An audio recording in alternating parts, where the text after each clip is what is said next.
Verdekt, written and narrated by Keith Schaefer. Dedication to the Hidden Ones. Acknowledgments. Thanks, Rhonda and Drake, Ron and Linda. Chapter 0, Prologue. 7 weeks ago, Oduk commissioned an open account of the Second Rebellion and the unfathomable, and yet undeniable, death of my best friend, Telios. As second recorder, this awful charge fell upon me. While a multitude of royal recordings foretold these events, most inhabitants assumed they would never occur. This disconnect seems very odd to me, since royal recordings are trustworthy and true. As such, I've tried to provide both an account of the events themselves and a glimpse into our, or at least my, failure to believe. As commanded by the king, I've used familiar terms in my writing. Although this sometimes causes my telling to fall short of reality, I trust it increases your understanding of the Onu, their adventures, and the prince's commitment to all Second Realm inhabitants. Odigo has reviewed my account and verified that it is accurate to the truth, as the work of any recorder must be. Catalyst, second recorder. Chapter 1, Empty-Handed. Delator and his inner circle sat rejoicing in Pebble's Edge, the tavern closest to the Kuur leader's mansion in New Hiruburu. Despite the unity afforded by the perfection of the day, Cazador the Hunter had just ambushed Volpres, accusing the fox of an unspeakable Kuur taboo. "Seriously? He cried like a baby?" exclaimed Delator, who loved to feast upon the embarrassment of others.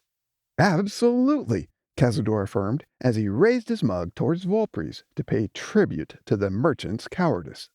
In a fit of anger, Volpres slammed his mug down, which caused foamy fluid to slosh over the rim onto the table.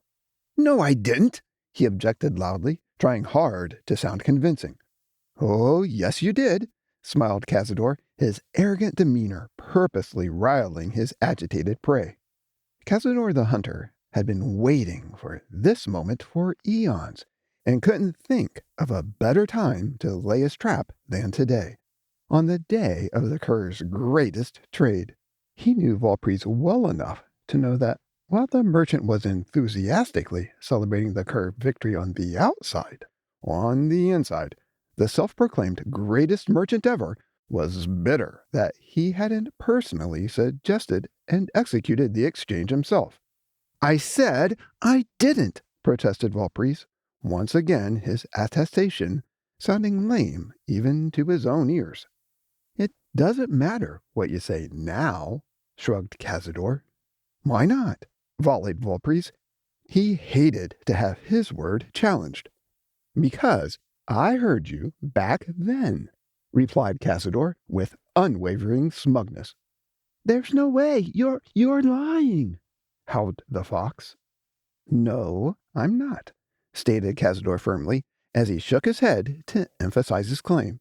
He then raised his hands and bushy eyebrows, as if to say, "Bring it on." You have to be lying. You couldn't have heard me," recoiled Volpres. "Oh yeah? Why not?" asked the hunter, feigning a startled look, as if Volpres had inexplicably snared him in his own trap. "Well, because none of us had ears back then," thundered Volpres, loud enough for the Kuur at nearby tables to hear him. He'd misread Cazador's expression and wanted them to witness the hunter's demise. "That's true," agreed Cazador, slowly tightening his noose. "But back then, we could all hear, even without ears, right?" "Yes, but you couldn't have heard me," squirmed Volpres. "Is that so? Why not?" tested Cazador. Cazador and Volpres were fierce rivals, the best of enemies. Their loathing was so strong that even today's Kuur victory over the prince couldn't dampen the animosity they felt towards one another. Long ago, they'd abandoned all pretense of tolerating one another while in Delator's presence.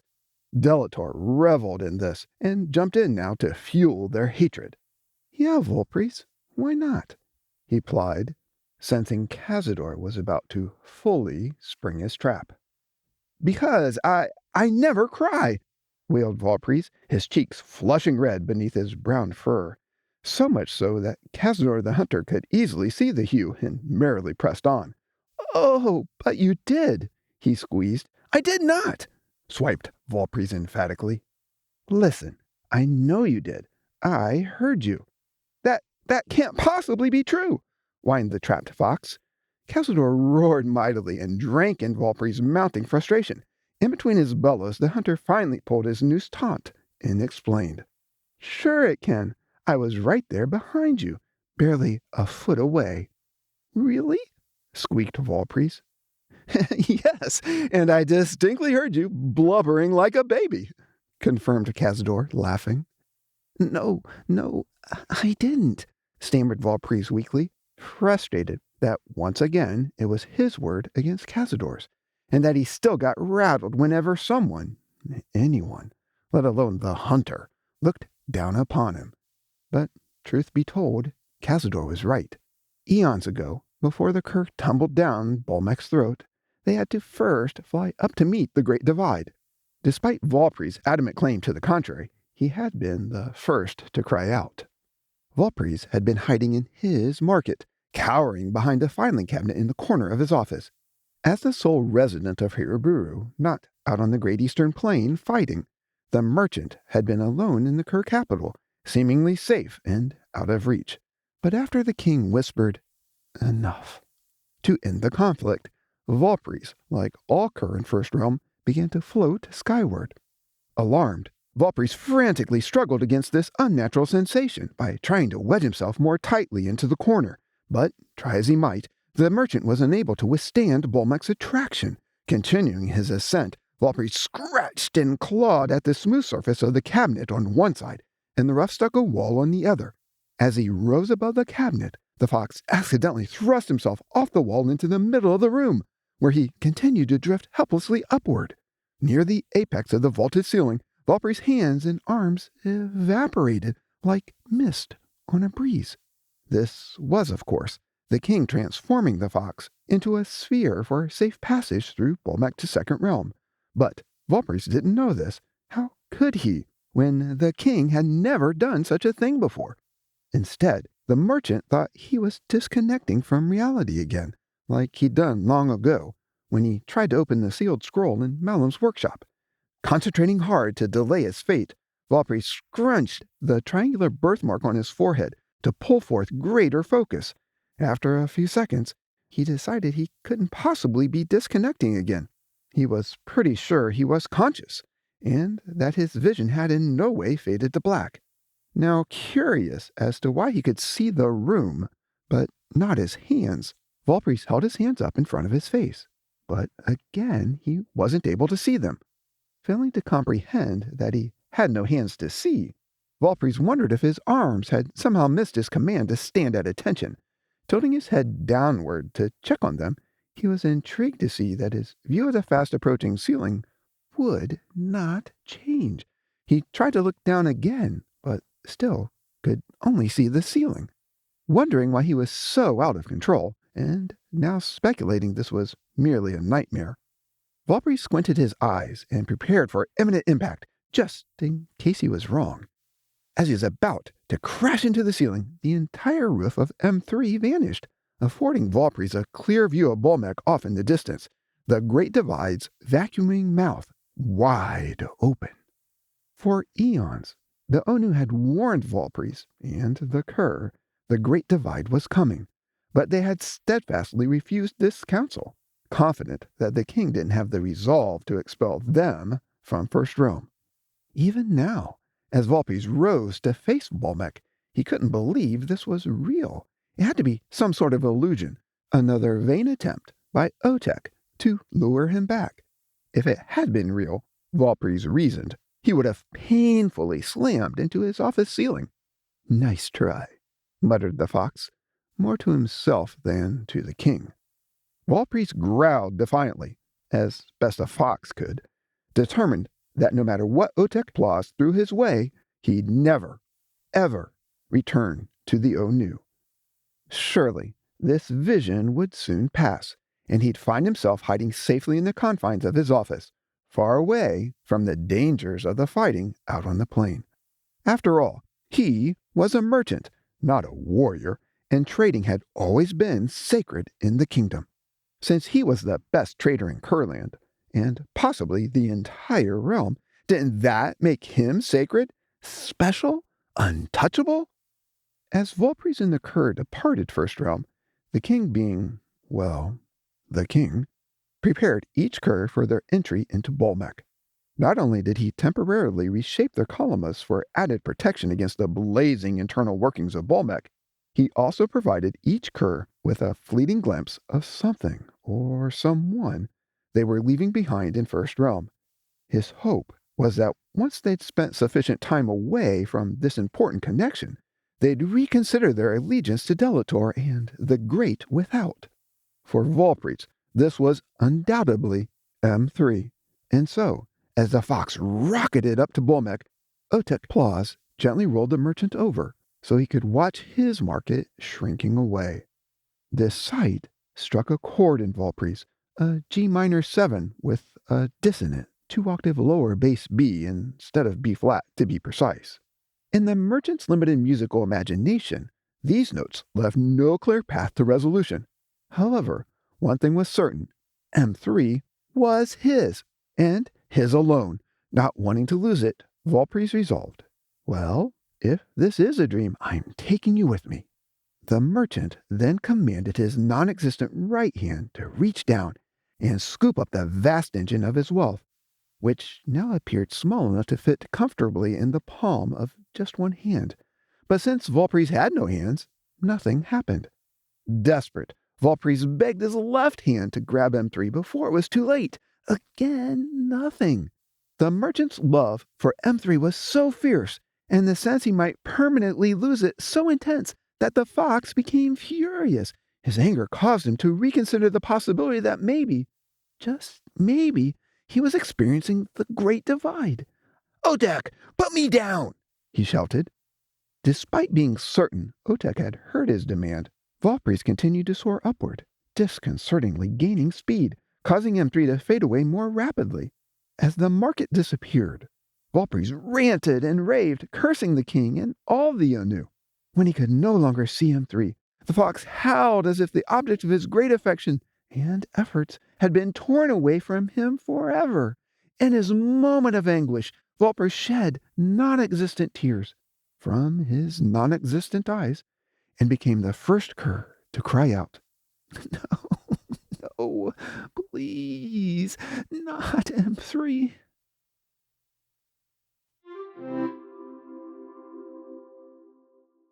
The experience of each Kuur flying towards Bolmec was unique, personal, and yet not that dissimilar. Each of them endured great loss and a clear realization that their own choices had led to the forfeiture of what they had cherished in the realm. Just like Volpres, they had a deep sense that they'd never regain these treasures without reconnecting to the Onu. Nevertheless, in their loss, anger, and frustration, no Kuur chose to return to the Onu, and none cried out for mercy to do so.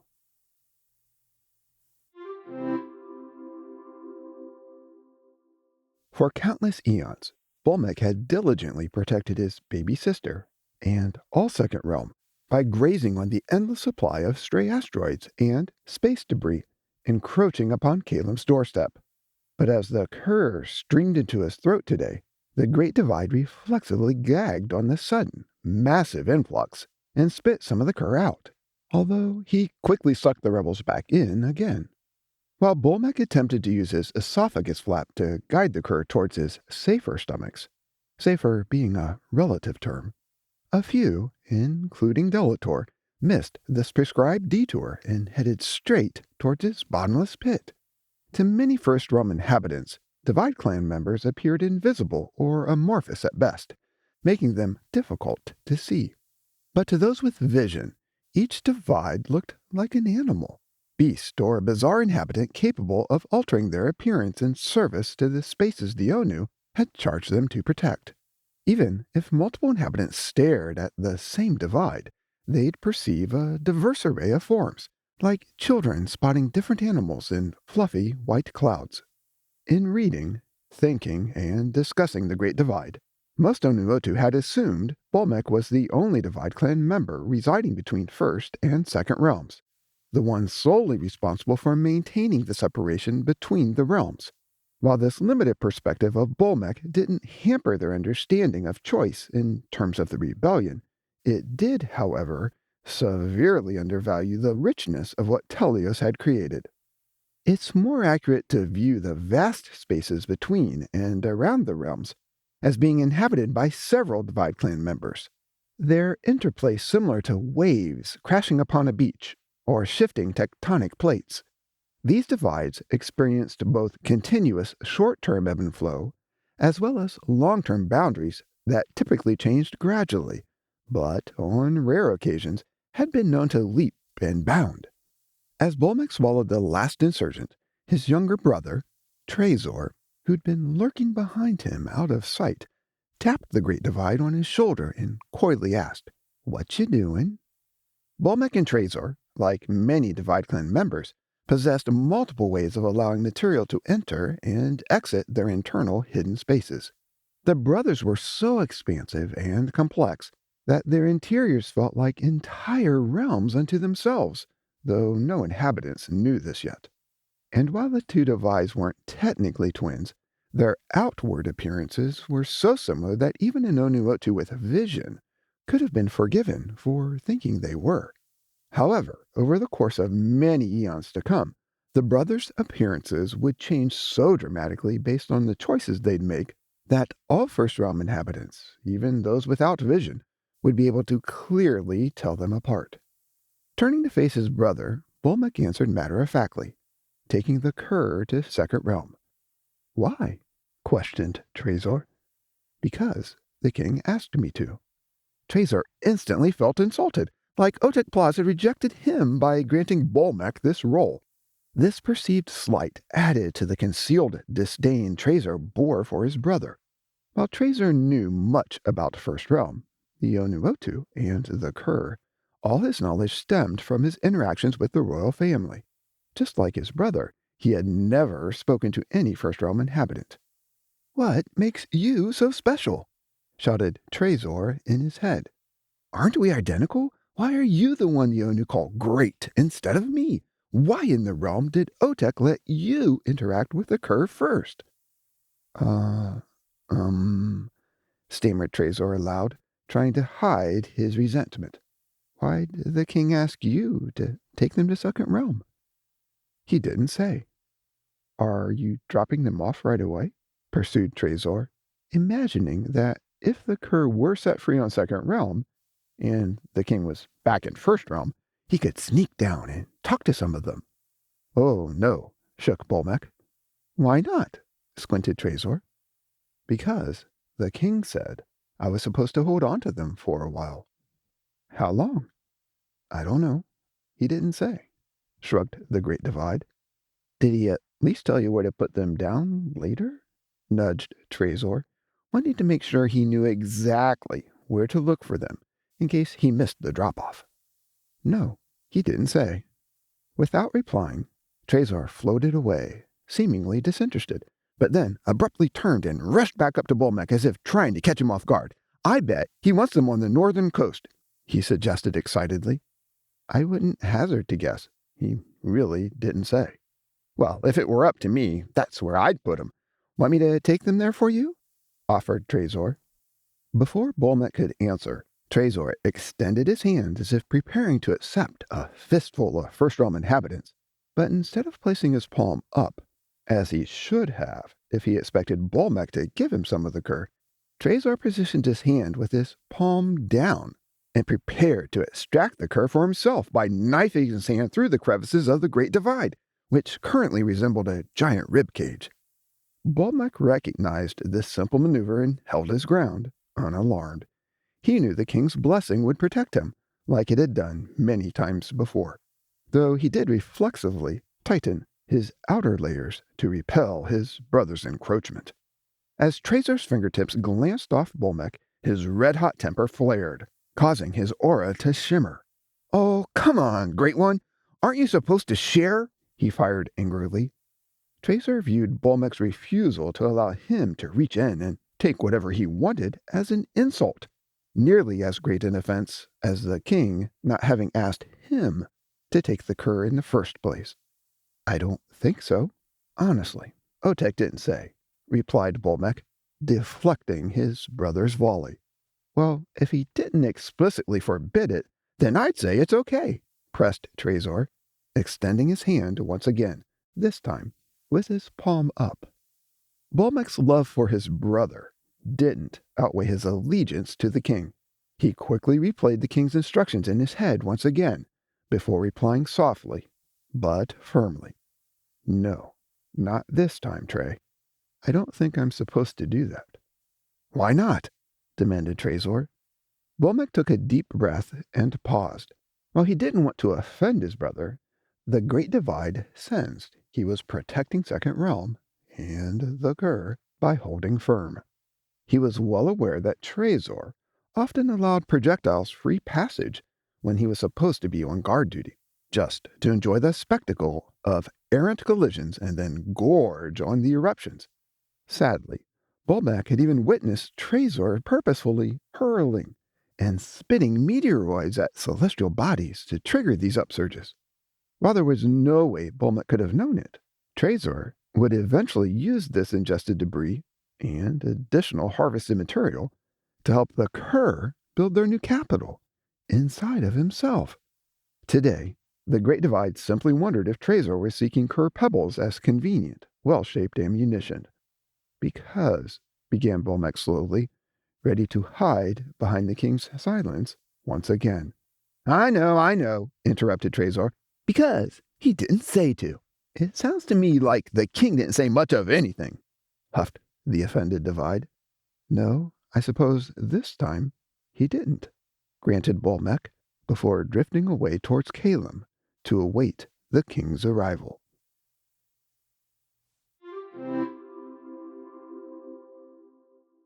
As the king watched the last Kuur glide into the Great Divide, he whispered, "Peace."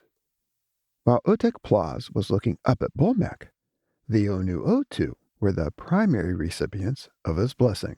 The king's word, which never comes back void, immediately filled each warrior with a calm that nothing else in the realm could bring, and nothing else in the realm could take away, instantly dampening the loss they felt. However, upon the Kuur, the king's blessing did not rest. Even though Otek granted safe passage to the rebels, he understood their separation would include suffering, pain, and other consequences of their broken deshmi, all intended to guide them back to the Onu. His peace for them was more of a future blessing, a promise to any who chose to return. On the ground around him, the king's peace continued to resonate and amplify, disarming most of the warriors on the battlefield. Their missing weapons were immediately cleaned and stored for them back in Tala, a considerable distance from the great Eastern Plain. There were two notable exceptions, Vanguard and her ward, Squire. Vanguard still held Longsword, having taken it into battle for the first time. She'd used it valiantly and majestically, as only she could. The king, being fully aware of this combat premiere and Vanguard's deep commitment to Longsword's care, had decided to honor Vanguard by granting her the privilege of cleaning and storing it herself later. As for Squire, the sword she'd been using was back in Tala, but the flaming swords Warrior had been wielding were now cleaned and stored across her back. Tomorrow, they'd be used to cut through unnatural tension, sparking a new relationship between two inhabitants who'd ultimately become best friends. With physical weapons no longer in hand, the Onu army gathered around the king for his next command. They'd heard his blessing and instinctively knew he'd been the one to disarm them.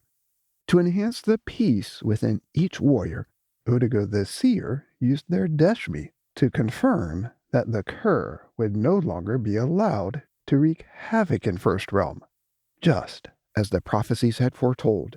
This made them feel completely safe for the first time since the rebellion's inception. After all the warriors encircled the king and were still, very still, Otek spoke softly, respectfully. Thank you, my friends. Thank you. Today was hard. Too hard. But I'm honored to have spent it with you. And the king's voice trailed off, his eyes flooding with tears. After several moments, he composed himself and pushed on. And, well, as you can see, it was worth it.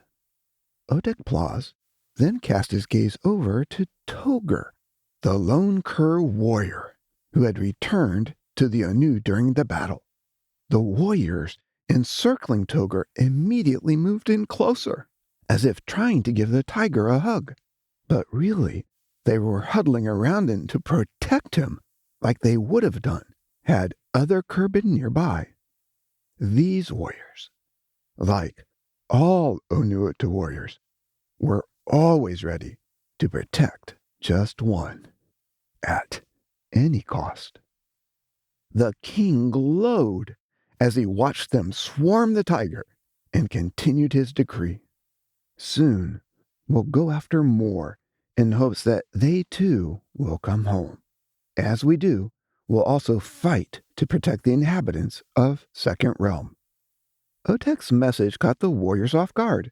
Having never been out of First Realm, they had no idea how to step beyond its gravity if indeed the battle was to take place elsewhere. Since there were no Second Realm inhabitants yet, no warrior knew what it meant to fight for seconds, or what the king expected them to do. Still, they all sensed great adventures awaited them, and many unforeseen dangers. While it would have been time-consuming and impractical to answer all of the questions that quickly arose in his army, Otek Plaz addressed their most pressing tactical concerns. Please, don't worry about the upcoming campaigns. We'll explain all you need to know later this week, including details about our immediate next steps and suggestions for how you can help, if you so choose. But for now, rest. Arkudo, who had stayed close beside Otek since the king had changed Toger's stripes from orange to white, felt comfortable voicing his opinion. He even thought that he'd been positioned where he was just so he'd do so. Otek, I think we'd all rest better if we knew what was coming. The king smiled and gently stroked the bear's blue fur. No, you wouldn't. Sometimes trust is a better weapon than knowing. But, began Arkudo, eager to press on and not be kept in the dark. But the look on Otek's face caused him to pause and reconsider the king's perspective, as well as his own objections. Trust us, encouraged Otek Plaz. Please, trust us. We'll make sure you're all ready in plenty of time. But for now, go enjoy family and friends. We'll be on our way soon enough. Arkudo took a deep breath, sighed, and finally acquiesced. Okay. Good, smiled Otek. Without help from the Onu, it would have been impossible for Arkudo, or any of the warriors, to swiftly transition from the worst battle ever to complete rest. And yet, they all eventually did, as they followed Arkudo's lead and gratefully agreed to try. As the king continued to pet Arkudo, he addressed his entire army. While we'll find a suitable time to share more, we won't be doing so tomorrow. No battle planning or preparation. Relax and be refreshed. Spend time with others. And Toger? Yes, answered the tiger expectantly, pushing himself forward slightly, putting a small dent in the warrior shield surrounding him. I know it might be awkward for you, having just come back, so I'll personally visit you tomorrow to see how you're doing." Toger wasn't sure how to respond. How does one respond when the king voices his support for you in front of everyone? In the end, he simply nodded his head as if to say, "Thanks." Squire, who'd been the recipient of the king's fatherly love before, like back in Zazlik when the swords first flamed, immediately saw what the king was doing. She correctly sensed that Toger's house wasn't a home right now, and that it would take time for that to change. Unsure when Otek meant he'd stop by Toger's house, Squire resolved to provide the tiger's first breakfast. She wanted to demonstrate her gratitude for what she'd received and practice giving it away. And so, the prideless warrior was on Toger's doorstep bright and early the next morning, acceptance in hand, ready to share and welcome him back. The king saw Squire's intent and modified his own designs to give her the first watch. He then wrapped up his address. "In a moment, I'll send you all home. I'm not going to ask if you have any questions right now, because I know you do. But can you please save them for another day?" Otek's request was in no way rhetorical. He would not dismiss his troops by being dismissive. After he saw, or heard, affirmation from everyone present, the king concluded, "Just so you know, while we've been talking, Odago informed your family and friends that you're coming. I'm sure they're already eagerly anticipating your arrival, so let's not keep them waiting.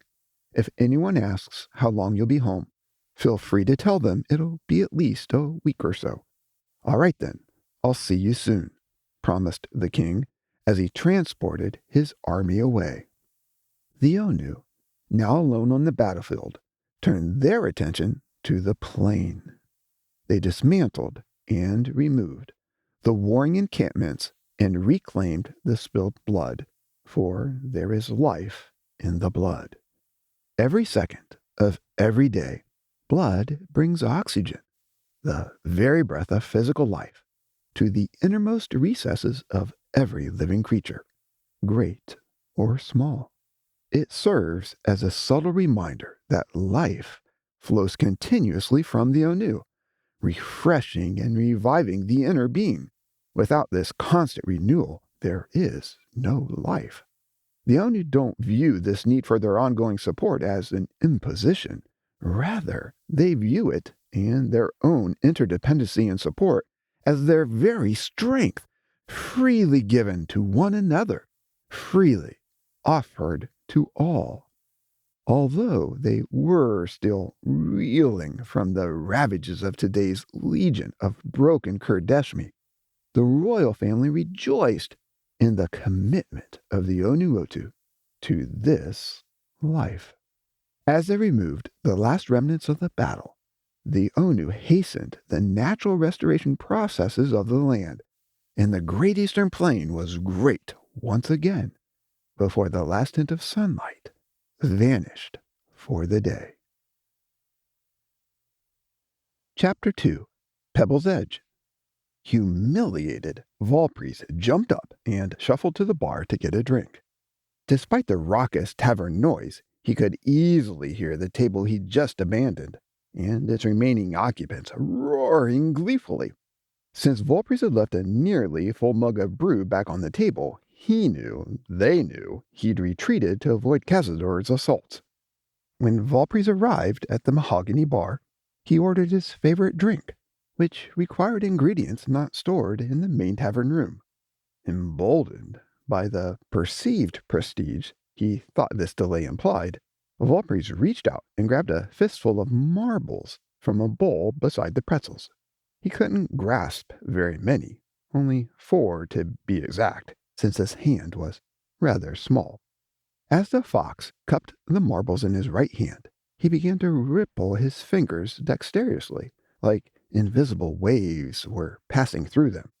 This mesmerizing motion caused the marbles to rotate and spin in his palm, creating a rhythmic clinking that the merchant found oddly calming. Probably because it sounded similar to rattling coins.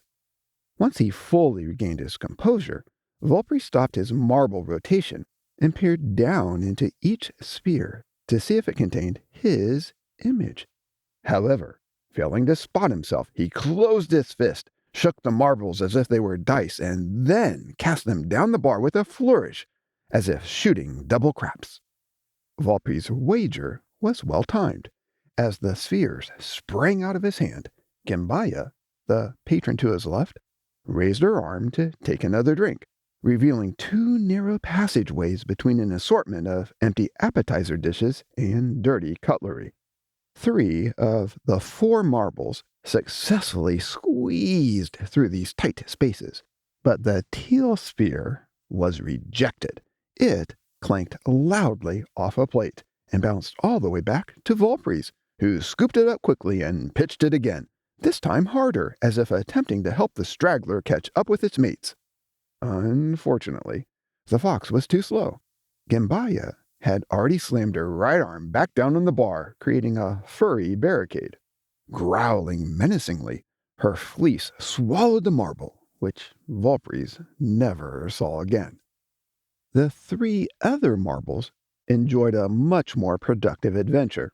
2 of them, the scarlet and gray ones, crashed into a mustard bottle, their combined momentum toppling the condiment, as if the 2 marbles were soldiers reaching up to dispose of an enemy obelisk.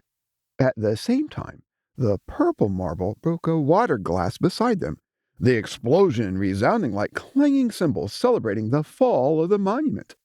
All 3 combatants then managed to avoid capture by bobbing, weaving, and spinning wildly, until they plunged off the counter to hide among the thousands upon thousands of kindred marbles down on the floor, which contained no free space large enough for a paw, claw, hoof, or foot.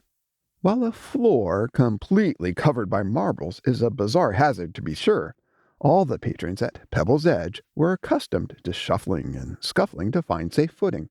So much so that Volpri's didn't even think twice about having just added more pebbles to the danger.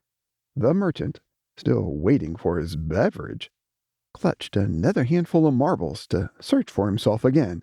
His pursuit was a fruitless endeavor. No one ever found themselves at Pebble's Edge. Volpri's flung this current handful of disappointment down the bar to his right, away from Gimbaya's fortifications, to wreak havoc on another set of patrons. After the marbles had inflicted sufficient damage and plummeted over the edge of the bar, Volpri's turned to face the large mirror hanging on the wall behind the massive collection of libations directly in front of him. The fox peering back at Volpri's through the assortment of bottles looked older and more haggard than the arrogant merchant Volpri's remembered being back on the night Delator first christened the tavern's name and its marble traditions.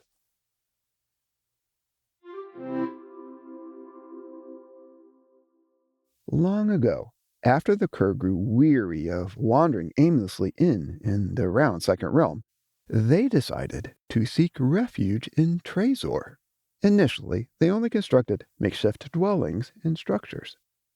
But once they acclimated to the Divide and his ways, they began to fabricate a new, more permanent capital city in a large cavern near Trezor's side. Before the city was fully laid out, let alone anything constructed, Delator demanded that his new mansion and a spacious nearby tavern be the first buildings erected. Since his mansion was radically larger than the tavern, the builders inadvertently completed the pub first. A week before its opening, with the gathering hole still unnamed, Delator convened his innermost circle to remedy the situation. Meeting inside the tavern at dusk, they sat around the Havani table, reserved only for Delator and his guests. No matter how packed the tavern ever became, if Delator was absent, his table and all its chairs remained steadfastly empty, untouched, and unmoved. On this particular occasion, all but 3 of the chairs were occupied. These would be claimed later by a trio of Kuur, who displayed unbridled dedication to Delator's incitement of Toba throughout Second Realm, while the rest of the tavern was empty, except for a bored, solitary tender behind the bar. The chaos emanating from Delator's gathering made it sound as if the pub had numerous tables in use. After several hours reveling in their most recent accomplishments, and indulging in many rounds of liquid courage, some truly dreadful tavern names finally emerged. "I think it should be called One More!" laughed Tall, as she raised her mug towards the center of the table. Tall, the first realm inhabitant the Onu had blessed with the widest assortment of gifts, could have easily come up with a great tavern name all by herself under normal circumstances. But tonight she was a bit giddy and overzealous, this being the first time she'd been included in Delator's most special group. Although Tall had long been one of Delator's favorite torturers, her invitation tonight was an acknowledgment of her uncanny logistical skills. More than anyone else, she was responsible for spearheading the incredible progress the Kuur had made establishing their rebel empire inside of Trezor.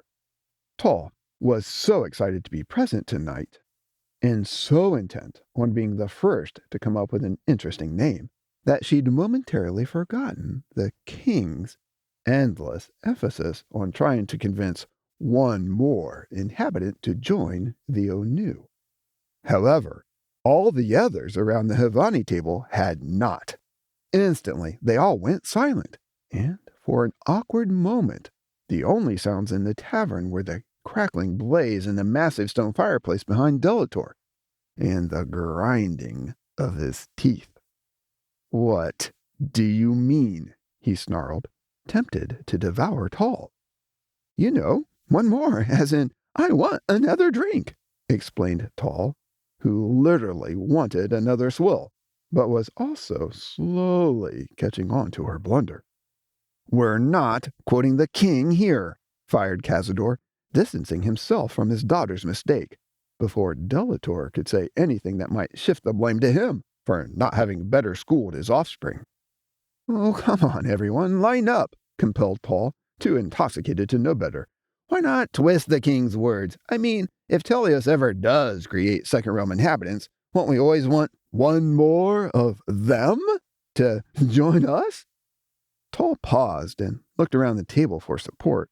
In the end, she fixed her gaze on Delator himself, as she boldly continued, "Delator, haven't you always said that each one of them would be a dagger through Utek's tender, bleeding heart?" Delator softened a tiny fraction, knowing this to be true. He graciously chewed over Tall's suggested tavern name, but quickly spit it out. "I see your point, but we'd have to explain it and mention the Onu in the process. I don't like that. I want a name that focuses more on us," he explained, as he waved his hands in front of his face, parting them on the word us. He spread them so wide he inadvertently hit those seated next to him in the chest. Delator had really wanted to say, "on me," but he was too cunning to do so. Volpres immediately understood that Delator's corporate us really meant Delator alone, and responded accordingly. "How about Havani's Harbor?" suggested the merchant, as he slammed his hand down forcefully on the Havani table, the slab itself having been his inspiration. Delator smiled at the homage, and promptly sought affirmation from everyone around the table. When he was almost done with his survey, and after nothing but submissive agreement, Delator landed on Cazador. "What say you, Hunter?" After the Great Divide, Cazador the Entertainer had returned to his first love, hunting. No Kuur ever called him an entertainer again, and he never gave any outward sign that he missed entertaining or his Colosseum in any way. "I don't like it," he grunted. "Why not?" "Because I suggested it?" scoffed Volpres. Yes, of course, retorted Cazador flatly. But what if I had suggested it? Asked Delator, who'd already become smitten with the name. I still wouldn't like it, admitted Cazador without hesitation. How come? Because animals and cowards seek refuge and safe harbor. I don't seek those things, and I know you don't either. Don't dampen the courage of your followers with a name that suggests they should seek such things. Delator chuckled at the gruffness of the hunter, and loved that he was becoming more beastly. Soon, Delator would unleash Cazador upon seconds, where his skills would suit the Kuur leader, and his Toba movement well. Hunter, you're right, allowed Delator. Rang Cazador, in a manner that clearly communicated, imagine that, effectively mocking another one of Valpry's failures. Nice try, Valpry's, consoled Delator, though his tone mimicked Cazador's sarcastic inflection. Let's move on. Anyone else?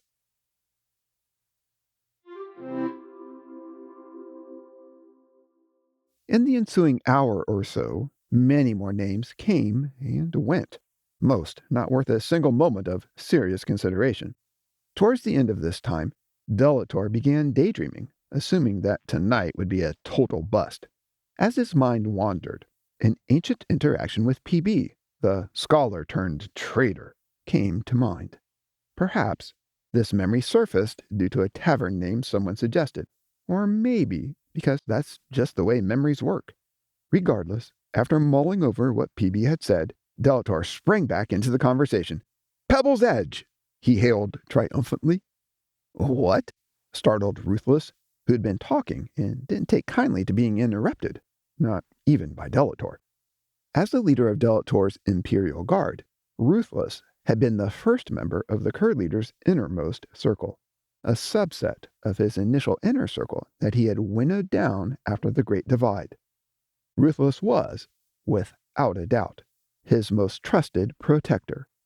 She often used her charm to disarm and deceive her opponents, and never showed mercy on anyone, anywhere, friend or foe. And in an interesting twist of Kuur rivalry, Ruthless had once beaten Togr in battle. On that fateful day, Ruthless had been on duty in Delator's Hirabu mansion garden, when Togr and his burning party arrived uninvited outside the garden gate. The group had been transported there by Telios, having just been defeated by Warrior during the first battle use of Squire's flaming swords outside the Tala Public Library. As Togr and his burning party wandered into Delator's garden uninvited, Ruthless dutifully and joyfully led the attack on the invaders, causing more harm to Togr and his burning party than any of the injuries inflicted by Warrior and the flaming swords. "I'm sorry, what'd you say?" asked Ruthless again, trying to shift gears from her tavern naming diatribe. "Pebble's Edge," repeated Delator, swaying his head side to side, as if to say, "Isn't that great?" Ruthless and everyone else present sat quietly with confused looks on their faces. The name meant nothing to them, and they had no clue what Delator had in mind, so the Kuur leader quickly enlightened them. "Isn't it true that when we left First Realm, some of you felt helpless, like you were mere pebbles cast aside by the Onu?" he inquired with an odd twinkle in his eye. "Not me," answered Ruthless tersely. Folding her arms in front of her, she sensed this might be a trap and wasn't going to fall for it. Like most Kuur, Ruthless had no desire to go back to being pebbles or feeling completely out of control again. "I mean, didn't others, outside of the few of us here, feel powerless?" pressed Delator. I guess so, though I'm not really good at all that mushy feeling stuff," begrudged Ruthless. "Tall, you know what I mean, don't you?" pivoted Delator, seeking a more animated response. Tall, the producer, had skillfully helped her father sway the emotions of massive crowds back in First Realm. She well knew how all the Kuur, even Delator's innermost circle, had felt back when the king cast them out of the realm.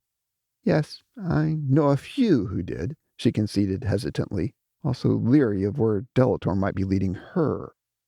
Well, I don't think we were powerless at all. In fact, we had all the power, exclaimed the Kuur leader, as he held up both arms and clenched his fists, like a weightlifter striking a pose to reveal their rippling muscles. Tall, still uncertain what Delator meant, tentatively asked, "How so?" "I've always said we'd conquer First Realm and take it away from the Onu, right?" "Yes, of course," granted Tall. "And that's exactly what we've done," proclaimed Delator. Everyone around the table, not just Tall, sat up a bit straighter and leaned in closer towards Delator. The rebels all recognized they hadn't seized First Realm, and worse, they didn't even have access to it now. Still, they knew their Helvani, and appreciated that he was the master of manipulation and deception. They were confident he was about to reveal a brilliant new insight, a profound perspective of their own reality. Isn't the real wealth of any realm its inhabitants? Questioned Delator. To some, yes, replied Tall. But not to all, interjected Valpries quickly, who cared little for others, and much for the material tokens of affluence he'd left back in First Realm, which he mistakenly believed could bring him the praise, adoration, and respect he so desperately craved. How about to the Onu? What would they say? Tested Delator. Oh, they'd certainly claim that they cherish inhabitants above all else, answered Tall rapidly, having contemplated this a lot before making her choice to join the Kuur. Though I don't really believe them. How can they say I'm their greatest adventure when they say the same thing about each one of you? They can't, swiped Cazador. There's no way Valpries is a great adventure for them or anyone else. He's obviously not better than me in any way. Now, Hunter, soothed Delator. Imagine that in their warped way of thinking, it's somehow true. Suppose they genuinely believe we're all important, each one of us, their greatest adventure. I can't, admitted Cazador, unwilling to do anything that might make Valpries appear favorable or profit him in any way. I know, but for now, please, try. Cazador let out a low, exasperated, guttural growl. After taking a deep, calming breath, he reluctantly yielded to his Havani once again. Oh, okay. Then I would contend that if we're their greatest adventure, we've already torn the realm away from them. I mean, we are the realm, aren't we? Definitely, beamed Benadari, proud of Delator's insight and his ability to inspire her. Look, we're here, completely free of the Onu. We're not trapped back in some Onu-infested land, restricted and stifled by their bizarre notion of what's good for us, brandished Delator, just warming up. As Delator raged on, putting word to racing brainstorm, he was surprised he hadn't seen all of this sooner. Had he, the effort to rally the Kuur around him after the Great Divide would have been much, much easier. He hoped no one around the table had the same thought, or realized he'd been so slow to comprehend all of this. We shouldn't be cowering or ashamed of the Great Divide. We should be celebrating it. We won! Cheered Delator. You're right, we did, agreed Benadari, often the first to praise the Kuur leader. We weren't helpless spheres, cast out of First Realm by the king, insisted Delator. We were pebbles, molded and shaped by our own choosing. The Onu didn't make us like that. We did. We all protected ourselves against Balmec. Who else could have done such a wonderful thing? No one, committed Vors, the eldest Kuur warrior present. Vors had replaced Togr as Delator's primary battle commander, and tonight was sitting between Cazador and Tall. And can't we do many things now, out here, that we couldn't do before? Suggested Delator. Yes indeed, beamed Vors. We can shimmer and come and go as we please. Why, we can even construct dwellings like this one inside a divide. No one else can do that," asserted Delator, after much banter and immense amazement at the realization that they had always been the ones in control, and not the Onu. Delator turned the conversation back to his proposed tavern name. "I firmly believe we should commemorate our victory, our great escape, by naming the tavern Pebble's Edge. It will remind everyone that we once molded ourselves into pebbles to escape the Onu. And although it took us a little while to reach this point, we now have the advantage, the edge, if you will. We are no longer bound by the Onu, or charged to be like them in any way. We are the Pebble's Edge." To this, Delator's followers heartily agreed, having fully embraced the Kuur leader's delusion. As Delator continued, he refused to name PB the traitor in his telling. "Someone once told me about a Desma recording that claimed, after seconds are victors, whatever that means, they'll be given white stones bearing new names, which will only be revealed to the recipient." Delator paused to let images of white stones, hidden names, and special second realm inhabitants form within his followers' minds. "That's weird," squinted Benadari, struggling to conceal her fascination. "Yes, I thought so too," nodded Delator. "The whole thing sounded totally crazy to me. Why wait if these new names are so important? Why make them hidden? Why use white stones? Why? So many questions about why the Onu do anything they do. But one thing's for certain, the lunacy of it all left a lasting impression upon me." While Delator couldn't have known it yet, the Onuotu, tasked with restoring and reclaiming the spaces near Hiraburu back in First Realm, had recently discovered a massive, unmined white marble vein within the Gerwa rock quarry. The king had instructed them that this rock formation had a single, future purpose and was to remain untouched until he directed them to harvest it. Ultimately, this Gerwa perfection would be used to craft the white naming stones Delator had just ridiculed. Since none of Delator's innermost circle knew the recording in question, they weren't quite sure how to respond. But oddly, they all found themselves intrigued by the story. Names and titles held great significance to them. The idea that Second Realm inhabitants would be so special, so prized by the royal family, that each one warranted a private name given to them by the Onu, made all the Kuur rebels jealous. While they had no desire to rejoin the Onu, they all yearned to feel that special, and having now lived in the Great Without for a very long time, they all missed that they already were, at least in the eyes of the Onu, but not, in fact, to Delator. "Who needs the Onu to tell them who they are? Right, Hunter?" pursued the Kuur leader. "Who indeed?" shot Cazador. "Not me," chimed Volpris, quickly wishing he'd waited a beat or allowed someone else to speak up immediately after Cazador, so it didn't look like he was agreeing with the Hunter. "And did the Onu ever give any one of you a white stone, or call you anything special?" stoked Delator. "Never," lied all those around the table, not quite as one, but nearly so.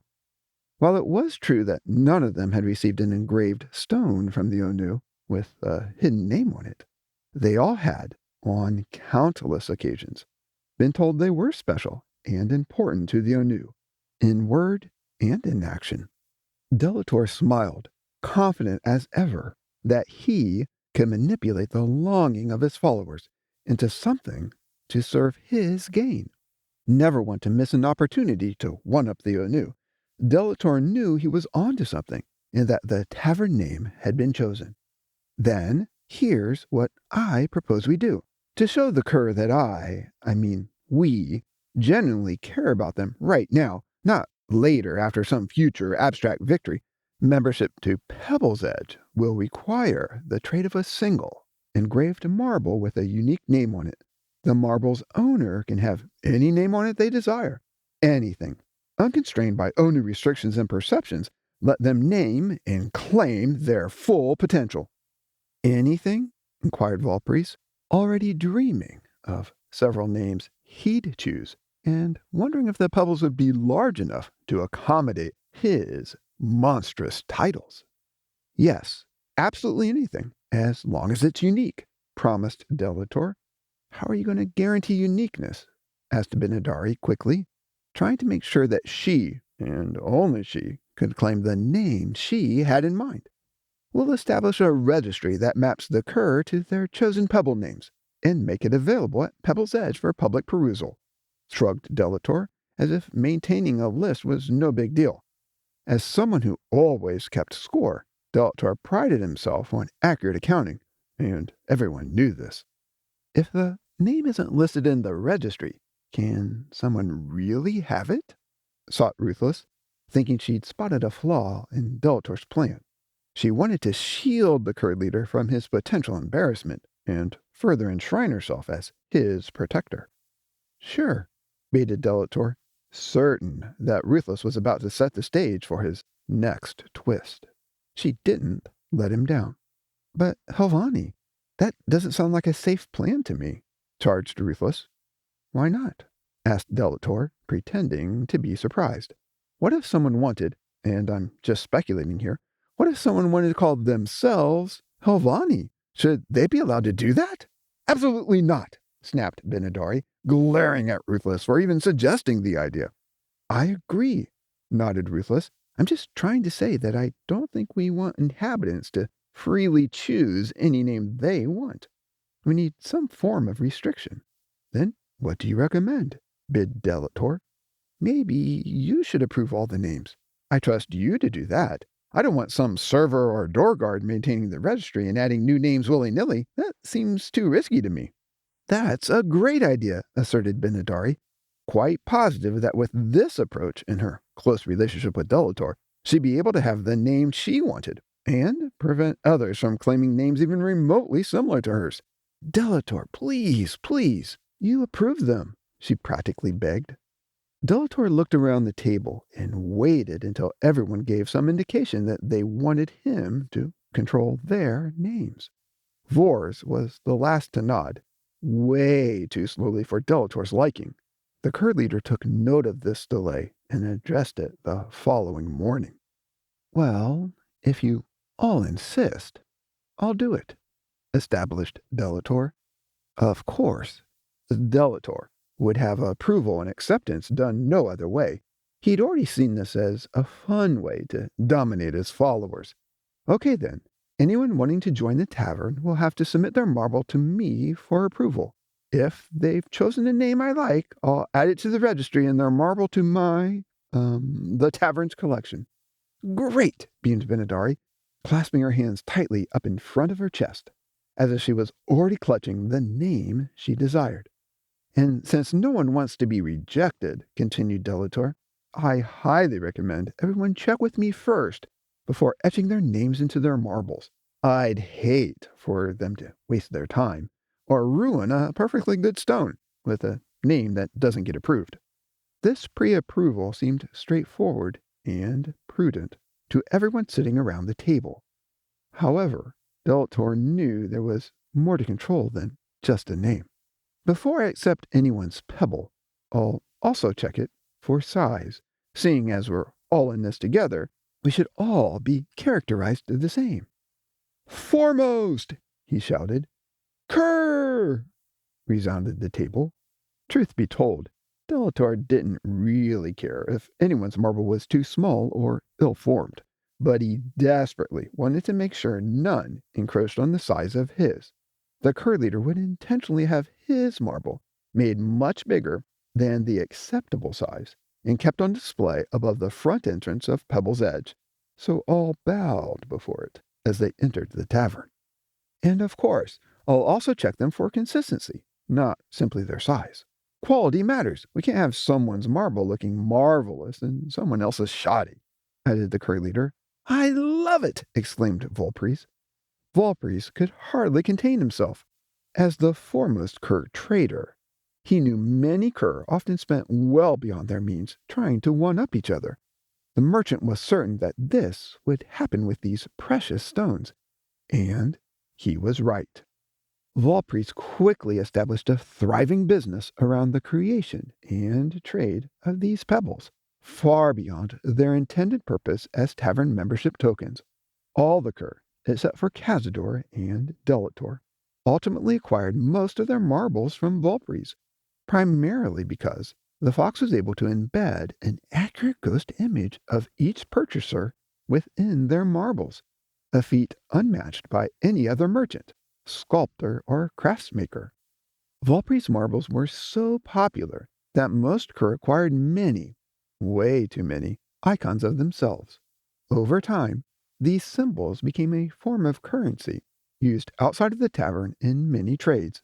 Since trading was sacred in the realm, the relative value of each inhabitant's likeness became a major point of contention among the Kuur. In an apparent attempt to curb this tension, or more accurately, to control each Kuur rebel, Delator publicly announced a forced ranking of all its followers, effectively ordering their symbols. While Delator had previously maintained this Kuur ranking in secret, he now made it accessible as part of the Pebble's Edge registry for everyone to see. This classification ignited intense competition and conflict between his supporters, spurring them on to greater and greater commitment to Delator and his ways. The rebels painfully understood that their markers only held as much value to them in trade as they did to Delator and his Toba. Once again, Delator had found a way to transform something the Onu had intended as celebratory into something distorted and warped, a contest, a Delator-controlled act of submission and oppression. Many Kuur, afraid to use their chosen names and risk offending Delator, asked the Kuur leader to give them a moniker instead of proposing one of their own. While a couple of these Hilvani-given names were liked, most were hated. Fearing Delator's wrath, no rebel dared to complain or share their disdain for their given designation.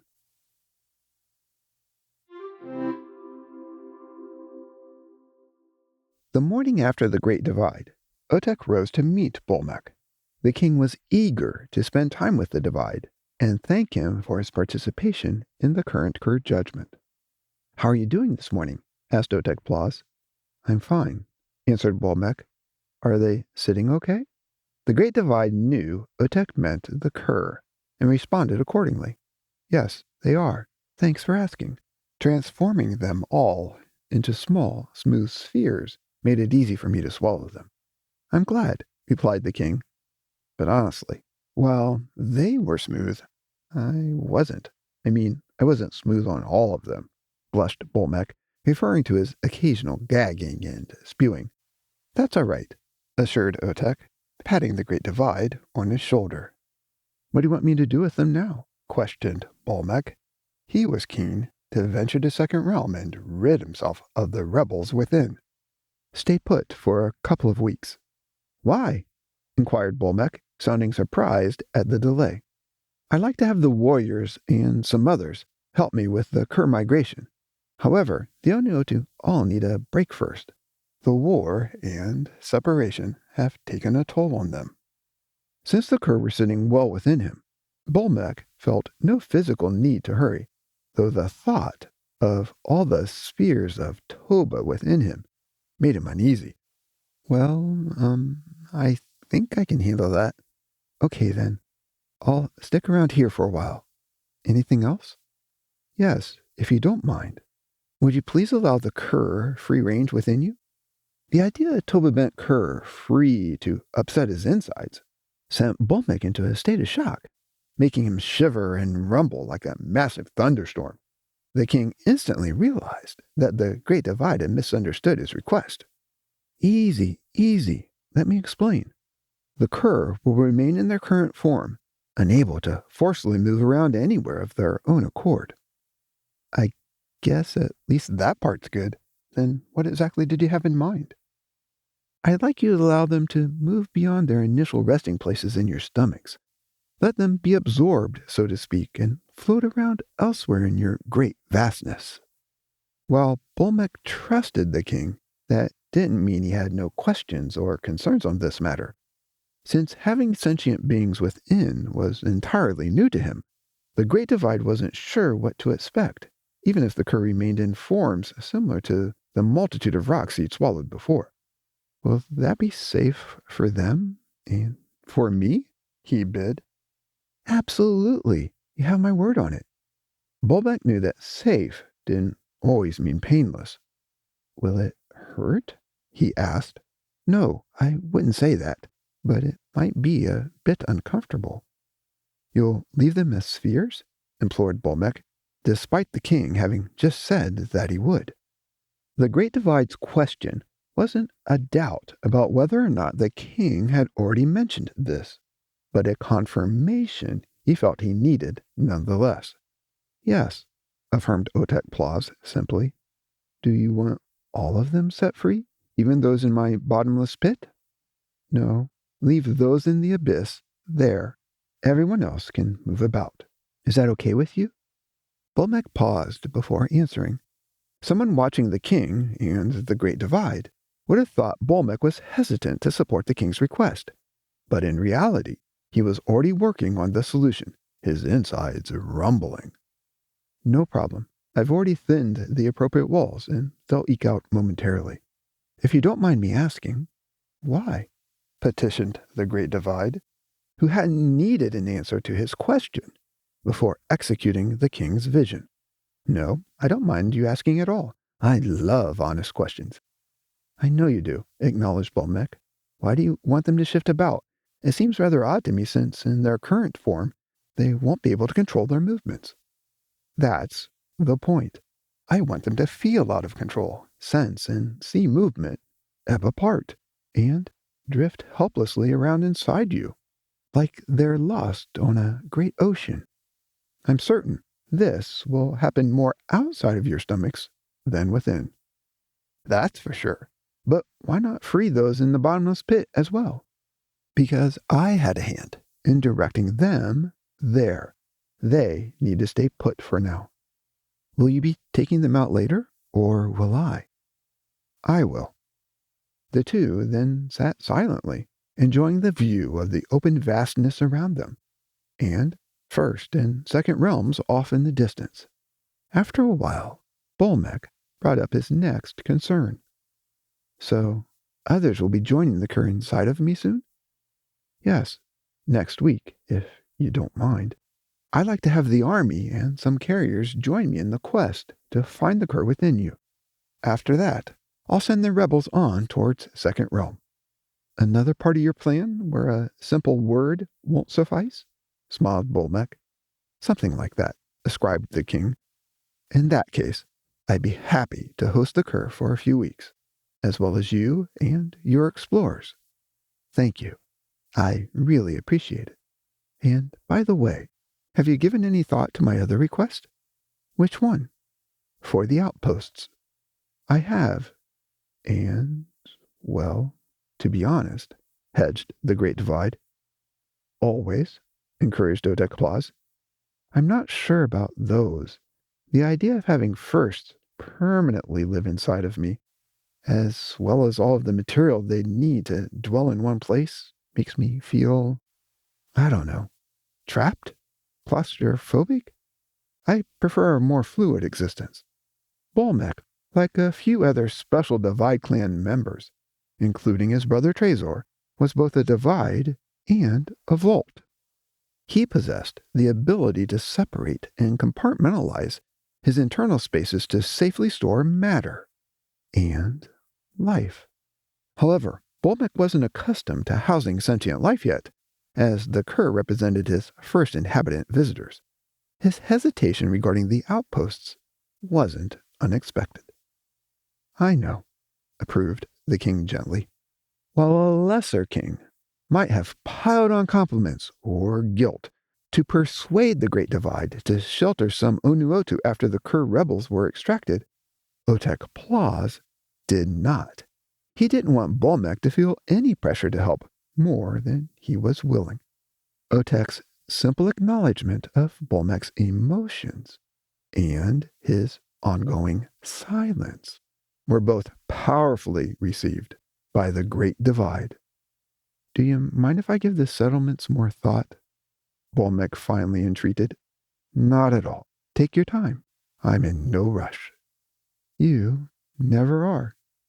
Let's discuss the outposts after the Kuur are gone, and you've had a chance to experience the Onu inside of you as well. How does that sound?" "Very reasonable," replied Bolmek, grateful for the delay. "Okay, here's what I'd like to see happen next week," began Otek, as he proceeded to provide a detailed explanation of how he wanted the Kuur extraction to take place. By the time the king departed, all the Kuur pebbles, except those in Bolmek's bottomless pit, were floating freely around within the Great Divide, which surprisingly made Bolmek feel much more comfortable and much less constrained.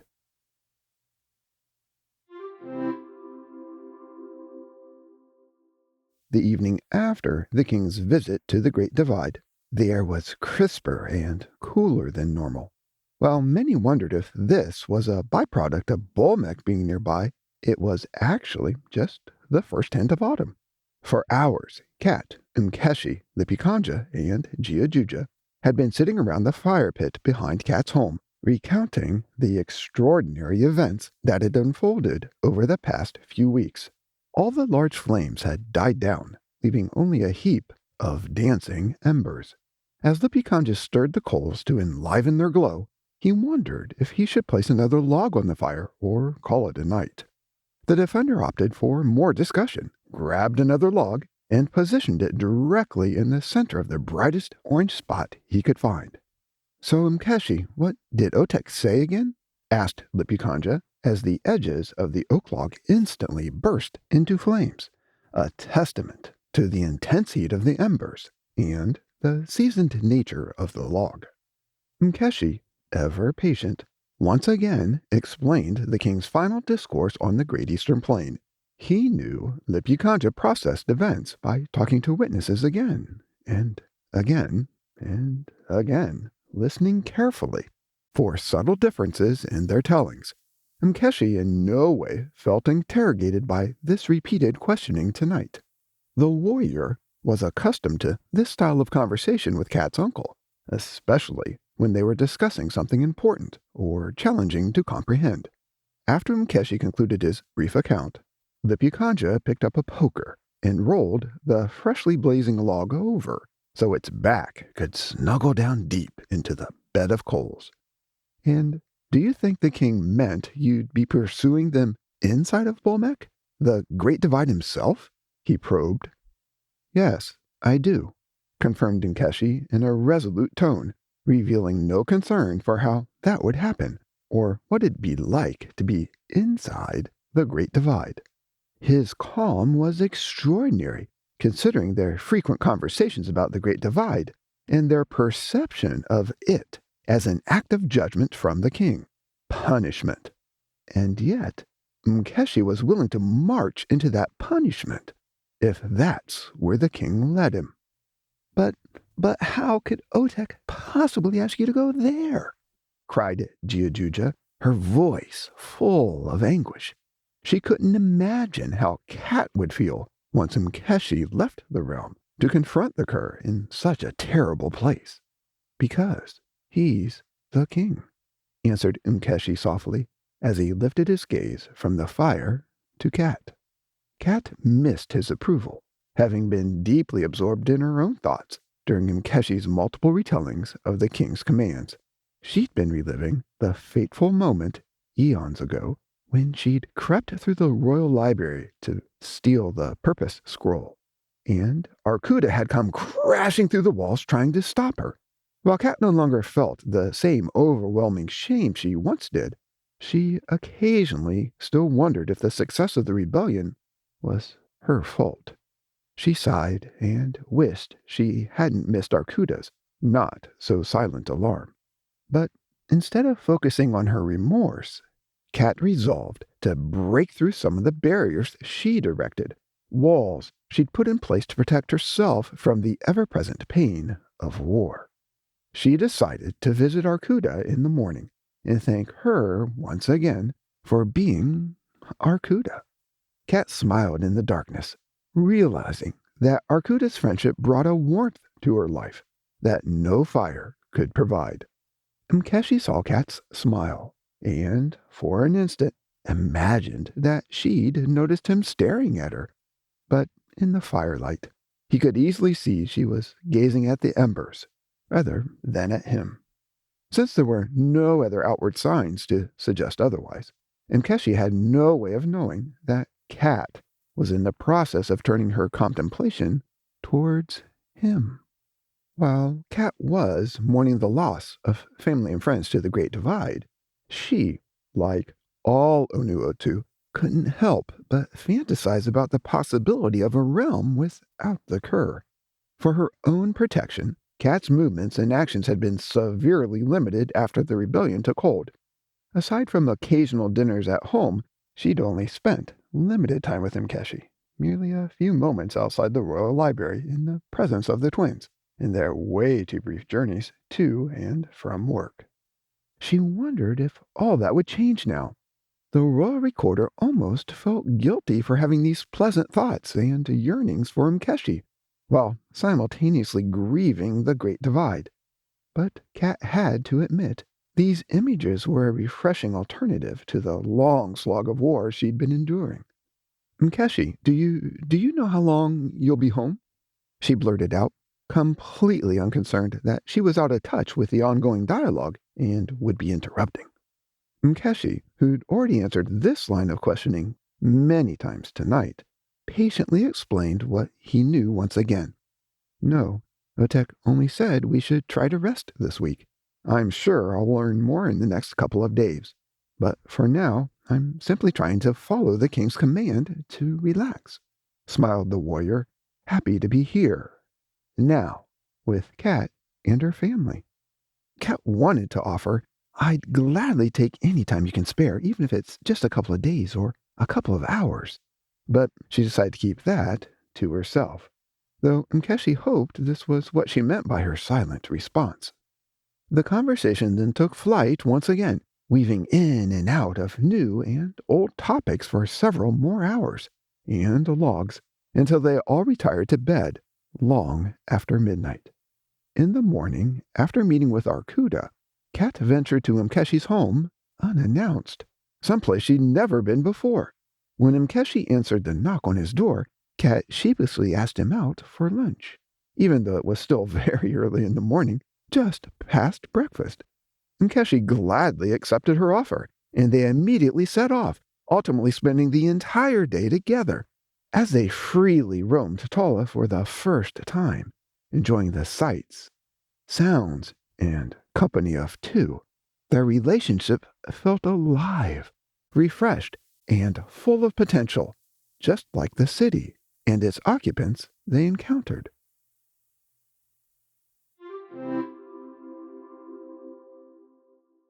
While Cat and Mkeshi ate their lunch and frolicked back in First Realm, a large leviathan chased after a gigantic stingray in the depths of Second Realm's largest ocean.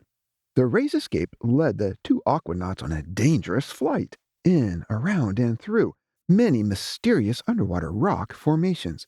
As the hunt neared its frenzied end, the stingray executed a series of barrel rolls to confuse and disorient its pursuer. Camouflaged briefly by swirling bubbles, the ray flew upward and inward towards shallower water and a nearby cove housing a pearly white beach and pools teeming with small fish.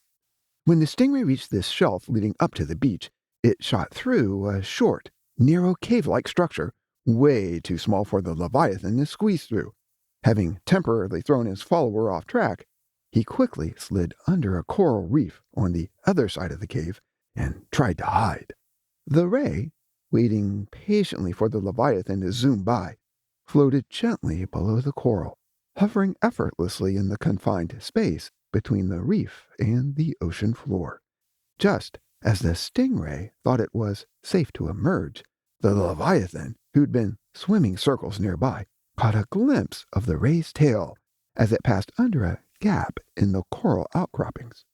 Letting out a triumphant blast, the leviathan accidentally alerted the stingray to the disclosure of its location. The startled ray sprang to life and dashed out from under its protective cover. At first, it turned right like it was going out to deeper water, but when the leviathan matched its heading, the ray performed a startlingly swift 180-degree turn back towards the reef and the beach beyond. Sailing over the colorful coral range, the ray dove down to the sandy gravel of the shelf on the other side of the reef and raced up towards the beach. The leviathan, focused solely on his prey, turned towards the coral and tried to swim over it. Mistaking the reef's height and the small amount of water above it, the beast scratched his tan underbelly across the coral, breaking off several jagged pieces and opening numerous new wounds on his stomach. While the slashes spilled bright jets of blood into the salty sea, they weren't overly deep and would soon close and scar, joining the wide assortment of other injuries logged nearby. Momentarily stung by the pain, the leviathan slowed and started to lose touch with the stingray. The predator shook his head to clear his thoughts, pinpointed the receding ray ahead of him, and quickly accelerated in its direction so swiftly he created eddies and cavitation bubbles around his tail fin, as well as several corresponding shock waves.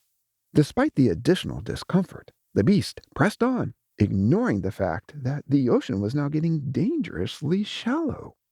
In the bright blue water close to the surface, the stingray bolted straight for the beach, instead of veering off towards the tidal pools on his left. While the leviathan knew better, he continued to race after the ray, thinking the old ray must be tired and he could yet catch the rippling disk before he ran out of sea and beached himself. Overly jubilant, he figured if he did ground himself, he could simply wiggle back down into the water, even though he knew few beached whales, let alone leviathans, ever made it back home. The tenacious leviathan soon found himself scraping his fresh wounds painfully along the rocky shelf as the surf grew too superficial to support his girth. 50 yards or so from the beach, the water became too shallow for even the gigantic stingray the leviathan was chasing. In an unexpected maneuver, the ray bolted upward through the surface, soaring airborne like a bird. Halfway to shore, it rolled over onto its back, then contracted its abdominal muscles, causing it to bend and look as if it was sitting up in a chair, gazing back out to sea, taunting its pursuer. The ray, with momentum well measured, reached the edge of the beach as it slowed to the speed of a fast, backward runner. Odago then shimmered back into the form he used most often in First Realm, and stepped nimbly down onto the sand, backpedaling to reduce his pace until he came to a stop in front of a perfectly placed driftwood log that had been waiting for him. The seer sat down on the timber and watched with bemusement as most of the hulking mass of Leviathan lurched out high above the breakers, the beast still struggling to catch its prey. Thrashing wildly with spray dousing the sandy shore as far as the eye could see, the Leviathan somehow propelled itself further inland, more through the wiggling and squirming of its main body against the rocky shelf than by the kicking action of its tail fin. With untold effort, it finally beached itself dangerously close to Odago, and with one more successful lunge would have the seer within reach of its long, sticky tongue. However, the Leviathan suddenly gave up, rolled over onto its back, and trumpeted a joyous review. "Wow, that was fun!" shouted the beast as it shimmered from Leviathan back down to Smithy. "So, how many did you see?" asked Odago. The guide's hair was already dry and freely flowing in the fresh breeze. "Only 33, laughed Malum, now dressed in his usual work clothes, though his tan apron did have a few more scratches in it than when the day began. "I told you they were sneaky," smiled Odago. "That's for sure, but they were totally worth the effort." "Yeah, I knew you'd love that." Odago stood up, prepared a beach fire, and made a delicious meal the two hungry travelers relished. After they finished their late lunch, they spent the afternoon talking about many things. Thanks, Malum said at one point, during a pause in the conversation where thanks was in no way appropriate. For what? Questioned Odigo. For keeping your word and letting me see all this, waved Malum. Oh, you're quite welcome. I had a great time, replied Odigo, who cherished every moment he spent with Malum and every other inhabitant. But, continued Malum before trailing off, overcome by emotion. Odigo didn't press him or say anything. After a few moments, the ironworker forged on. But why'd you bring me here? Now? What do you mean? I mean, am I correct in assuming I'm one of the first inhabitants to set foot on Second Realm? Yes, you are. And that the Kuur are still up there in Bolmec? Indeed. Malum scratched his head as he tried to wrap his mind around the idea that, high above him, a third of First Realm inhabitants, all the Kuur, including Binadari, were stuck in Bolmec. And they're still balls, like we saw them 2 days ago when they flew into the Great Divide? That's right, affirmed Odigo.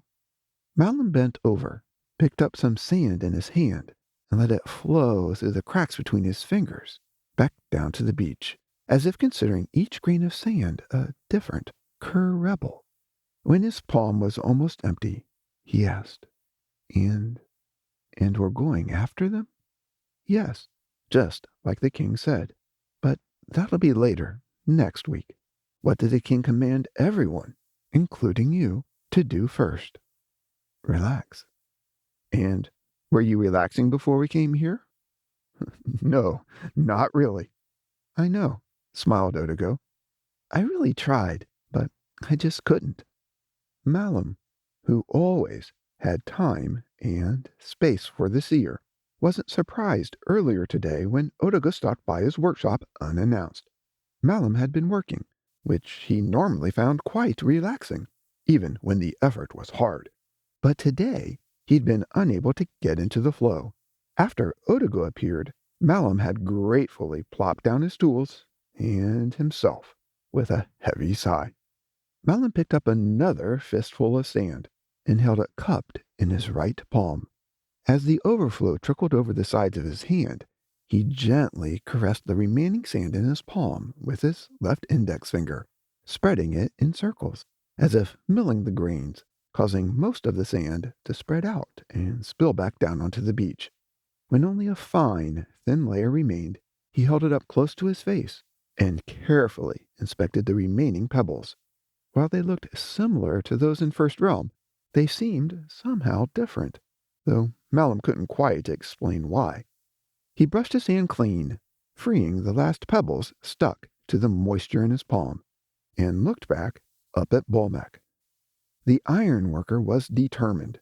Having had an incredible adventure with Odigo, he was now ready to engage in the preparation he knew was coming. Odigo, are we still at war? He asked.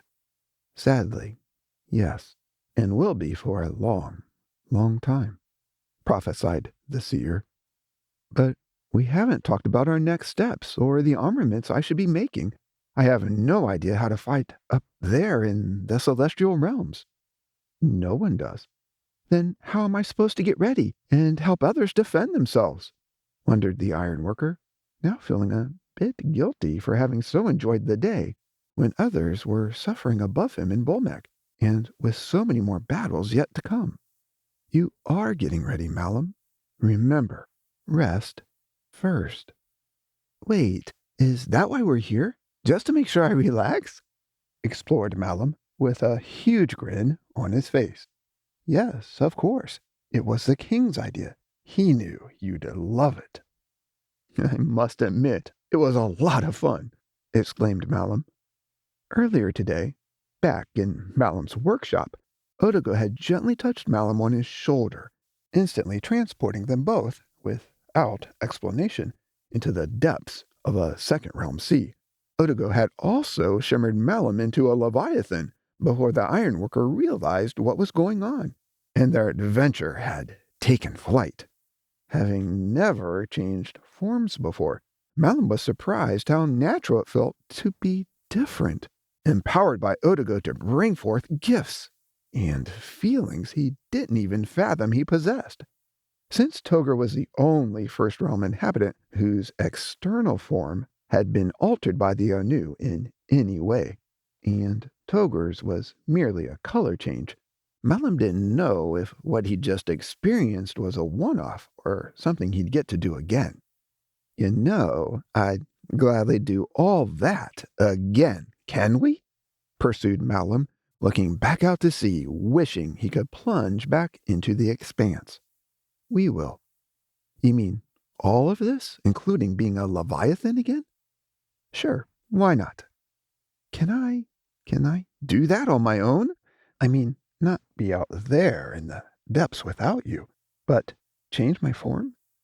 One of the reasons the king had chosen today for Malum's adventure was the hope that Malum, being Malum, would ask questions like this, thus allowing Otigo to naturally reveal new insights to the ironworker so Malum could, in turn, share them with others, helping them prepare for the upcoming battles.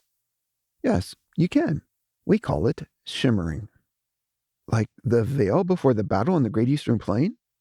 Something like that, yes. And can I change into anything? Anywhere? No, not exactly. Then what can I do? Malum eagerly asked, not the least bit upset Otigo had implied there were limitations to this gift. First, you should know that shimmering only works for you outside of First Realm. In the presence of the king, you are who you are. Malum pondered this great truth, knew he wanted it no other way with the king. When you're away from First Realm, there'll be occasions when it might better suit the kingdom for you to assume a different form as you interact with other life. You mean like leviathans and the squids? Suggested Malum, pointing back out to sea. Yes, but also, and more importantly, Second Realm inhabitants. Oh, gasped Malum, realizing that meant seconds would soon exist, and he'd get to interact with them.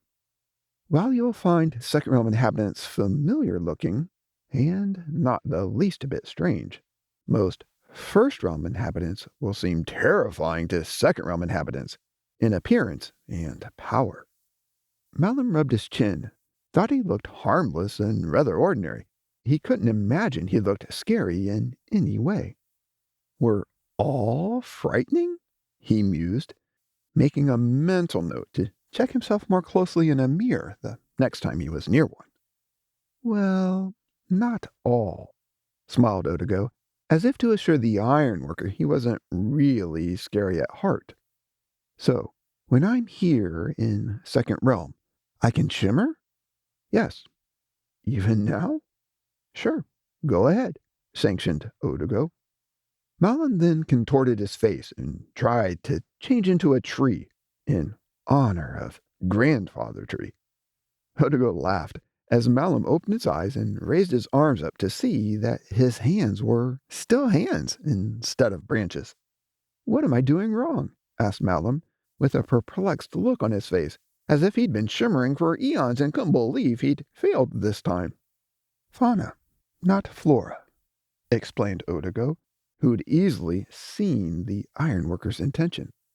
Oh, nodded Malum, as he quickly closed his eyes and tried again. Without changing, the ironworker opened his right eye and peeked over at Otigo. So, do I just think it, and I change? Pretty much, assured Otigo. Okay, nodded Malum, closing his right eye and turning his head back out to sea. Malum then envisioned many life forms, too many to choose just one. In the end, he opened his eyes and looked back over at Otigo, still himself. If I can change into anything I want, that seems pretty overwhelming. It can be. Instead of trying again, Malum started to process the implications of such a powerful gift. Will all First Realm inhabitants be able to shimmer? He inquired. Yes. Even them? Probed Malum, pointing up to Bolmec, but meaning the Kuur. Yes, even them. Since they're spheres right now, are they shimmering? No, not exactly. Inhabitants can only shimmer into creature forms. They were put in their current shape by the king himself. We Onu can shimmer, well, anything, explained Odigo. The way Odigo said the word anything made Malum wonder if everything in Second Realm was actually a shimmer, with nothing really being what it appeared. The idea made his head spin. It took a moment for his thoughts to return to the Kuur and how they'd view shimmering. Won't the Kuur perceive this gift as a new freedom? A benefit for living outside of First Realm? I can imagine they'll claim they've always possessed this ability but were unable to exercise it because they were constrained in First Realm by all of you. I'm sure they will. And the Kuur will probably try to assume forms that are dangerous or misleading, right? Yes, they will. But fear not. I've already blessed the spaces between the realms and Second Realm itself, so no inhabitant, Kuur or Onu can change into a form I don't allow in the moment. That's reassuring. Does that mean the Kuur won't be able to change into truly harmful or menacing forms? Well, I didn't quite say that. There will still be times when danger abounds, not just because of their physical form, but because of the heart of their message. But if they can change, how will I or anyone else ever know if the beast before us is an actual animal, inhabitant, or Kuur? Test the spirit. Trust the inner, not the outer. Malum, who'd already tried to do this back in First Realm, when things were simpler, knew this was easier said than done. He also appreciated that some First Realm inhabitants seemed to exhibit this gift more than others, like Servan, the Beast Wrangler. Given the imminent need, Malum wasn't surprised the Onu would make this gift more widely available to all Onu, similar to how they'd already extended the gift of transporting to the warriors when needed.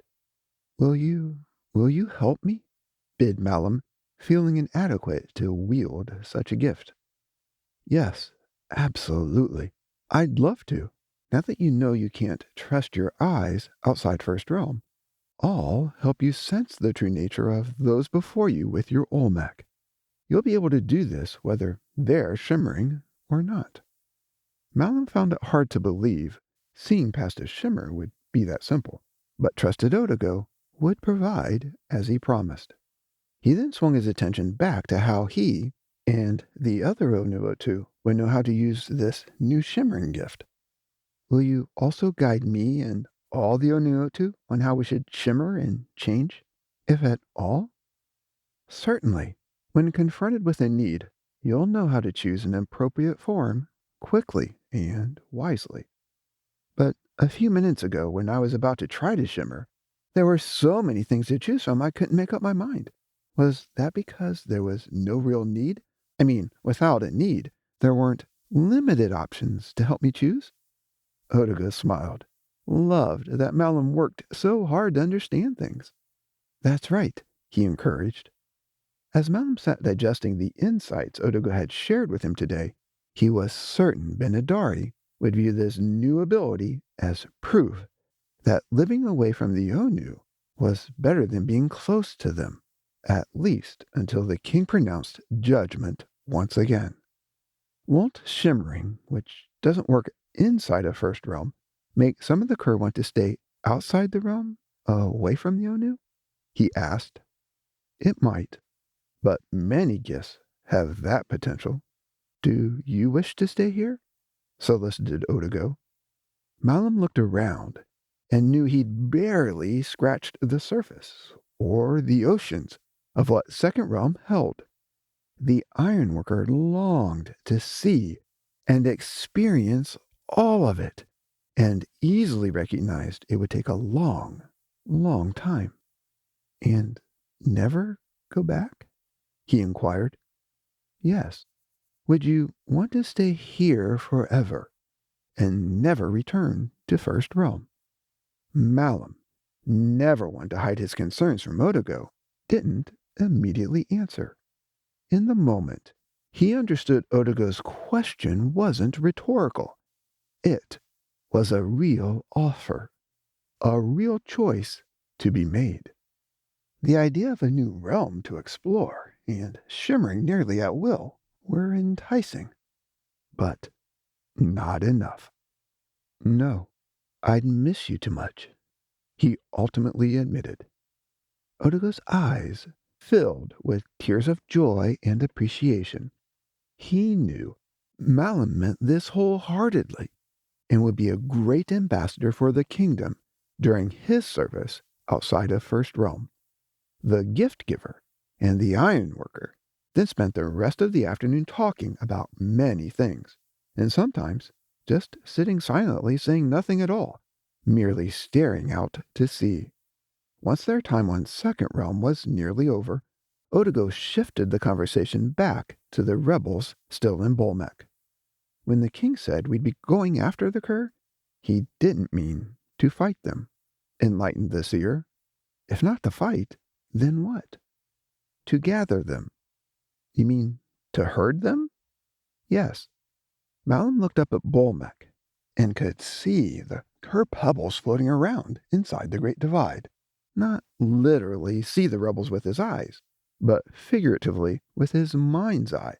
Malum was confident Otago had provided this view for him. So, we're going into the Great Divide to round up the rebel spheres? He asked. Yes, confirmed Otago. Sounds, started Malum. Scary? Offered Otago. Yeah, Bolmec's uncharted territory. I know. While Malum trusted Otago and all the Onu, he sometimes struggled to find the right words to explain what he was thinking. He often paused to concentrate on an idea so it wouldn't ebb away before he could get it out. But couldn't you just speak a word and they'd be out? He finally inquired. Yes, of course. Then why don't you do that? Proposed Malum eagerly. Since the Onu had always helped him in battle, he wasn't afraid of fighting the Kuur, but he really didn't like the idea of invading a space, completely unaware of its geography and pitfalls. Oh, there are many reasons, but foremost, we want the Kuur to see you and the other Onuotu helping them. You mean they can see and hear in their current ball forms? Yes. While they don't have any physical features like mouths, eyes, or ears, they can perceive their surroundings as if they did. Wow, that's kind of weird. But necessary. Why? We want them to be able to see you help them, to show them there's still more between us than the war they choose to wage. We want them to experience love in new ways, see new things, and long to come home. Not everything they encounter outside of First Realm will be bad or painful. So that's why the three of you won't just go get them out yourselves? Asked Malum, meaning Otek, Telios, and Otago. Yes, the Kuur need to see others, not just us. We hope it'll help them recognize that the inhabitants are the kingdom. I see. That's an interesting idea, determined Malum. Will they resist us? Not this time. In their current form, they can't control any of their movements or wield any armaments. They're basically inert. You won't even be taking weapons with you. Really? Roared Malum. Not in a mean way, but because he was totally taken off guard. Yes, no weapons. Simply some food and supplies needed for the journey, but definitely no weapons. Well, okay, if you say so, acquiesced Malum slowly. How about earplugs or something like that. Won't they be yelling at us? Cursing us? And you? I don't want to listen to any of that. Now that's a great question. You won't need those either. Currently, the Kuur can hear each other, but it's sort of like they're broadcasting on a Kuur-only wavelength. You won't be able to hear them, though if you say something to them, they'll hear it. Wow, Odigo, this Great Divide stuff just keeps getting weirder and weirder. But all right, no weapons, no earplugs, affirmed Malum, feeling more confident than he sounded. Odigo then explained that inside Bolmec there were many spaces, almost like the Great Divide contained a realm completely unto himself. Odigo even gave Malum a brief glimpse into some of these hidden areas. The seer also revealed that the king intended to send in search parties composed of 4 inhabitants, 2 warriors, or those used to battle, and 2 carriers, or those willing to carry. The 4 would work together to navigate through Bolmec, find cursed spheres, and carry them to a designated collection point. Sorry, Odigo, but I have to ask you again. Wouldn't it be better for you to just say the word and extract them all at once? No. The adventure and experience of being inside Bolmec is very important for the Kuur and the Onu too.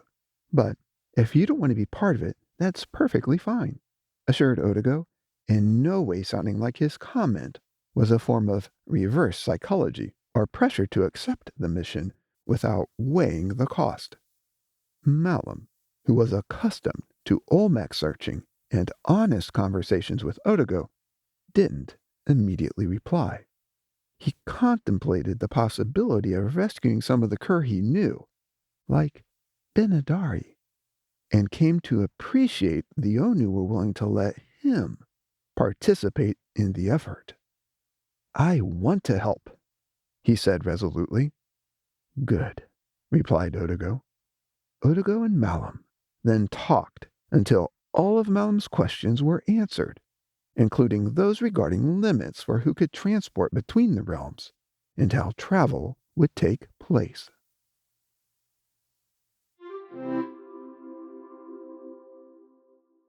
Throughout the upcoming week, the Onu, not just Odigo, met with all the Onu warriors as promised, explaining their Bolmec invasion plans and why they wanted help extracting the Kuur. In addition to the warriors, they also met with carriers and a few others, like Kroga, asking them if they wanted to join the effort. While each exchange was unique, the gist of most invitations was similar to Odigo's discussion with Malum in Second Realm. Since this was a time-consuming effort, these meetings all took place out of time, unrushed, helping those suffering battle fatigue in a way no other traditional interaction could.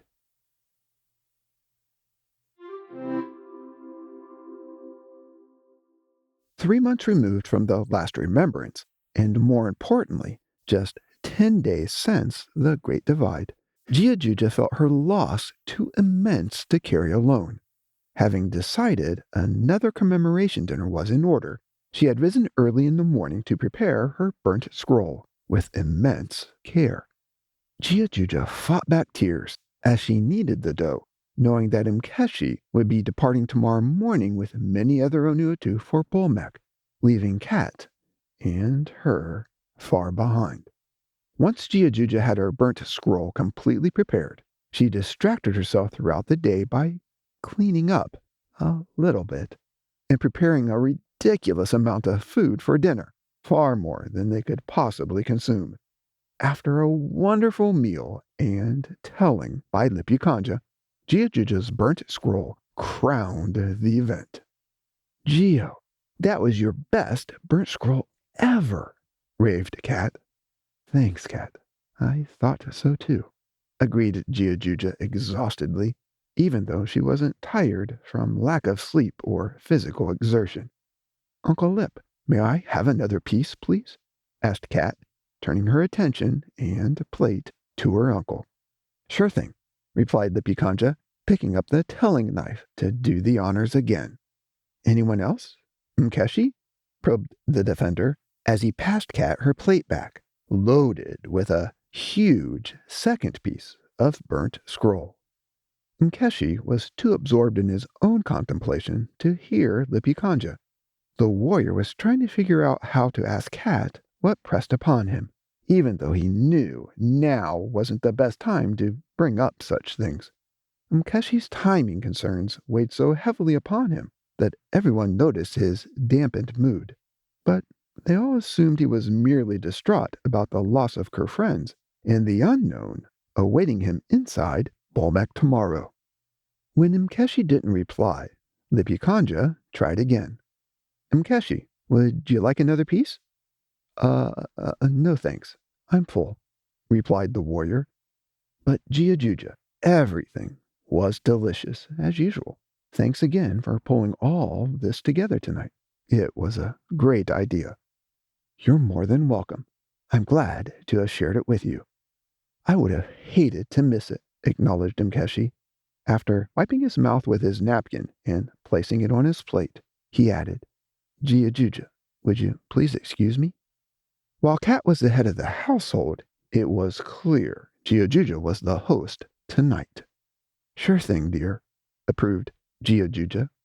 Mkeshi then slid back his chair and, uncharacteristically, left his dirty dishes on the table instead of taking them out to the kitchen. Without saying another word, he left and headed towards the living room. Before Mkeshi had taken more than a step or two, Kat peered over at Jiajuja, as if to seek her permission to leave as well, though she really didn't need to. Once Jiajuja nodded her approval, Kat slipped out behind Mkeshi. Together, they went out onto the porch to be alone. After the Bikanja and Jiajuja finished their dessert, they worked together to clean everything up before retiring to the living room, where a gentle fire snapped and crackled in the fireplace. While Odigo's blessing on the remembrance had uplifted them, they were still both deeply mourning the Great Divide, especially the loss of their children. Word of Malam's excursion with Odigo to Second Realm and the promise others would be traveling beyond the realm made many believe, including Jiajuja, that they'd see their loved ones again. Though still others, like Lippy Kanja, imagined contact with the Kuur outside of First Realm would be more frightening than anything experienced inside the realm. Will we ever see them again? Pleaded Jiajuja, as if Lippy Kanja held the key to some locked room hiding their children, or could reverse the choices they'd made. I don't know. Things are happening so quickly. I don't know what to think. I'm willing to go with the Onu tomorrow to try to find them, cried Jiajuja, tears beginning to flow. I know, but the Onu didn't ask us to join them in this effort. Why? Why not? Sobbed Jiajuja, ready to venture into the Great Divide on the slimmest of chances that she might find the spheres of her children and carry them to safety. I'm sorry, Chio. I really don't know. We have to believe the Onu have a reason for what they're doing now, and why they didn't seek our help. The defender was careful not to give voice to his concerns for Jiajuja's safety inside of the Great Divide, or for any of the Onu venturing therein. While he was confident the Onu would protect them, he wasn't excited about the idea of everyone being weaponless around the Kuur and the hidden dangers Bolmek inevitably contained. But I stammered Jiajuja, struggling to get the words out. I could help carry them. I have a laundry basket I can carry them in, after all. She half cried, half laughed, as she waved her hand above her head towards the upstairs closet where Lippy Kanja had dutifully placed her basket before Mkeshi arrived. I know, Gio, I know, but it's full, choked Lippy Kanja, fighting hard to hold back his own tears.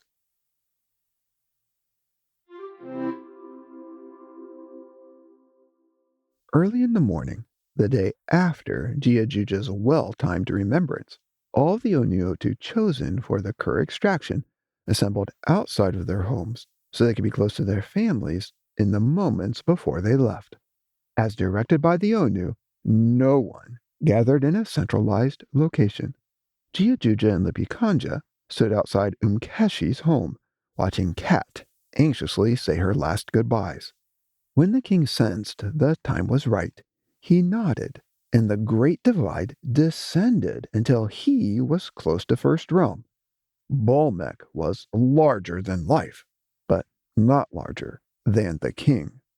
The sight was awe-inspiring and a bit scary.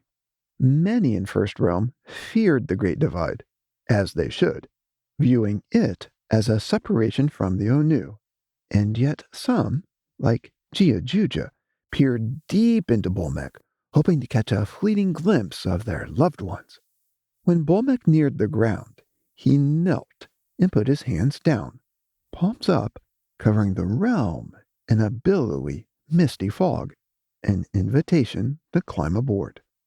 Vanguard and Asa the Knight were the first to venture towards Bolmec's fingertips. As they boldly advanced, their forward steps did something rather odd.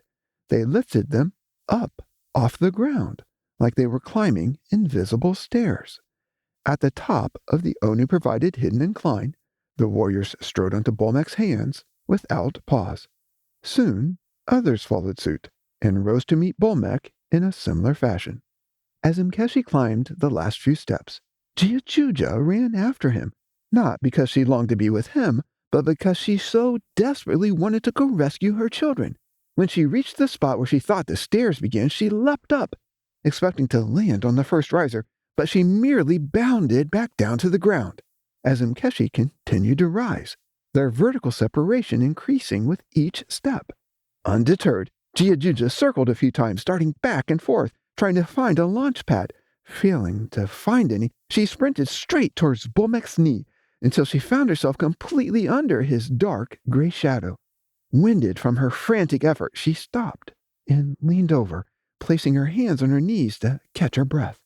Giajuja was so focused on reaching Bolmec and her children that she completely missed Telios, descending through Bolmec's hand far off to her left, and the majestic way he walked over to join her in Bolmec's shadow. As Giajuja caught her breath and stood up, Telios placed his arm around her and tenderly explained, "Oh, Gio, my love, only the invited can go today, not just the willing. But thank you ever so much for being willing to go. And don't worry, I'll personally take care of them." "Really?" cried Giajuja, tears now streaming down her face. "Really," assured the prince as he gently wiped away the tears from her cheeks. To aid Giajuja's recovery, Telios revealed to her that the king's judgment and all Onu love were intertwined in a way no inhabitant can fully fathom, appreciate, or escape. The idea that her children weren't beyond the reach of Onu love heartened Giajuja, and, after a deep sigh, she simply whispered, "Thanks."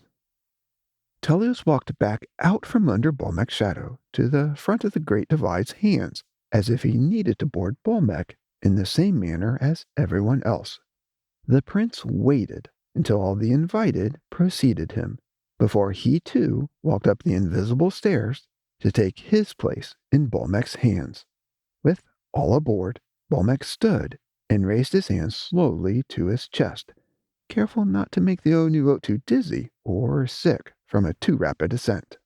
Holding his hands tight against his chest, as if trying to give the warriors a hug, the Great Divide loosened his outer layers of protection, and the Onu marched in.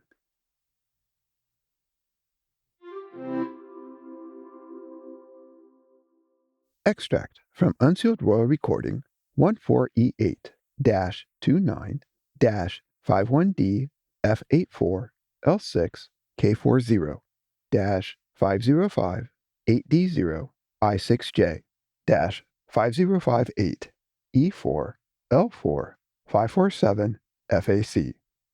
All first realm inhabitants were well aware of the value the Onu placed on recordings, especially during trials. Since Odogo had blessed recorders to ensure that their recordings were true and full of the meaning and intent behind actions, recordings were often the most trusted witnesses during any tribunal. In preparation for the Great Trade, the Onu understood all Second Realm Toba had to be accurately recorded. Mindful this would be an arduous task, they wanted to make sure they'd identified a recorder willing to lead this effort, even before any Second Realm inhabitants were created. "When are you going to ask her?" sought Otek. "After we return from the extraction," answered Odogo, the leader of all recorders. "And Mkeshi? Will you ask him, or should I?" inquired Telios. Telios had already decided he wanted Mkeshi to help with the Bolmec encampments, regardless of Kat's decision, but sensed Odogo might want to have a say in the timing of his request. "As his commander, you should ask Mkeshi, but please, wait until after I talk with Kat. She needs some time to weigh the cost of what we're asking her to do before they get swept up in the moment. Our cause is too great, and the effort too large, for Kat to wonder later if she agreed to help just because of him."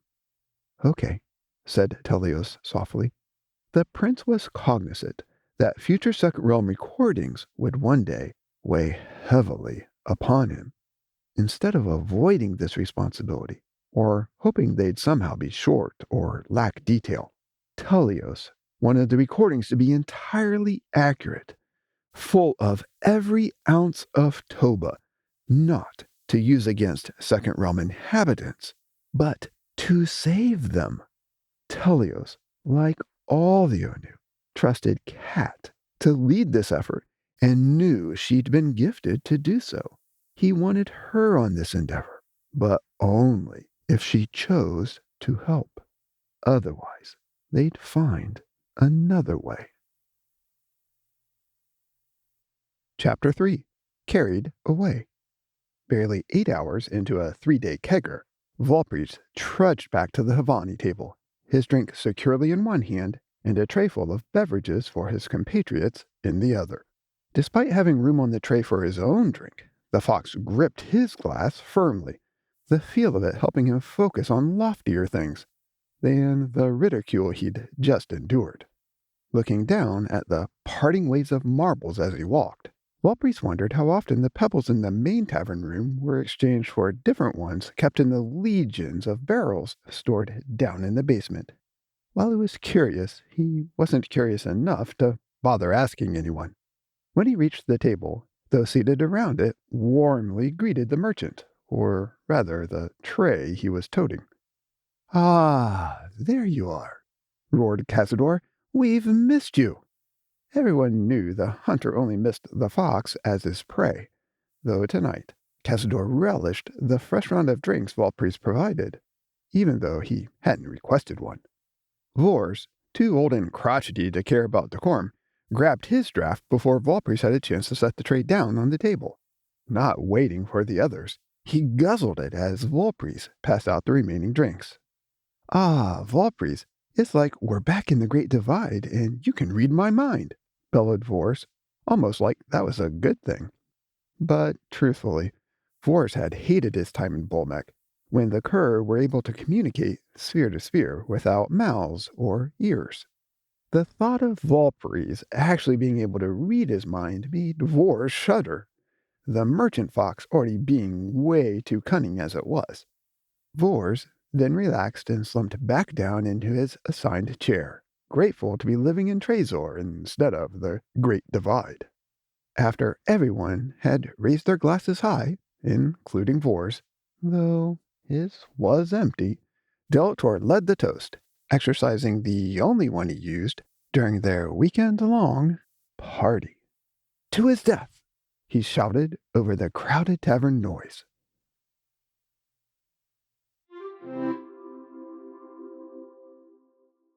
As the Onu search parties entered the Great Divide, they quickly separated. Each foursome led to a different location in Bolmec by a beckoning Kuur sphere. While the beacons weren't audible, the lead member of each party was able to sense one specific Kuur in need until that insurgent was found. During this endeavor, the Onuotu realized the king's pairing of 2 warriors to 2 carriers had been done to make them feel safer about the effort, but wasn't really required to accomplish the task at hand.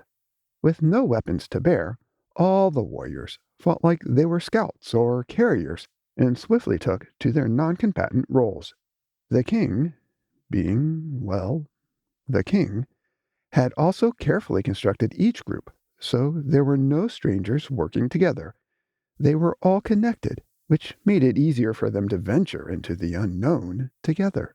When Vanguard, Squire, Malum, and Tefra found themselves all alone, far away from the other Onuotu searchers, Malum queried one of his best friends about her missing flaming swords. "So, Squire, how does it feel to be without them?" Squire knew exactly what Malum meant, the thought of her missing swords weighing heavily upon her. She was grateful Malum had brought the topic up so she could talk about it. "Truthfully, I feel naked without them." "Embarrassed naked or unprepared naked?" asked Vanguard. "Is there a difference?" chuckled Tefra. "Oh, yes, absolutely," laughed Malum. "I guess I feel a little bit of both. It feels very awkward, like I'm forgetting something," revealed Squire. "Where are they?" probed Malum. "I don't know," revealed Squire, her answer setting off a small panic attack, almost as if she felt she'd never get them back, though she knew she would. "Really?" inquired Malum. "How's that possible?"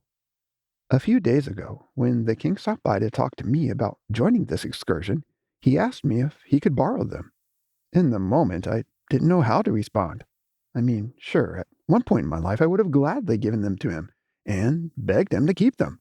But now, well, I really feel like they're a part of me." Malum understood this sentiment. He knew warriors often got attached to their weapons.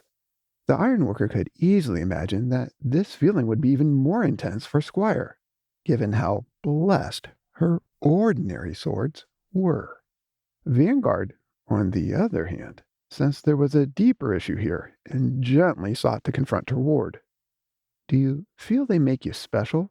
she pursued, concerned pride might be seeping back into Squire. "Oh, yes, most definitely," beamed Squire. "They keep me humble, just like the humble king, though not nearly as much as him." Vanguard, who'd taken an unnatural position for her, the rear of the search party, stopped dead in her tracks, overcome with grateful tears. While she'd worked hard to mentor Squire, she couldn't believe how thoughtful, precise, and powerful the king's gift to Squire had been. In the cave, the loss of her footsteps was immediately apparent, and the other 3 turned around to check on her. Even in the faint light, Squire could see Vanguard's face. She rushed back to her and gave Vanguard a huge hug. "Don't worry, I'll be fine without them. The king said he'd always help me be humble, with or without the swords, so I told him to take them." "Squire, I'm so very proud of you," rejoiced Vanguard. "Thanks, but it was really the king," observed Squire as she let go. "Do you think you'll get them back?" wondered Tefra from behind Squire. Squire quickly turned to face Tefra, full of energy and anticipation. As she spun, her hair floated away from her head and then swayed back, down into place. "Oh, yes, absolutely," radiated Squire. "The king asked to borrow them, not take them away. He always chooses his words carefully. I believe he meant what he said." Since Squire's resolve seemed to imply the issue was closed, the search party resumed their pursuit of their first rescue. But barely 7 paces on, Malum stopped. Always mindful, Onu actions often carried great importance, and seldom understanding them on first blush, the ironworker wanted to delve deeper into Squire's perspective on her now missing swords. Squire, why do you think Otek let you keep your swords out on the Great Eastern Plain after the Divide, when he took everyone else's? Not quite everyone's, corrected Vanguard. I still had longsword. Yeah, right. Why'd he do that? Why just the two of you? Otek never said, and I didn't ask him. Did you, Squire? Tendered Vanguard. You mean, did I ask the king about it? Yes. Did you? No, I didn't either. Interesting. But, Squire, if you had to hazard a guess, why do you think the king didn't borrow, the flaming swords back then, when he relieved all the rest of us? Asked Malum, as he dug his toe into what appeared to be common dirt on the floor, but was really highly prized comet dust.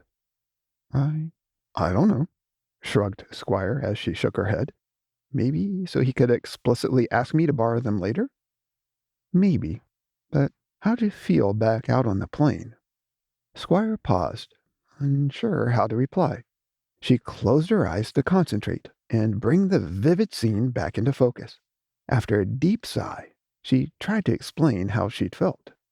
Back then, I didn't really feel special in any way.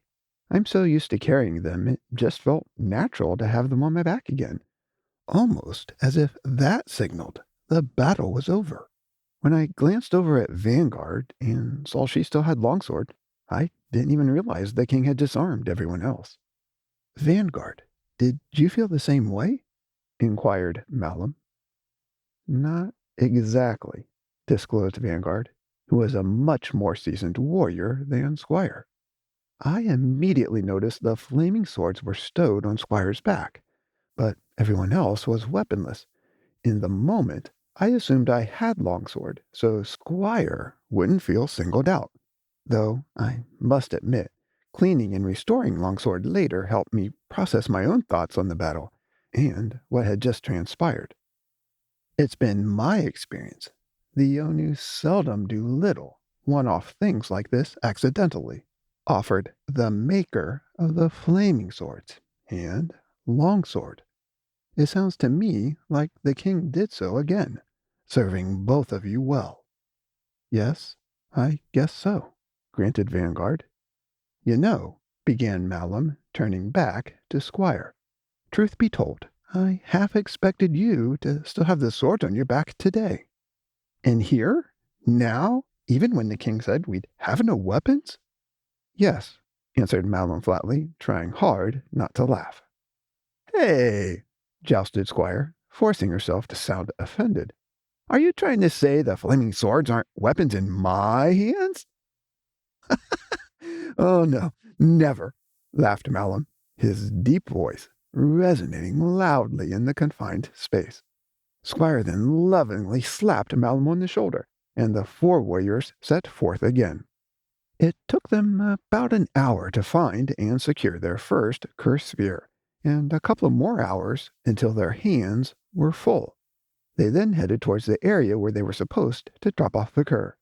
Although they lost track of time, they eventually emerged from a passageway onto a ledge that overlooked a vast cavern with an overly high ceiling, a space Bolmac had only hewn out the day before. Unlike Kroga, who was used to using navigational gifts, Vanguard, Squire, Malum, and Tefra weren't confident they were in the right place. Peering over the ledge, they saw the floor of the cavern, a couple of stories below them, littered with other Onuotu search parties, dropping off Kuur spheres and a fair number of Kuur already corralled off to their left. The spheres were packed tightly together, as if someone knew the cavern floor would be full before the effort was complete, and didn't want to waste any space. I guess we're in the right place, suggested Vanguard. Or we're all in the wrong place, observed Squire. I think it's safe to say we're in the right place. But how do we get down there? Inquired Malum. Be peacemakers, answered Tefra steadfastly, reciting one of her favorite Onu sayings. While this didn't seem to answer Malum's question, immediately a tunnel to their right lit up, revealing a gentle, sloping ramp down to the ground floor. Once again, An Onu word had provided illumination for their next step, light for the very path they must take. The royal family had promised this would occur within Bolmek, and Tefra had been the first to test their pledge. This Onu provided, word-inspired, illumination worked well during the entire Kuur rescue mission, and for all Onu who ventured into Bolmek later. Eventually, many Onu followers realized the power of this promise applied to every aspect of their lives, not just the moments they felt alone inside the Great Divide.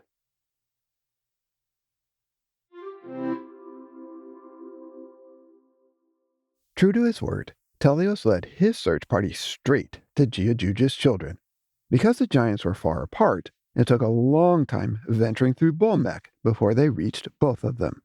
Even though these two Gigas clan members were usually much larger than other Kuur, in their current form they were the same size as every other rebel, about the size of a beach ball. Since each Kuur sphere contained the original mass and matter of the corresponding insurgent, just compressed and morphed, the gigaspheres were heavy and hard to handle, even in the lighter gravity of the Great Divide. While most other spheres could be carried under arm, Giajuja's children could not. They had to be ushered around in two hands. During their long journey to the Kuur drop-off cavern, Teleos carried the elder Gigas, and Saitania conveyed the younger son.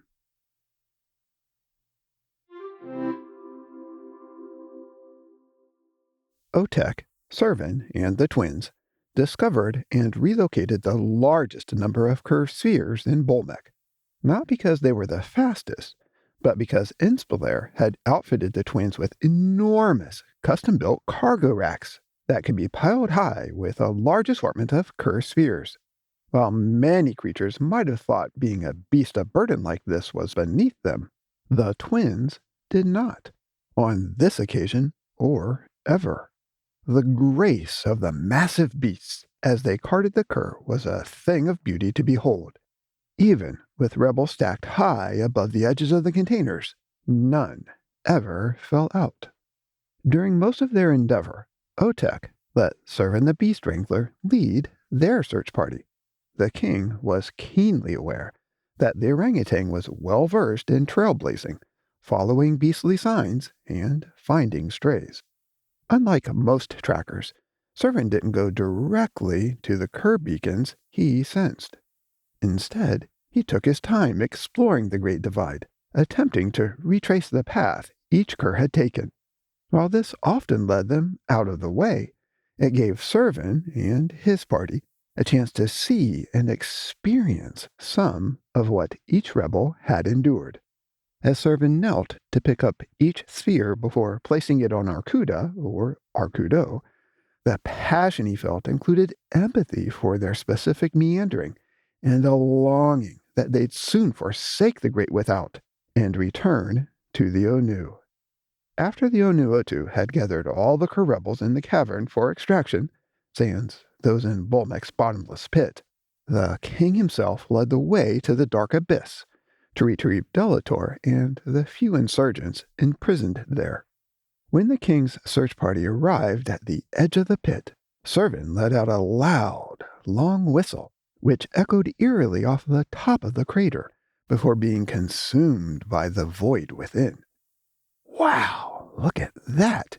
he exclaimed. "I'm glad Tufar never stumbled into anything like that."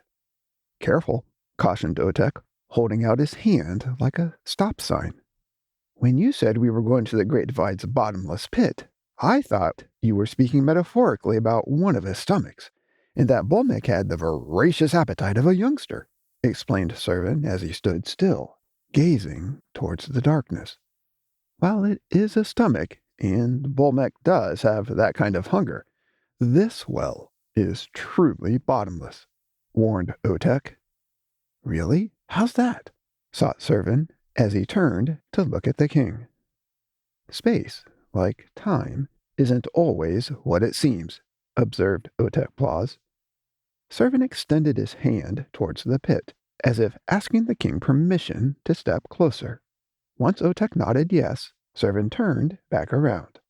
Before advancing, he tapped his foot a couple of times on the ground to guarantee the terrain near the drop-off was firm, able to hold his weight. Servant did this gently, not just to be safe, but to make sure he didn't inflict discomfort on Bolmek. Once he was dangerously close to the edge, he began shouting down into the depths. The orangutan wasn't playing or seeking an echo.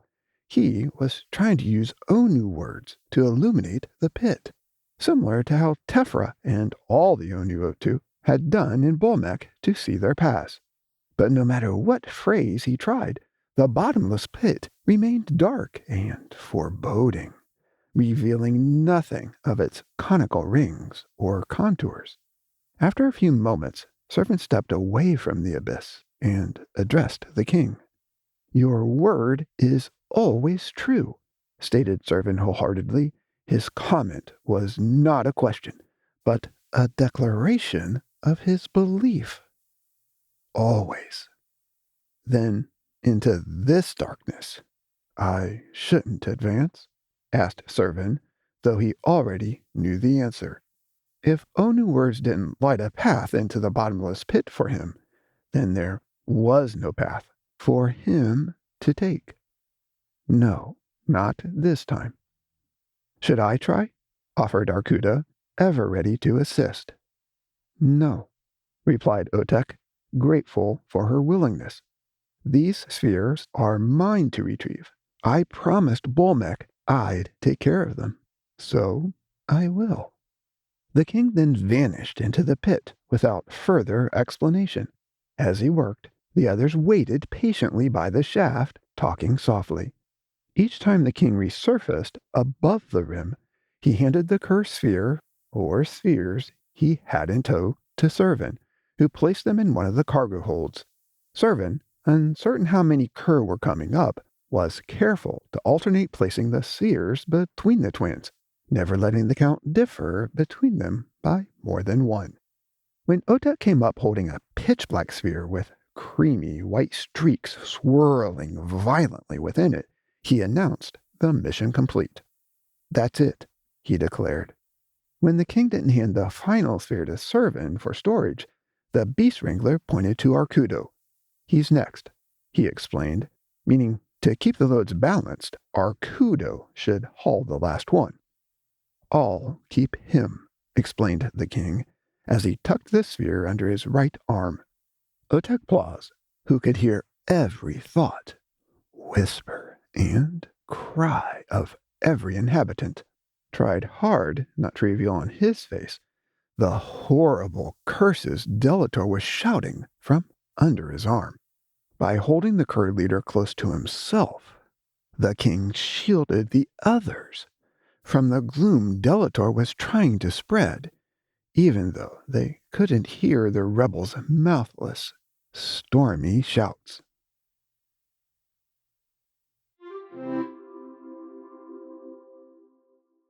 When Mkeshi arrived back in Tala after 10 days in the Great Divide, he rushed straight to Kat's home.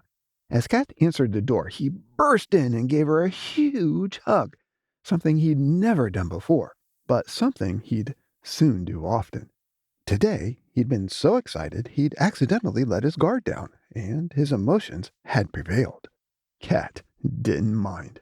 She was actually the last one to let go of their first embrace. Too animated to sit down, Mkeshi strode back out onto the porch and paced back and forth as he described his adventure. Kat, overjoyed by their first contact, lingered by the door and watched Mkeshi with a huge smile on her face, her head resting sideways against the doorframe.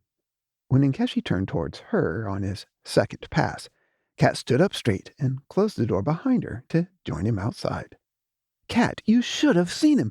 Bolmek was incredible. You would love him," he asserted breathlessly. "How so?" Kat asked expectantly. Given Mkeshi's enthusiasm, Kat suddenly didn't think of the Great Divide as punishment, like they'd all done before, though that perspective would soon return. "Oh my, where to begin?" laughed Mkeshi heartily. While many would have rhetorically answered, At the beginning, Kat did not. She knew Mkeshi spoke from his heart, and rarely in chronological order. Instead, she waited eagerly for him to find his own path through his telling. Bomek's sights and sounds were like those from your wildest dreams, he began slowly, his eyes and arms wide open, expressing awe and fascination. You mean my nightmares? Joked Kat, once again deeming the Great Divide something to be avoided. But intuitively, she knew this wasn't really what Mkeshi meant. No, no, not at all. Think of rugged, exciting places you'd love to explore. But we're almost too scared to do so, afraid encroaching upon them might damage their beauty, or yourself. It was kind of like I was spelunking and wilderness trekking all at the same time, but mostly caving, discovering great uncharted realms, carved out by eons of erosion and mineral buildup. Some caverns were even bigger than Tall itself. Kat and Mkeshi had never been able to do any kind of hiking or exploring during the war, but Mkeshi appreciated that Kat loved these types of adventures and had chosen this perspective as his starting point on purpose. He went on for a long time, describing how the spaces he'd encountered inside Bolmec looked, felt, sounded, and smelled. During his telling of the Great Divide and his first visit there, Mkeshi hadn't realized many of these regions were transient illusions, Bolmec reconfiguring himself to accommodate his guests. In many ways, this was similar to how the Royal Library reorganized itself based on the needs it sensed. Was it dangerous? Bid Kat. While Mkeshi had failed to mention any such thing, Kat was certain the Great Divide must not be tame. Oh, yes, without a doubt. Bolmec had fiery digestive tracts, sharp crags, perilous structures, and even a bottomless pit that Arkudo told me about. Were you scared? No, Mkeshi answered quickly, shaking his head from side to side. The warrior took no offense to Kat's question. He felt being scared was a protective gift, something many ignored at their peril. Reconsidering his reply, he added, well, maybe a little. I mean, I was and I wasn't. How so? Inside the Great Divide, I knew the Onu would completely protect us. So I guess I wasn't really scared about being hurt, but I did feel something. I guess it was more like the adrenaline rush you get when you're doing something sort of dangerous, but know you're going to be perfectly safe doing it. Does that make sense? Kat, who was very bold, even though she wasn't a warrior, completely understood what Mkeshi was trying to say. Yes, yes it does, she affirmed. Good, sighed Mkeshi as he turned his telling towards the Kuur. I'm sure there's much, much more to see and explore inside of Bolmec than I did. Really, I only got to see a few spaces, basically just those where a few Kuur spheres had lodged. The collection cavern and some paths between those points. How'd you know where to look for the lost Kuur? Asked Kat. You know how sometimes you can sense another inhabitant? I mean, you know, or think you know, where they are, what they're thinking, or about to say? Sure, that happened to me a lot growing up with Kraid. It felt like we were bonded, like we had some invisible wire connecting us, answered Kat, who was looking forward to the time when this would happen between her and Mkeshi. Well, it was kind of like that. Whenever I got to lead our party, I was drawn to a specific location where Kuur was floating or stuck. It was like the sphere was beckoning me, begging me to come find them and help them. Could you actually hear them? Oh, no. The spheres were as hard as marble. The Kuur had no inhabitant features like we do. So you couldn't tell who you'd found? No, not at all. They didn't have any identifiable markings. None? No, none that I ever saw, replied Mkeshi quietly, his elation fading as the weight of lost family and friends came rushing back in upon him. What Mkeshi and all the rescuers didn't realize, and the Kuur never divulged after the rescue, was that each Kuur sphere was always found by a friend, family member, or close acquaintance. The Onu feel one of the best ways to reach an inhabitant is through another inhabitant, someone they know, someone who cares about them.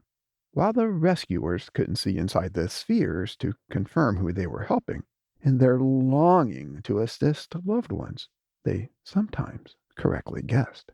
But the cur, even without eyes, always saw precisely who tended them.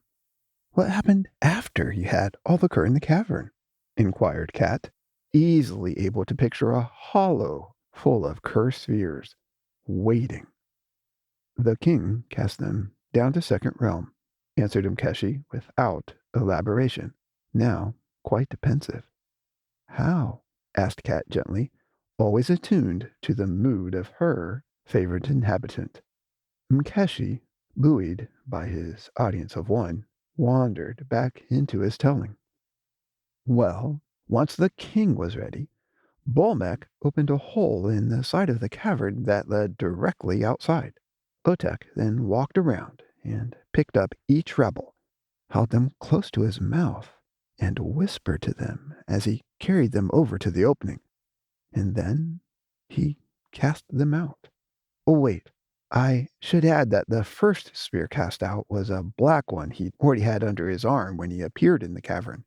Anyway, the king then went back and took care of all the others, one at a time, whispering to each one as he went. "What'd he say?" inquired Cat. "I have no idea. He didn't tell us." Much later, Otek revealed that he told the cur they now had the power to shimmer. It could change back into themselves upon arrival on Second Realm. He also implored each one to reconsider their choice to be in the cur. With most, his conversation was very brief. With a few, it lingered. When Notek was done talking to each one, he cast them out of Bolmek. Given the king's immense strength, the spheres flew at incredible speed through the vast expanse between Bolmek and Calem. Oh, hey, by the way, on the way home, I found out from Telios that Calem is Bolmek's baby sister. "Wow, that's cool," observed Kat, as she reflected back upon the time Telios had allowed her to see Calem's creation. As the cur flew into Calem, they began to glow like meteors, but instead of continuing to get hotter and grow a fiery tail, Calem seemed to slow them down gently, and as they neared the surface of Second Realm, she extended her hands, and the cur rolled out onto the ground. Not unlike how Bolmek brought us back down to First Realm, though we walked off his hands, not tumbled.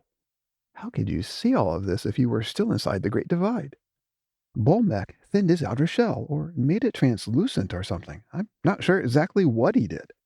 But besides the opening the king used to remove the cur, we could see beyond the Great Divide all the way to Second Realm. Weird. Very. I told you you'd love Bolmek. Yes, I think I would. I wonder if I'll ever meet him. I don't know. I hope you do. Me too. Anyway, I'm not sure how he did it, but Odago the Seer must have also touched our eyes, because while the cursed sphere should have been way too small for us to see as they approached Second Realm, we could clearly see each sphere roll off Calem, slow to a stop, and change back into normal inhabitant form. Does that mean you saw my mom, dad, and Bonvu? Yes, I did. And your family as well? Yes. That must have been hard. It was. But it was also hopeful. What do you mean? It kind of felt like they were being given a second chance. I mean, if the Great Divide was only meant to punish them and separate us, the cur could have easily been constrained in Bolmek forever, or placed in another vault or clan member. But they weren't. That's an interesting perspective. The two then sat quietly for a few moments, thinking about Bolmek, the cur on Second Realm, and second chances. "I hope Malum's right," Cat concluded. "About what?" "You know, he said Odago forecast that some of us would go to Second Realm."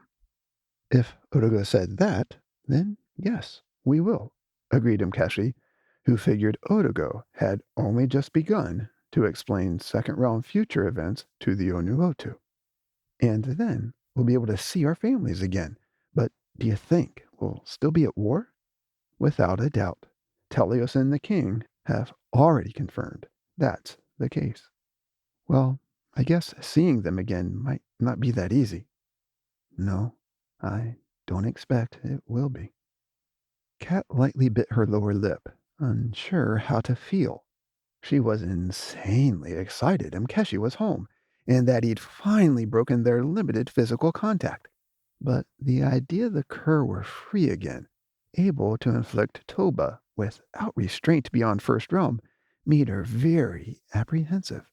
Yet, given Mkeshi's passion, she now hoped she'd be able to visit Bolmec and venture beyond him to see the new realm Telios had created.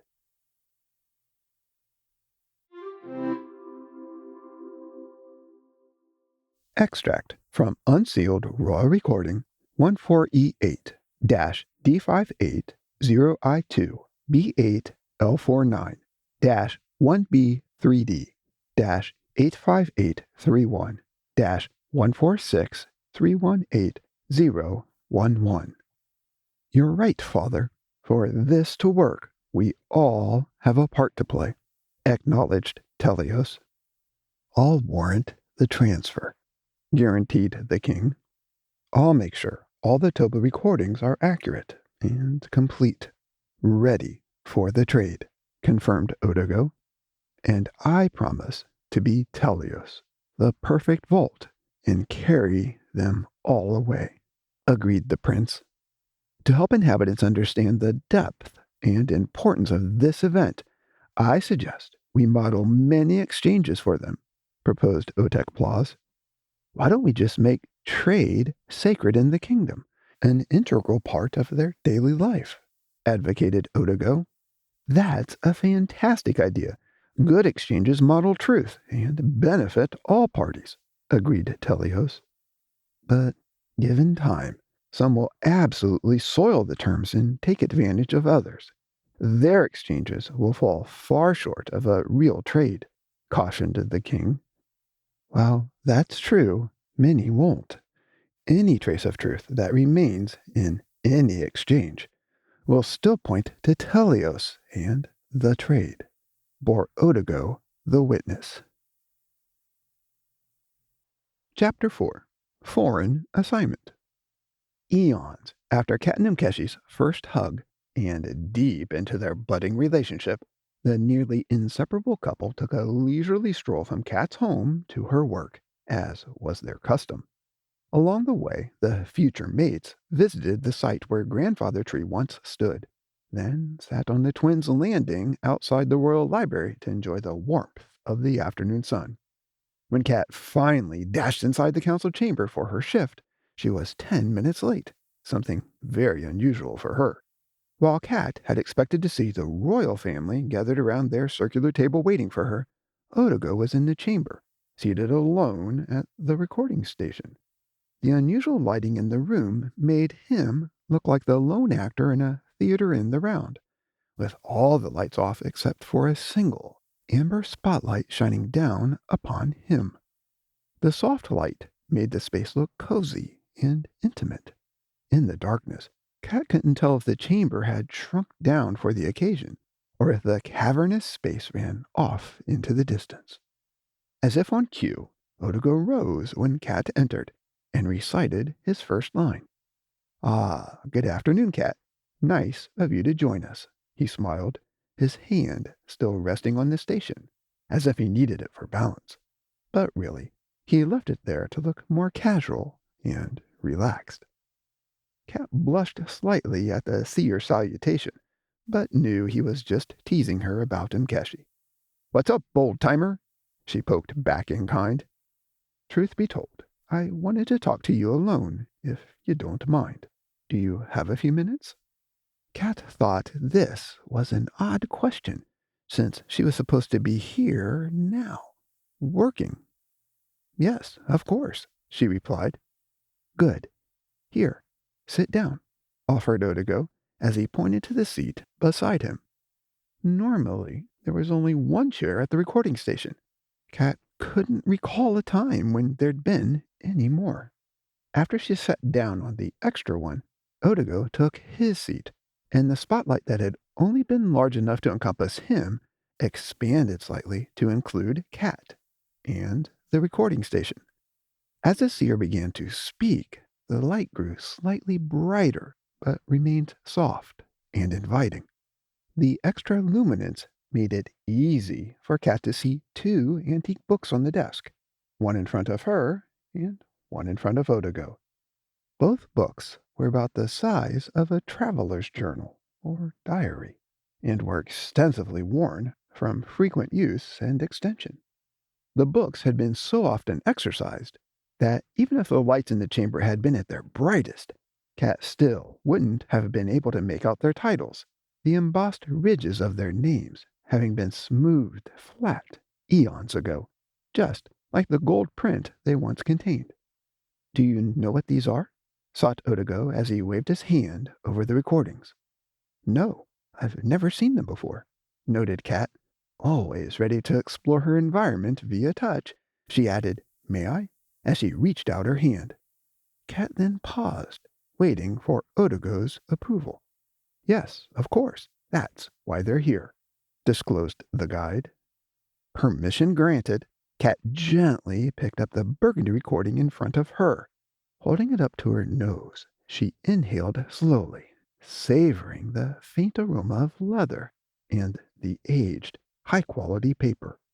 Without looking inside, she closed her eyes and held the book up next to her left ear and ruffled the pages. While the edges of the manuscript looked and smelled ancient, the paper sounded incredibly crisp and fresh, like it had just been pressed cut earlier in the day. The expert royal recorder placed the journal back down on the station, then ran her hand slowly over its cover. As her fingers slid over the fragmented grooves where the title once sat, Otigo touched her mind's eye to help her see the original title, My First Diary.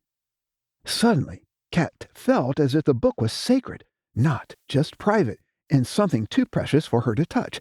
She swiftly raised her hands up into the air above the book, but didn't look away or scoot her chair back. "Otigo, whose is this?" she asked softly. "Whose do you think?" questioned the seer in return, pushing the book down closer to Kat, as if she had nothing to fear.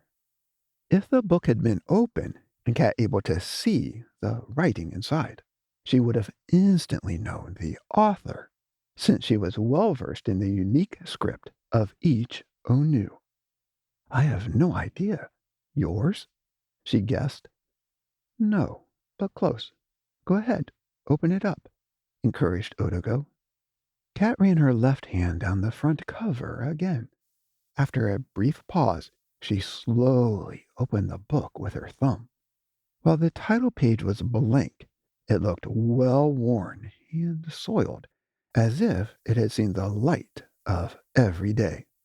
The folio looked so often handled that Kat was amazed it had no rips or tears in it, just creases and smudges. It was even still perfectly attached to the binding. Kat looked back over at Otigo with a look of, "Are you sure?" written all over her face, not quite confident she was supposed to turn the title page and thus find something she wasn't intended to see. Otigo nodded, but didn't fully open Kat's eyes to see all the writing. With his approval, Kat peered back down at the page and flipped it over. The first content spread looked nearly identical to the title page. It, too, was tattered and worn, but not abused, and completely blank, as was the second spread, and the third, and fourth. Kat started flipping pages, expecting every one of them to appear the same, empty, and to run out of sheets momentarily, since the book appeared to be more like a good-sized pamphlet than a novel. The recorder was only partially correct. Every page was indeed blank. But as Kat turned page after page, she found the remaining stack of paper never seemed to change thickness or run out. Does this ever end? She chuckled as she began flipping pages even faster. Eventually, but not for a very long time, enlightened Odogo. After another second or two, Kat halted her advance through the book. She swiveled in her seat to face Odogo, but kept her left hand resting on the open pages, as if she needed to mark them and keep them from turning of their own accord in the windowless chamber. Odogo, are all the pages blank? She asked. Oh, no, absolutely not. They're full of doodles and notes about First Realm inhabitants, private love thoughts, as it were, like someone might put in any diary. Kat blushed slightly, thinking about the notes she'd made in her own diary about Mkeshi. Odogo tried to act as if he hadn't noticed the pink hue of her cheeks, but Kat was confident he had. Kat turned back to the recording and ran both of her hands over the open, two-page spread, as if she was trying to feel impressions left behind by a heavy-handed writer. She sensed none, but was sure there was something there beyond her reach. These pages are full, aren't they? She conjectured as she continued to caress the off-white sheets. Yes, smiled Odogo. Kat stopped rubbing the pages and pulled the book closer to her.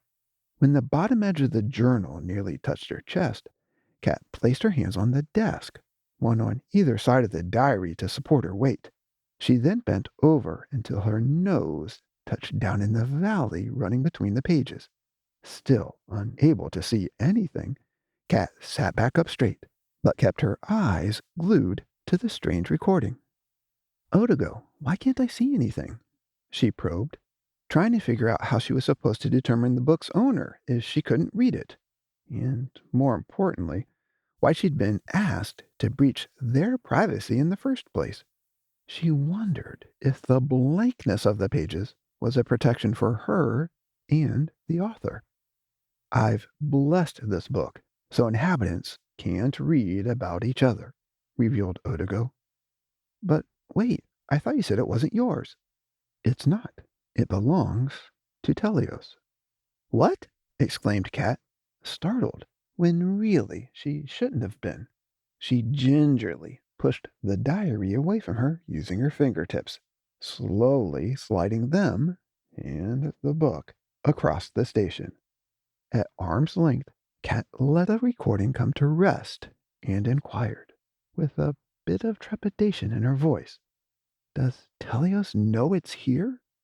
Yes, of course. He's the one who suggested I show it to you today. Kat stared back down at the recording, but didn't move to re-engage it in any way, as all at once, awesome, horrible, humbling thoughts came flooding over her. Am I in there?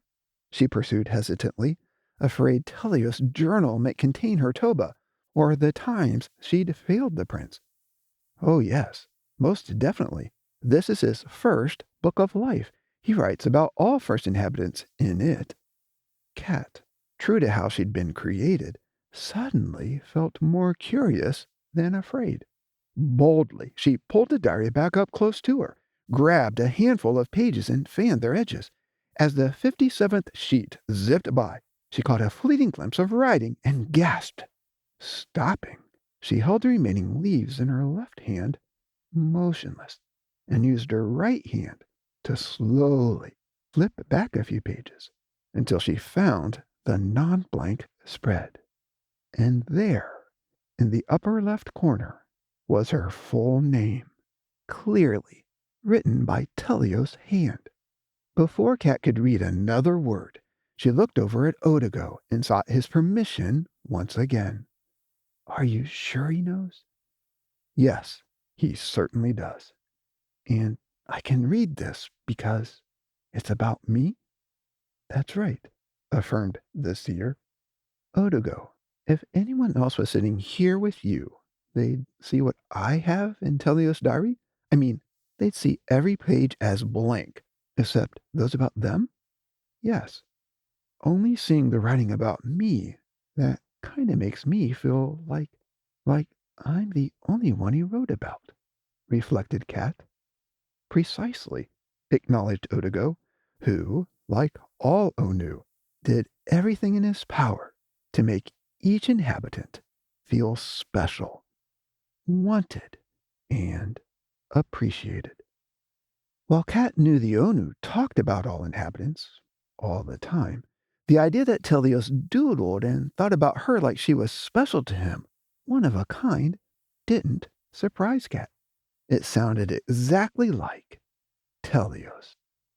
Turning her attention back to Telios' diary, Kat began reading the comments about her. She didn't get very far before tears of joy splashed down on the page.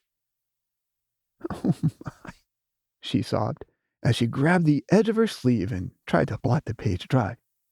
It's okay, Kat. Telios uses special ink. Nothing can blot, smear, erase, or change anything he writes. Only he has that power, declared Otigo. Kat didn't appreciate the magnitude of Otigo's message in the moment, but she would, eons from now, during the trade. She was just relieved to know she hadn't marred Telios' diary, or his writing about her. When Kat was done devouring the first 2-page cat spread, she wondered if there would be more. Slowly, she turned the page, almost afraid the next pages would be blank and there'd be no more written about her. To her great relief, she found it too was full, and that the story of Telios and Kat continued. Done with the second spread, she read the third and the fourth, and quickly realized the section on her went on and on and on. Instead of reading more, she simply joyfully flipped the pages quickly and found the writing never seemed to end. To her utter amazement, no matter what page she stopped on, she found that Telios had written something beautiful, positive about her. Words full of hope, love, joy, and peace. Never once did he mention a single fault or blemish. Astonished and rather humbled, Kat looked over at Otigo.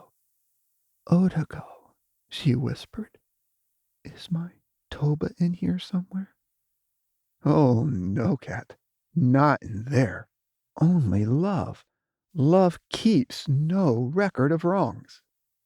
That's reassuring, sighed Kat, as she gratefully closed Telios' diary and gently slid it away from her until it was perfectly aligned with the other recording still sitting on the desk in front of Otigo.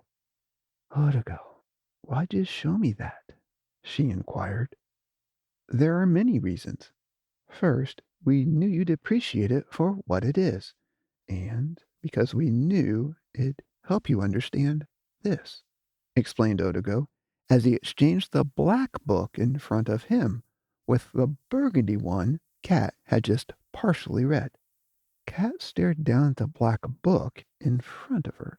It looked just as worn and used as the first one she'd investigated. Did Telios run out of room for first realm inhabitants in his first diary? She asked expectantly. No, he didn't. Then is this his book of Toba? Queried Kat, anxiety creeping back into her voice. No, warranted Otigo. It's okay. Go ahead. Open it. Kat tore her eyes off the book and peered earnestly over at Otigo. Regardless of what this new book held, she wanted to know something about her past Toba. Otigo. Yes. Where is it? Where's what? The list of my Toba. All my Toba. There is no such list, Kat. It's gone. Gone? Gone where? What do you mean? Remember when you asked Telios to forgive you? Yes, of course. How could I not? Answered Kat quickly. Well, in that moment, since Telios had paid the price, the account of your Toba was wiped clean, like it never existed at all. But how can that be? No one's ever really explained how it all happened. Does it matter? Kind of. I mean, I think I'd appreciate it more if I understood how it all worked. Cat, I believe you would. But for now, let's just say it's hard to explain. Although, I am glad you brought it up, because that's why you're here. Cat instantly mistook Odigo, thought he meant her clean slate needed to be amended to contain all her past Toba. What? I'm here to restore the long list of my Toba? Like you've had us restoring Desma? She worried. Oh, no, not at all. Good. That's a relief. So why am I here? Other than to work later when we're done talking, joked Cat. Look again. What do you think it is? Questioned Odigo, pointing back down at the black book in front of Cat. Cat stared back down at the recording, a tiny bit concerned. It might yet contain her Toba. Odigo knew this and assured her that wasn't the case. Cat, this isn't a book of Toba. Relieved, Cat began to examine the second book in exactly the same manner she had the first. She touched it, smelled it, listened to its pages, and felt for its title. To aid in her quest, Odigo opened her sight slightly so she could see its name, My Second Diary. Since the book was just as worn as the first, Cat was confused. Odigo, is this one Telios too? She asked. Yes, but I thought you said all firsts were in Telios' first diary, and that this isn't for Toba. Why a second diary? Because, while it's similar, this one is full of Telios' love for second realm inhabitants. It's his second book of life. And it's already full? Squinted Cat, tilting her head to the side as if the idea was too heavy to hold in place. Yes. But how can that be? I thought Telios hadn't created any of them yet. He hasn't. Instead of repeating her question in the hope that Odigo would expound further, which is what Cat really wanted to do, she heeded Odigo's previous advice and began to inspect the pages. She quickly found they looked just like those in the first book, well worn and never ending. After several moments, Cat slowed her advance through the diary and came to a stop. These pages are full of writing, she observed. Cat's comment wasn't a question. Although she couldn't perceive the script, she trusted Odigo meant what he said when he claimed they were full. But how can that be? She solicited again, unable to contain her question, longing to understand what this meant. Cat, my dear, all sentient beings exist in Telios' mind before he creates them. These pages are full of his notes and compassion for second realm inhabitants. And since time doesn't flow the same for us as it does for you, or for them, these pages really are a record of second life. While Cat struggled to understand this type of time bending, she knew Odigo was trying to tell her something important. Very important. Something she was supposed to be able to grasp right now in this moment. Did Telios pre-write these things? Or did his recording come back through time so you could show it to me now? She ultimately asked. Both, smiled Odigo, proud of Cat's ability to see. And it's full of the names, character, and being of all second realm inhabitants? Ever? In the beginning, before any were created, yes, answered Odigo, choosing his words very carefully. Cat caught the nuance. But now it doesn't? She inquired. One day, it might not. Why not? Why would Telios stop writing about them or rip out their pages? Similar to his first journal, this diary began with a section for each inhabitant, their name listed in the upper left corner, and Telios' initial love notes and thoughts about them. As the inhabitant lives and allows us to know them, Telios adds to their pages, spread after spread. Each proves the inhabitant has chosen to remain connected to us. Known. Known? Puzzled Cat. Yes, known. Knowing a second realm inhabitant is very important to us. They must know us, and we must know them, for them to be hidden in us, and us in them. Otigo's explanation raised more questions than it answered. Cat wasn't even sure how to seek clarification, so she waited to see if Otigo would elaborate some more on his own. But he didn't. Instead, he simply waited for Cat to digest what he'd already provided. And then it struck her. Known. That's what it was. Cat had felt known while she was reading Telios' first diary. She'd seen small, secret things she'd only told him. Although Cat was confident nothing was truly hidden from Telios, or the Onu, his diary made it sound like he'd chosen to allow Cat to reveal herself to him when she was ready, in her own way, and that he hadn't known these things about her before she shared them. This made Cat wonder if Telios was acting as if he didn't know, or had somehow really chosen not to know. Cat wasn't sure how this could be, and the thought made her head spin. But whatever the case, it was clear to her that Telios had deeply cherished the moments she'd shared herself with him. So much so that he'd taken the time to document these secrets and how Cat had disclosed them to him. Like each revelation and the act of revelation itself were both gems of great value, reflecting intimate knowledge of Cat. She was known. That's beautiful, Otigo, gathered Cat, as she considered how comforting this should make any inhabitant feel. But what did you mean when you said this book might not contain all second realm inhabitants at some point? This book holds special meaning and intent to the royal family, as second realm inhabitants make their final choice to live without us, disconnected. Telios will honor their choice and remove their names from his book. He'd never impose himself on anyone or invade their privacy by keeping them listed in here. I don't understand how that's possible. Doesn't he still love them? Immeasurably so.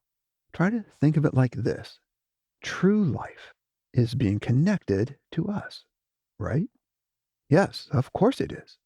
Well, second realm inhabitants who choose life will remain listed and written about in this diary.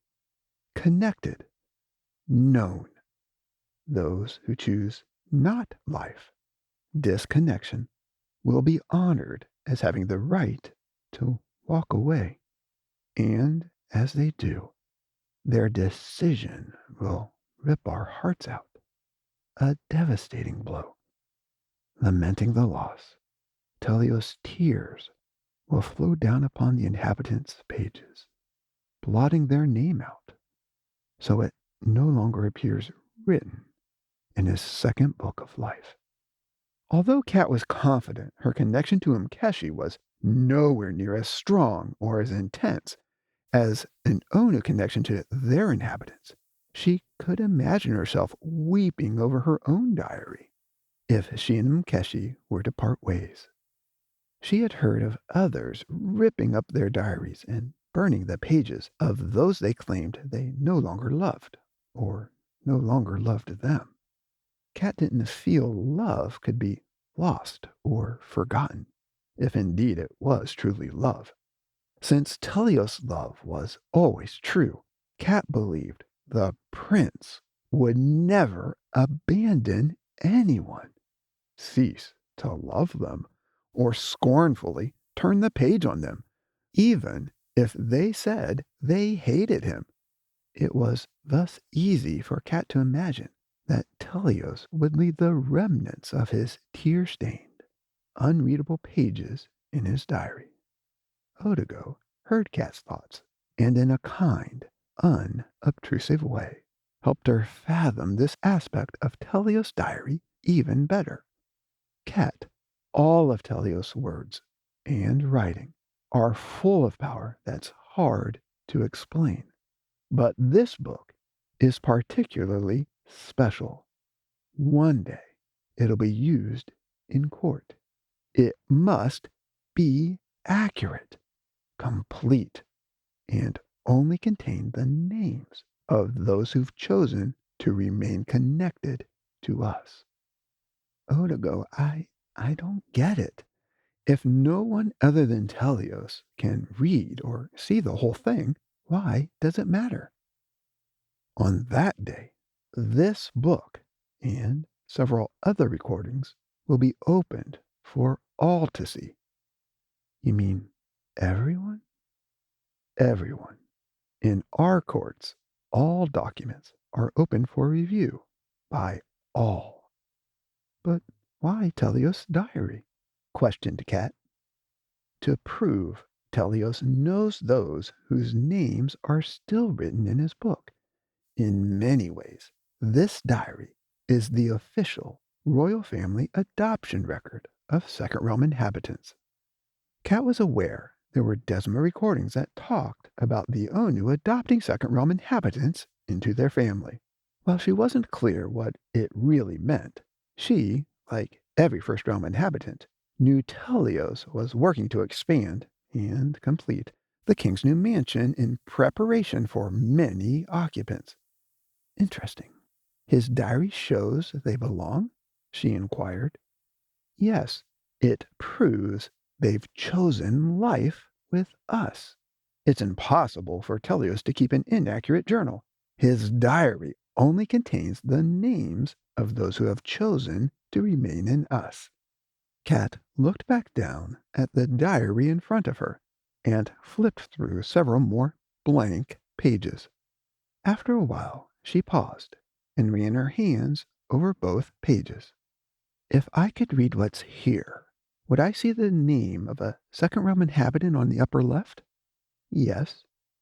And only love? Love and knowing.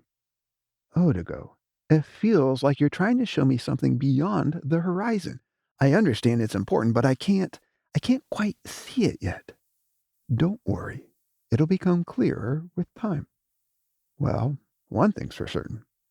What's that? Telios is crazy in love with all the inhabitants he creates, offered Cat. Yes, he is. Cat closed the second journal and handed it to Odigo. Instead of keeping the diary, Odigo set it back down in front of Cat, carefully lining it up with the burgundy one on the desk still in front of him. Cat, as you know, the price for all Toba must be paid, cautioned Odigo. Cat nodded pensively. She wasn't sure if Odigo meant in general, or if he had something specific to discuss with her, something that needed to be addressed in her own life. But Cat didn't flinch from the moment. She remained still, open. And the price for all Toba is death. Separation from us, continued Odigo. The thought made Cat swallow hard, even though she was currently unaware of anything standing between her and the Onu. Feeling uneasy, she wanted to cry out, What'd I do wrong? But as Odigo touched her almanac, she realized he'd let her know if there was something amiss. Reassured, she merely asked, "By separation, you mean the great without?" Worse, permanently set apart, never to come back.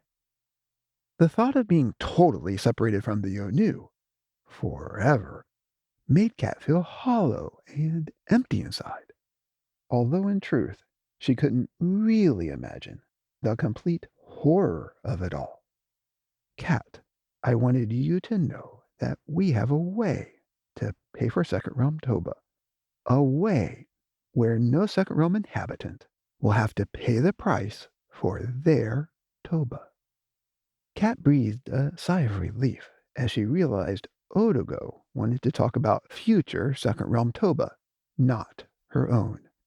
Having already experienced her own forgiveness, she was certain the Onu could accomplish what Odogo suggested. She wondered if the seer was willing to explain how it would work for seconds, since he'd brought it up, even though the Onu hadn't explained how it worked for her own Toba. So Kat ventured a simple "how." "Trading has always been sacred in the realm," disclosed Odogo, stating the obvious. "Yes, I know," acknowledged Kat, reflecting back upon how she'd felt when she thought she'd lacked the means to trade for anything of value. It had taken a long time for her to understand, with the help of the Onu, that the best trades seldom involved trinkets or material things. "One day, we'll transact a truly sacred trade for Second Realm inhabitants," foresaw Udigo, "for the trade to be balanced and fair. All their Toba must be covered. None can be left behind. It must all be accounted for. The trade must be complete. Perfect." Udigo paused to let this sink in and allow Kat to rummage through her own life, the many recordings she'd studied, and the countless conversations she'd had with the Onu. Kat was aware of the trade, but didn't fully comprehend it, nor did any First Realm inhabitant. The cost was simply too high for them to imagine. "How will anyone know it's perfect or complete?" she eventually asked. "There must be an accurate recording of all their Toba, so when the price is paid, it's paid in full," revealed Odogo. Kat wasn't totally shocked by Odogo's response. Personally, she had no desire to read or study any recording of Toba for any realm. She sensed it would be too dark, too depressing, and was glad there were only 2 books on the recording station, for if there had been more, they might contain Toba. While Kat was eternally grateful for having been allowed to read some of Telio's journal entries about her, she rightly sensed this wasn't the primary reason the diaries were before her now. "Odogo, why'd you show me these today?" she pursued. "Because we wanted you to see and experience them before I ask you something very important, something related to the second one." "What is it?" "Kat, we want you to be the second recorder. Would you?" "You mean second behind Recurrus?" "No, the first recorder for all of Second Realm." "Excuse me?" startled Kat, unsure what she'd just heard. "You want me to do what?" "We'd like you to be the second recorder, the one that leads the effort to record all Second Realm Toba."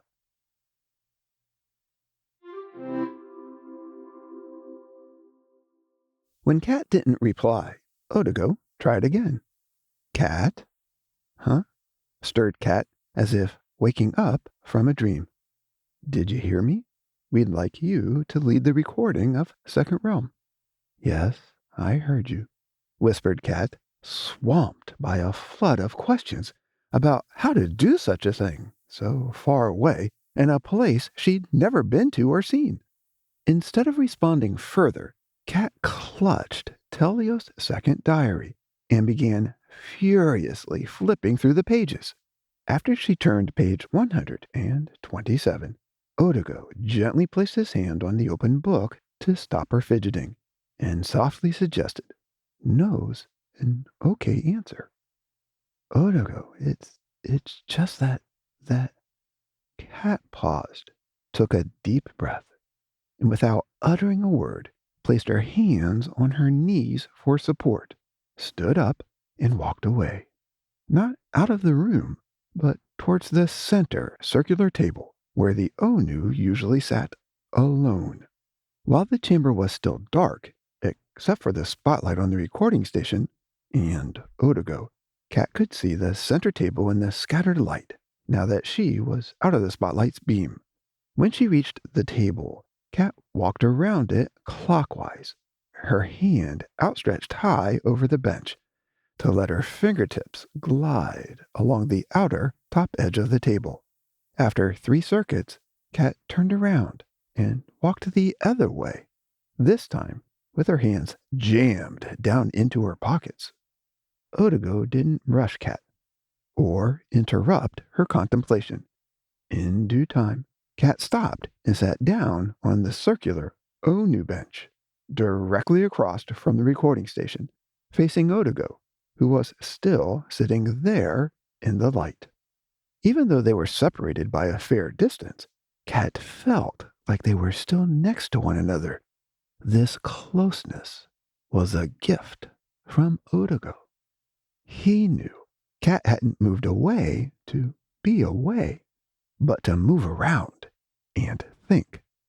Cat leaned forward, placed her elbows on her knees, and buried her head in her hands.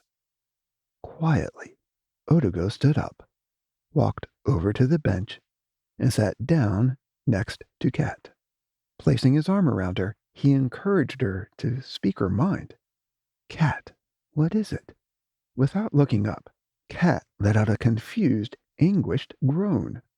Rallying her strength, she sat up and pivoted to face Odigo again, this time straddling the bench they shared. I don't really know where to begin," she confessed, as question after question raced through her head, making it hard to focus. "May I help?" offered Odigo. "Yes, please," begged Cat, seeking a path out of her uncertainty.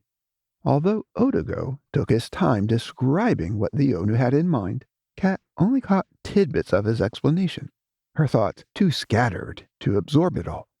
Cat did gather, however, that the effort would put her in harm's way, close to the Kuur, and cause her to see many things in Second Realm that would bless and haunt her.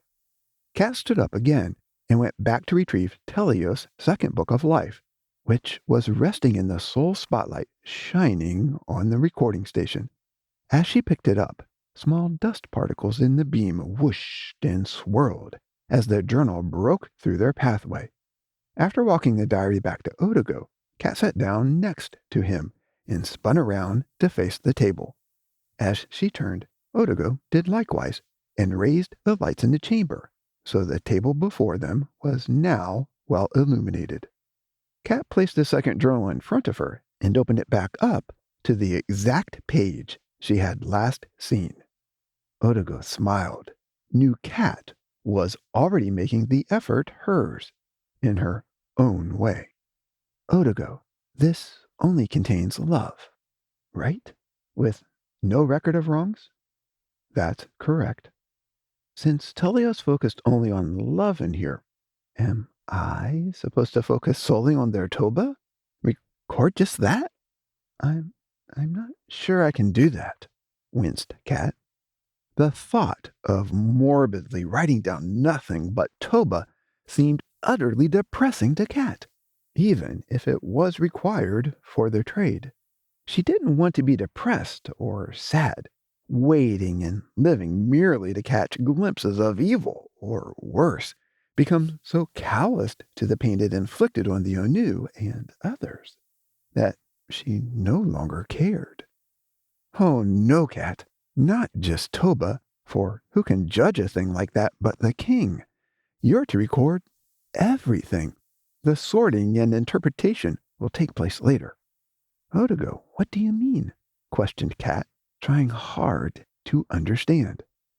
Instead of explaining, Otigo stood up and held out his hand.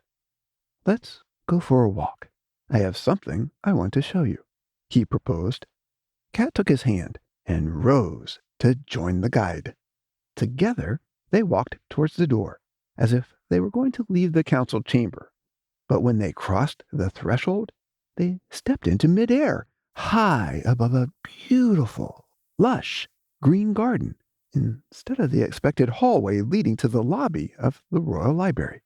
"Whoa!" blinked Cat, as she instinctively grabbed Otigo's arm for balance, concerned she might suddenly plummet to the ground, though she needn't have been.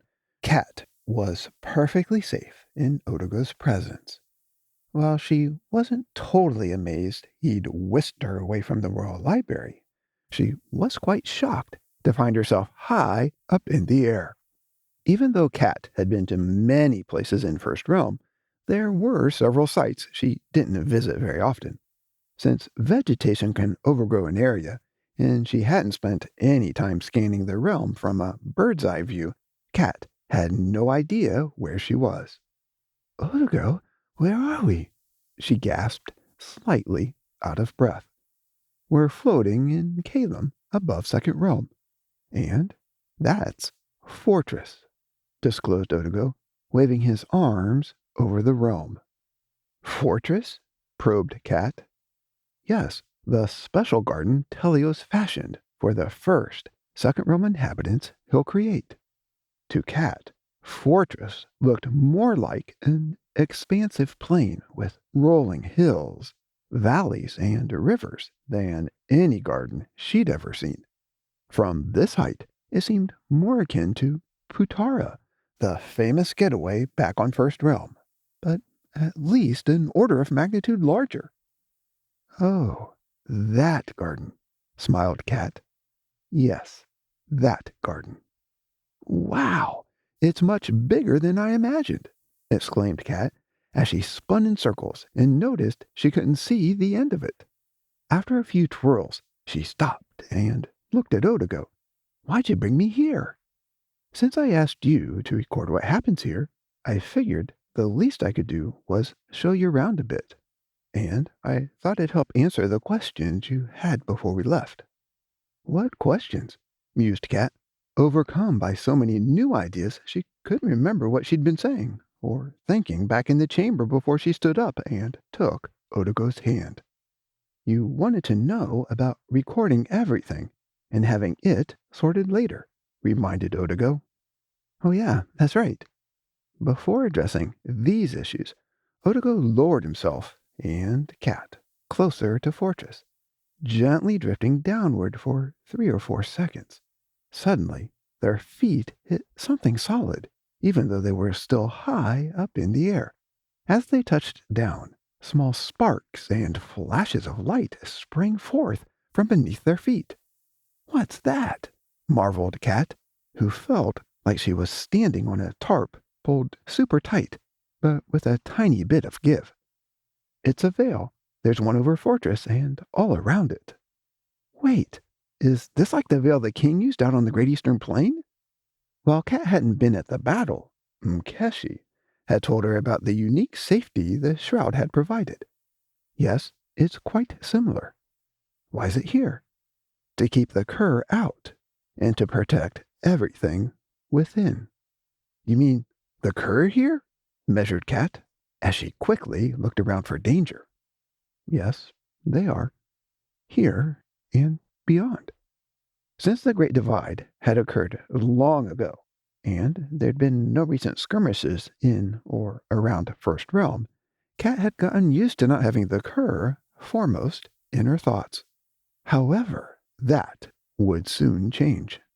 Cat walked around on the veil, enjoying the unique feel of its give and take, and the small flashes of light her steps induced.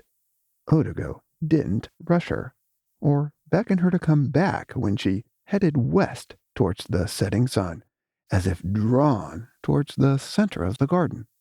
Once she'd gone about 50 yards, She stopped and yelled back over her shoulder. "That's them, isn't it?"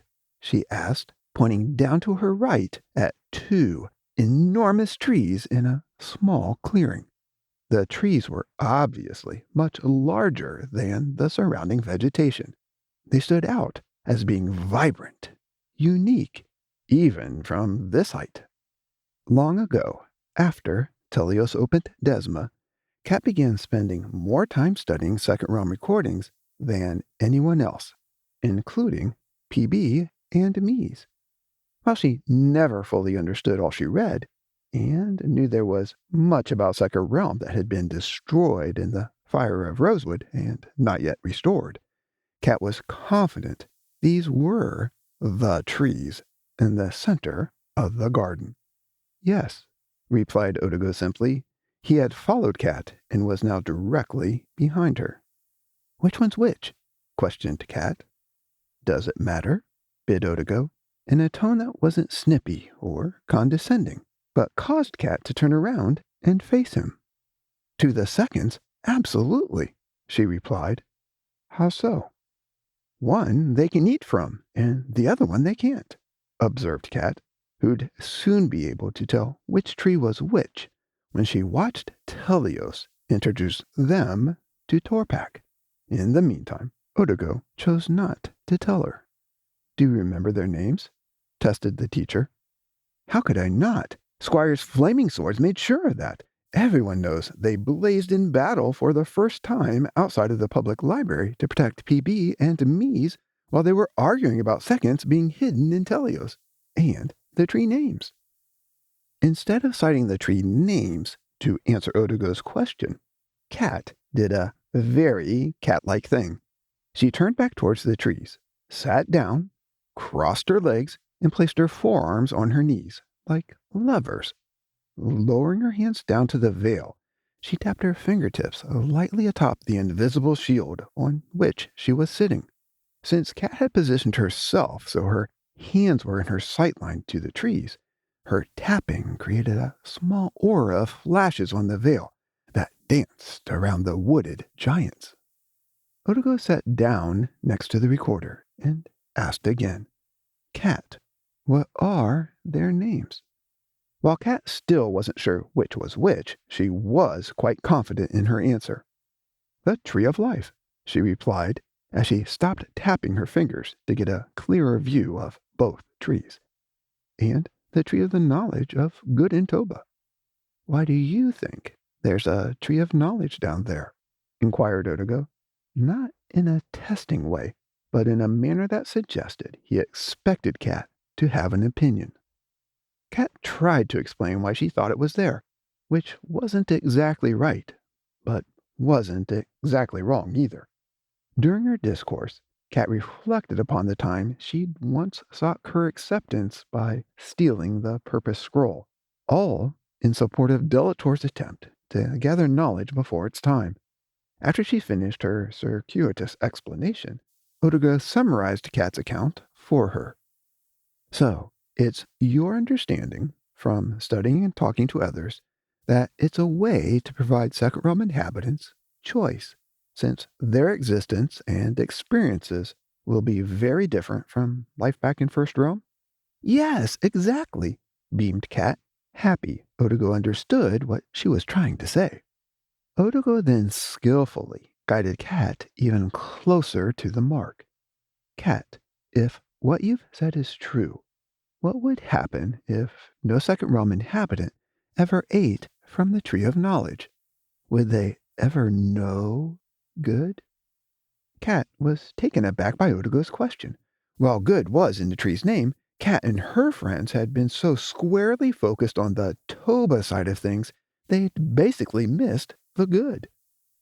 Wow, that's tricky," stammered Kat, buying time to come up with an answer. "Wouldn't they at least know you, so they'd know good, even if they didn't eat from the tree?" "Yes, but would they know that's good?" I want to say yes," answered Kat, "but maybe not." Instead of confirming, denying, or fixing Kat's perspective, Odigo pressed on. How about Toba? If they never ate from the tree, would they ever really know Toba? Before today, Cat would have quickly answered no. But Odago's enlightenment and his inquiry about good had made her question her previous point of view. I I don't think so, she answered slowly. But wait, did you mean intellectually know what Toba is? That it's something that breaks our relationship with you and others? Or that they'd be able to commit Toba in the first place? Either. Both, replied Odago.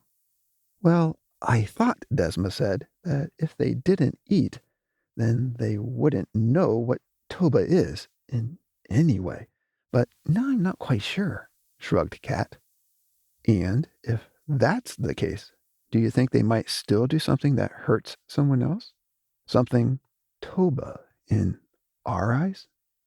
Maybe, offered Cat. And they wouldn't know it? It seems not, proposed Cat, feeling like she was walking in circles on unstable ground.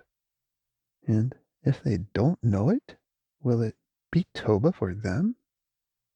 I don't know. Yes? No? Hedged Cat. But I don't understand how that could be. I mean, Toba is Toba, no matter what anyone calls it. So I guess they could commit Toba even if they didn't know what it was? And since all Toba pains you, yes, it'd still be Toba for them, resolved the recorder. Interesting observation, Cat.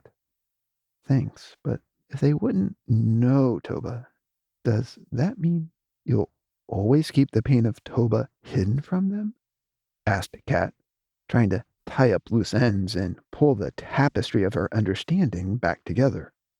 Yes, if they choose not to eat from the tree.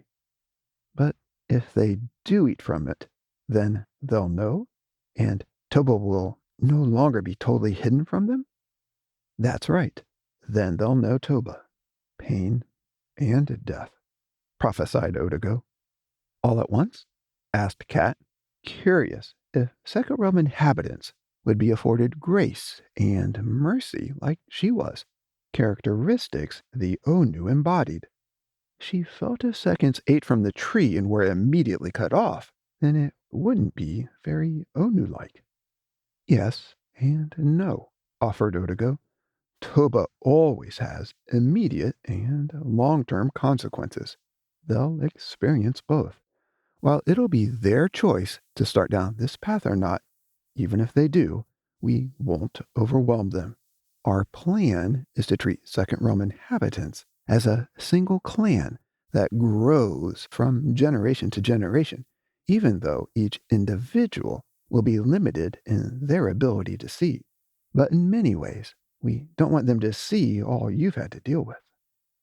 I'm not sure I understand what you mean, struggled Cat. Our goal is to let them grow over a very long period of time and to cover their faults and weaknesses as they develop, kind of like the way first realm inhabitants help their children. Oh, sighed Cat. Interesting. I hadn't thought of it like that. If we're willing to do this for them, shouldn't we have a way to cover their shortcomings as they grow and learn to be more like us? Yes, I'm sure you would. And since it will take eons for them to begin to understand the simplest of things, is it good that we don't want to weigh them down with undue knowledge or Toba? I suppose it is. Yes, absolutely it is. Otherwise, they'd be surprised and overwhelmed, and Cat cut herself off, hesitant to say what was on her mind. What, Cat? Encouraged Odago. And, well, if you did surprise and overwhelm them, then your part might be viewed as Toba. Yes, that kind of behavior wouldn't seem good to anyone. But, Cat, if we'd seek to protect second realm inhabitants like this, why wouldn't we seek to protect you in a similar fashion? The twist caught Cat off guard. She'd only been considering second realm, not first. You mean I haven't always been aware of Toba to its fullest depth and extent. No, you haven't. Not your own, and definitely not that of others. So something I thought was good might have been Toba sometimes, and something I thought was Toba in others might not have been? That's right. Does that still hold true? Yes, answered Otigo knowingly. Otigo, I suddenly feel totally inadequate. How will I ever know which is which? Cat, we've always, and will always, help those who seek the truth. What about seconds? Will it be equally unclear to them as well? Sometimes, sometimes more, sometimes less. They'll need help too. So, firsts and seconds are all just like kids? Smiled Cat. In some ways, yes, granted Otigo in a tender, loving way. Cat looked back down at Fortress and tried to imagine what it'd be like to run around in the luscious space, oblivious to Toba, pain, and the cur.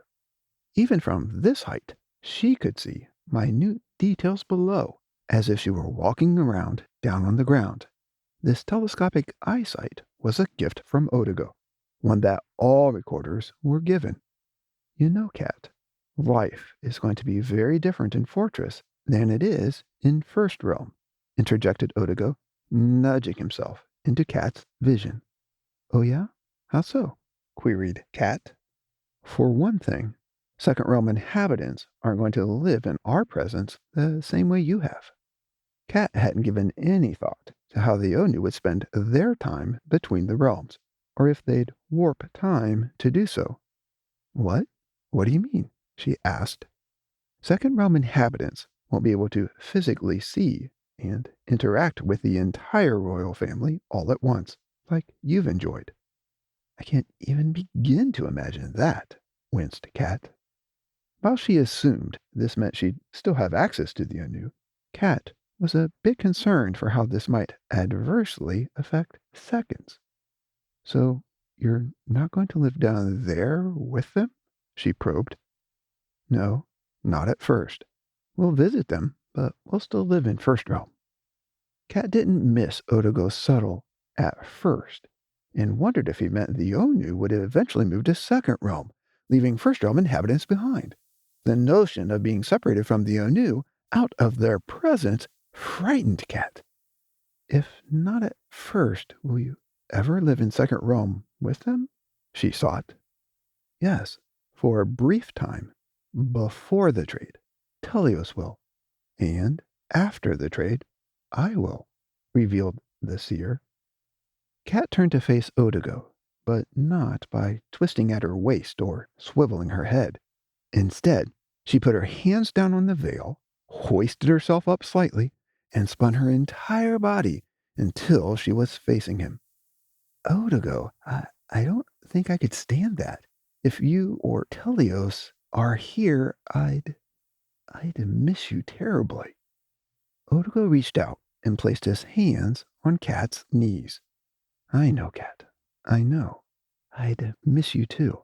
But when the time comes, you'll see I'm more than you could ever possibly imagine, and we'll take care of you and all First Realm inhabitants. I promise. Although Cat had no idea how Otigo, the king, or Telios could do this, she decided to believe Otigo and take him at his word. So, if I choose to move here and record Second Realm, would I be able to see you here? Some of the time, yes. Some of the time, no. While I'm here and you're back home in First Realm, will I feel alone? Yes, you will. In those times, we'll use your Deshmi and other things and inhabitants to sustain and uplift you. We'll always be with you, but sometimes in ways you won't be able to discern. You might not see or feel us, but we've never forsaken our own, and we never will. Kat was conflicted. She now sensed that if she stayed in First Realm, there'd be times when she missed the Onu because they were down here on Second Realm. And if she came to Second Realm, there'd be times she missed the Onu because they were back in First Realm. Suddenly, she felt like she was in a no-win situation, about to be pulled away from the Onu either way, all for the benefit of others. Odigo? She asked softly. Yes? Is there enough of you to go around for all of us? More than enough. While Otek Plaus may be the king of more, all the Onu are more. Having lived through many ups and downs with the royal family, Kat could fully believe this was true, but wondered if seconds would. And will you be enough for them? She submitted, pointing down to the non-existent second realm inhabitants she pictured roaming around a fortress below her. Yes, if they'll let us. How? Belief. Ah, I should have guessed that. Their quest to see and believe us through the mist of their realm will be quite amazing. Each one will be our greatest adventure, glowed the seer. The look on Odigo's face was one Kat had seen many times before. It was one she loved. Odigo, I think I'd like to watch that, she bid. We thought you would. And that's why you wanted me to be the second recorder? Yes. If you accept this responsibility, you'll be able to see they have different choices to make than you've had, and that they'll have plenty of time to do so. We won't overwhelm them. Eons may come and go with little progress towards understanding us, but that's okay. It's all by design. And the knowledge tree, that provides them a way to choose you. Yes, the tree offers them a simple choice. If they choose to believe us on this, we'll cover the rest. If they don't, and they choose to eat from it, then things will become more complicated for them, at least from their perspective. But regardless, you've found a way to pay the price of their toba for them? Yes, affirmed Odigo. Covering the cost, what do you call that? Telios. Seriously? Questioned Kat, confused. She had expected fancy, powerful words like grace and mercy or new ones she'd never heard of. Yes, Telios. He's the way. And you've found a way to do this so they don't have to know you're doing it? That's right. Can they sever their relationship with you, like we can break our deshmi? Yes, they can. But how they do it is a bit different from you. If they believe and seek forgiveness, can they get back into relationship with you? Yes, of course. We're slow to anger and full of compassion. And can they also get back to not knowing Toba? Some, but not totally. Once they embark on the path of knowing, they'll always struggle with it. Kat paused to think about known and unknown Toba being covered by Telios, and the profound idea of protecting Second Realm inhabitants from the burden of knowing. After swimming deep in this idea for a few minutes, she came up for air with a question about being the second recorder, now pressing heavily upon her. But how would I know, or anyone else know, what's Toba or not, or what Telios is or is not covering for them? A lot of the time, you won't. So that's why you want everything recorded? Because in the moment, I wouldn't be able to pick and choose what needs to be documented? Yes, that's one reason. Kat now got to the heart of her recording inquiry. Odigo, if I won't know, and no one else will know, and Telius is going to cover it all, why bother recording anything at all? I mean, it's almost like there's no Toba to worry about. They can do whatever they want. Nothing really matters, concluded Kat, caught up in the moment and taking her own perspective to the extreme. Kat, you know the price for Toba always has to be paid, cautioned Odigo, attempting to reground Cat.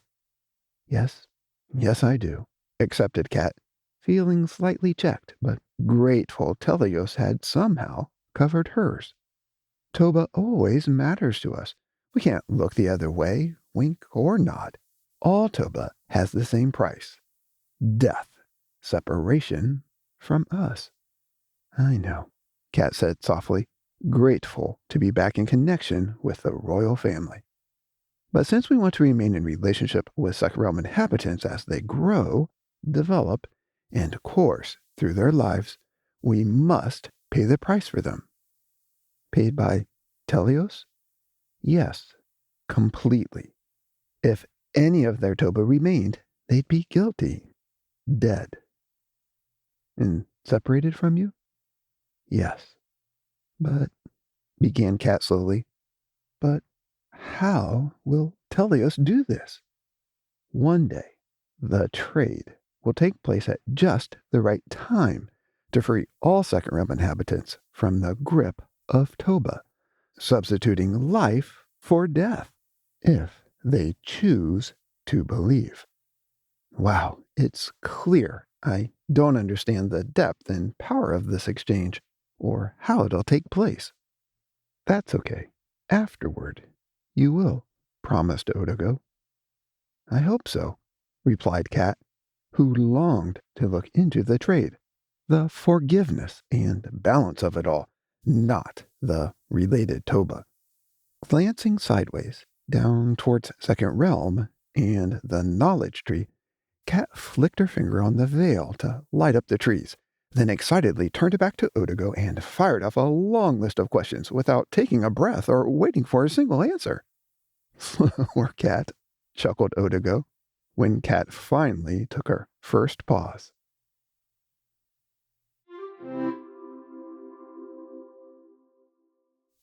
Sorry, laughed the recorder as she raced back up to the top of her list of questions. Why me? She began.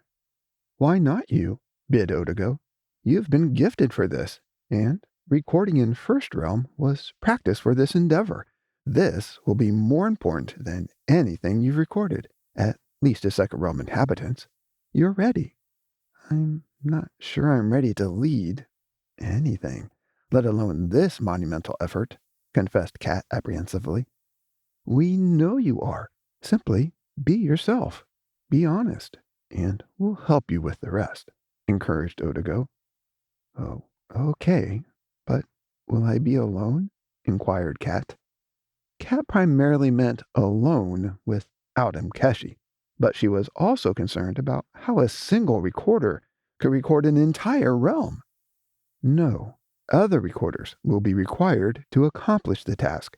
Second realm will be teeming with abundant sentient life, declared Odago. Will I pick the other recorders, or will you? Both. We'll do it together. And how we, know what to record, pursued Cat. Although they'd already discussed this, Cat couldn't help but revisit the topic. In First Realm, recorders didn't record everything. Their recording efforts were guided by the Onu, while some situations, like court sessions, always had recorders. Most other events did not. Record everything, pronounced Odago, his tone gentle yet firm. The guide in no way implied he was upset by having to repeat himself, or that Cat shouldn't have sought confirmation. That sounds so incredibly daunting. Impossible, exclaimed the recorder. Cat, nothing we ask of you is impossible, assured Odago. I know, conceded Cat, more intellectually than from the heart. It's just that, well, everything sounds so overwhelming. How can we possibly get it all done? Time, space, and events on Second Realm don't flow as they do in First Realm. What you perceive as a day in First Realm might be 1,000 years in Second Realm, and sometimes the other way around, explained Odago. Since time isn't the same for Second Realm inhabitants as it is for you, your work won't feel overly time consuming. But how does that help me? Probed Cat. not immediately seeing the obvious benefit of time shifting. For one thing, what might seem like a simple recording session to you, say something that feels like a day's work back home, could span decades of events down there on Second Realm. Lifetimes, even. It means you won't be working overtime to keep up. Quite the contrary. With enough recorders, the task will feel and be quite manageable, elaborated the seer. Cat paused to digest this great blessing. It suddenly made the effort seem much less intimidating. Phew, that's a relief. So we'll record everything? She asked rhetorically. Yes, affirmed Odago. Suddenly, the image of Telios' second diary resting on the table in the council chamber raced through Kat's mind, then landed heavily in her lap, so much so that Kat actually felt like she was holding it in her hands. She looked down, but her hands were empty, as was her lap. The vision of Telios' record of good and the notion that she'd be recording everything came together to cultivate an idea that had germinated in the back of her mind, allowing it to firmly take root and spring forth. Odago, since Telios wrote about the good in here, gestured Kat, holding up her empty hands as if they contained Telios' diary, why don't you record everything, since it's so important to the trade? Kat instantly regretted her query, but Odago took no offense. He viewed every open, honest question as a chance to get to know an inhabitant better and reveal more of himself to them. During their entire conversation about knowing good and Toba, Kat had missed that Odago was actually more interested in getting to know her, just like Telios had documented in his diary. Because we know Delator will force the Kuur recorders to make their own account of Second Realm, ascribed Odago. They'll only be able to record what they see, just like you. What they record will be accurate and true, as the recording of any recorder must be. They can, however, choose to ignore some things and not record everything. In the end, Delator will seek to use these Kuur recordings in court to accuse and condemn Second Realm inhabitants. To balance these, we need complete recordings, a set that leaves nothing out. So the good can outweigh the Toba? No. So the trade can be complete. There can be no doubt that every offense has been covered. Instead of immediately replying, Kat paused and looked down at Telios' second diary, which wasn't in her hands. But so powerful was her mind's eye, she could see it clearly, as if it really was there. Stroking the cover, thoughts of her own diaries and emotions swirled. She knew the Onu cared deeply about attitudes of the heart and mind. Odago, Toba can be inside of someone, right? She asked as she looked back up at the seer. Yes, of course. Well, if Telios is capturing good in his diary, and we're to record everything we can see, what about Toba of the heart, like envy and pride? I mean, if all Toba must be recorded so the price can ultimately be paid, who's going to record concealed things? I don't want to see into any other sentient beings to record stuff like that. Don't worry, Cat. You won't have to deal with hidden Toba. I'll record it myself, pledged Odago, the leader of all recorders, who never shirked his own responsibility and was always willing to lend a hand. So one day, Telios' diary will be joined by several other recordings, yours and ours, to provide a full account of each Second Realm inhabitant, their good in Toba, proposed Cat, as images of her uncle studying and preparing for court, as well as his fervent defense of the accused, flashed across her vision. Yes, each inhabitant will give their own account of these recorded events, defending them, explaining them, and being rewarded for what they believe and have done. Cat and Odago went on to discuss at great length the various ways the Onu intended to use these recordings to safeguard seconds, including their utilization during the trade and adoption into the royal family. While Kat would need further discussions with the Onu to fully appreciate them, today she understood enough to realize she was being asked to lead an incredibly important endeavor. She loved that the Onu afforded her this opportunity and didn't make all things happen by simply speaking a word. Still, she had many questions about what her life would be like if she chose this path. Odago, clearly, I won't be alone since there'll be other recorders here, but will I be alone? I mean, what about Mkeshi? Telios is going to ask him if he'd be willing to serve as the personal guard of the second recorder, regardless of who it is.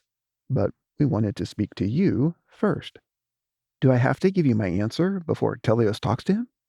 No, that's not necessary. Can I talk with Mkeshi before I make my decision? Yes, most certainly. And you should.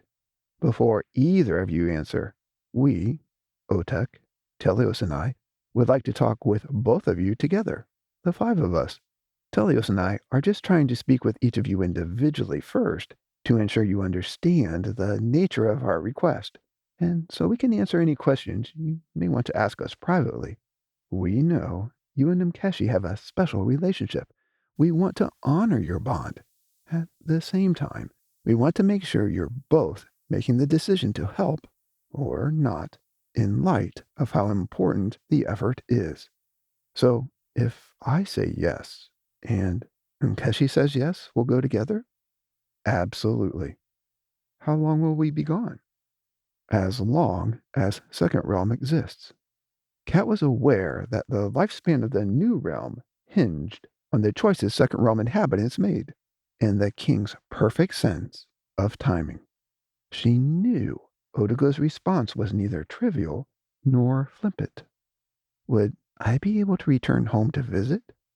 Yes, you and all the Onuatu supporting Second Realm.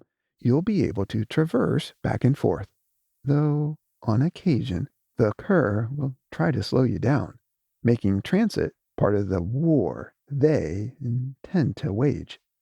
Odago explained the nuances of this new ability, but on first blush it sounded to Kat as if she and all the travelers would be given a special form of the transporting gift. Where would I live? Kat asked expectantly. She didn't mean in a fancy house or a cabin. She meant where on Second Realm. Odago understood her intent. You wouldn't live in the realm. Most of the time, you'll feel like you're floating above it, observing it.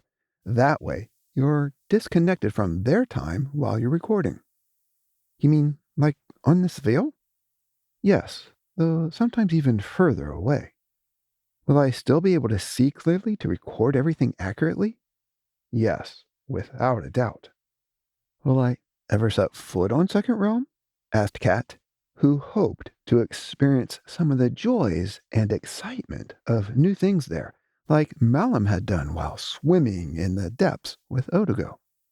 Occasionally, once in a while, you'll interact with Second Realm inhabitants, or temporarily join their time to live through an important event on their pace. That sounds great, but if I won't be living in Second Realm, where will I live? That hasn't been finalized. Our plan is for you to live inside.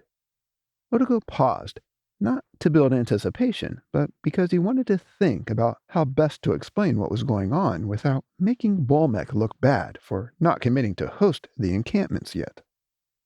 We'd like to house you in a special divide, a vault, where you and the other recorders can be safe. From there, we'd open a portal for you to watch the realm. You mean like the one the warriors looked through while they were inside Bolmec?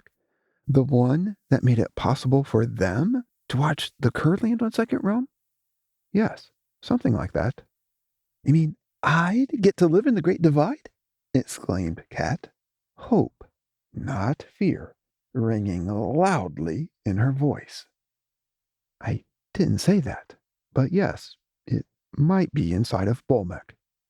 When Bolmek had requested more time to consider the encampments, the king had decided to bring the topic back up again after Odigo asked Cat to be the second recorder, and then to do so by introducing Cat to the Great Divide.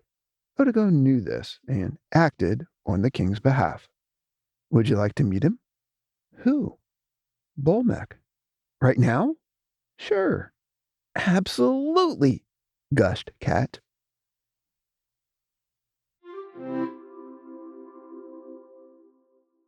Having watched Mkeshi ride up in Bolmek's hand to meet the Great Divide, Cat assumed she'd do likewise. Instead, Odigo himself lifted her up through Calum until they were face to face with Bolmek.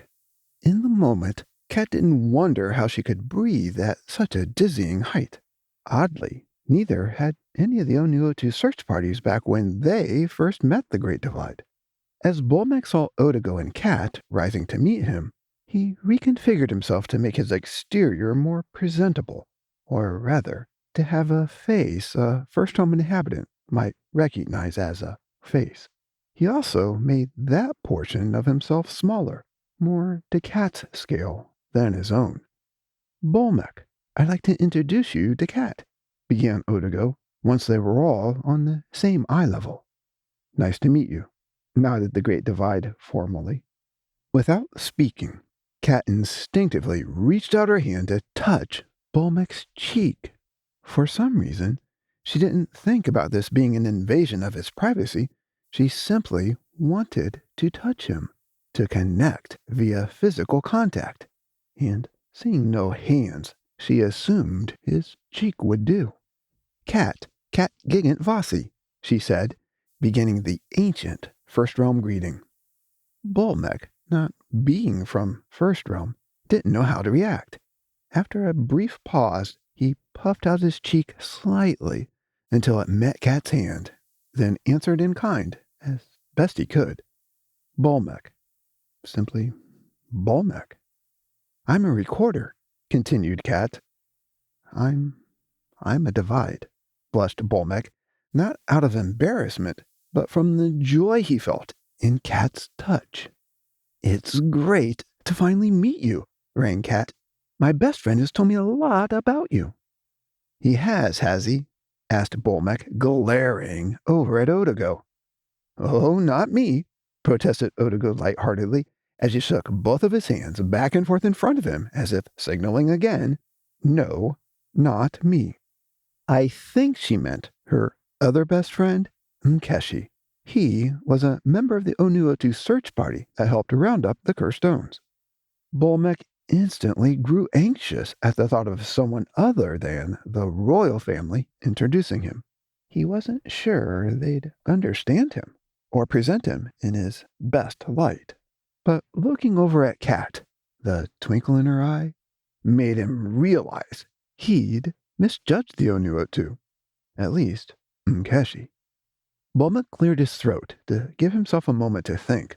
Although he often talked with the Onu, he'd never spoken with any other First Realm inhabitants, not even those in the Onu search parties.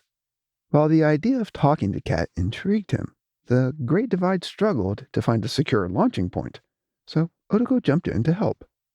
Bolmek, Cat's the one Otek told you about. She's the one we've asked to be the second recorder. Oh, sighed the Great Divide, not in a low, disappointed tone, but in a high, surprised pitch. He couldn't imagine asking such a dainty thing to carry such a heavy, audacious load. Cat, Bolmek's the one the king asked to house the encampments the recorders and others will need as they observe and support Second Realm. Wow, that's very kind of you, acknowledged Cat, as she finally pulled her hand away from Bolmek's cheek. I haven't said yes yet, revealed the Great Divide. Me neither, smiled Cat, melting away any lingering tension between the recorder and the Great Divide. Would you like to come inside and look around? Offered Bolmek. I'd love to. Are you sure it's okay? Absolutely, smiled Bolmek. I don't mind. Odigo knows the way. Bolmek graciously opened a path for them, and Odago led Cat on a glorious expedition through the Great Divide. Cat completely lost track of time, and never bothered to figure out how long they were inside Bolmek. During their trek, Cat found she was able to communicate with the Great Divide, something no Onuotu had done during their search and rescue mission. It's not that they couldn't, it's just that no one had tried. But Cat, being Cat, had sought this connection, and Bolmek had obliged. He even reorganized himself repeatedly to make her experience more enjoyable and to make it more enlightening for both of them. When Cat and Odago came back outside, they rose up to say goodbye. "Thanks, Bolmek. You're amazing," raved Cat after she was once again face to face with the Great Divide. "I hope we meet again and get the chance to spend a lot of time together." "I'd like that. I'd like that very much," granted the Great Divide, having made up his mind that if Cat said yes, he would too.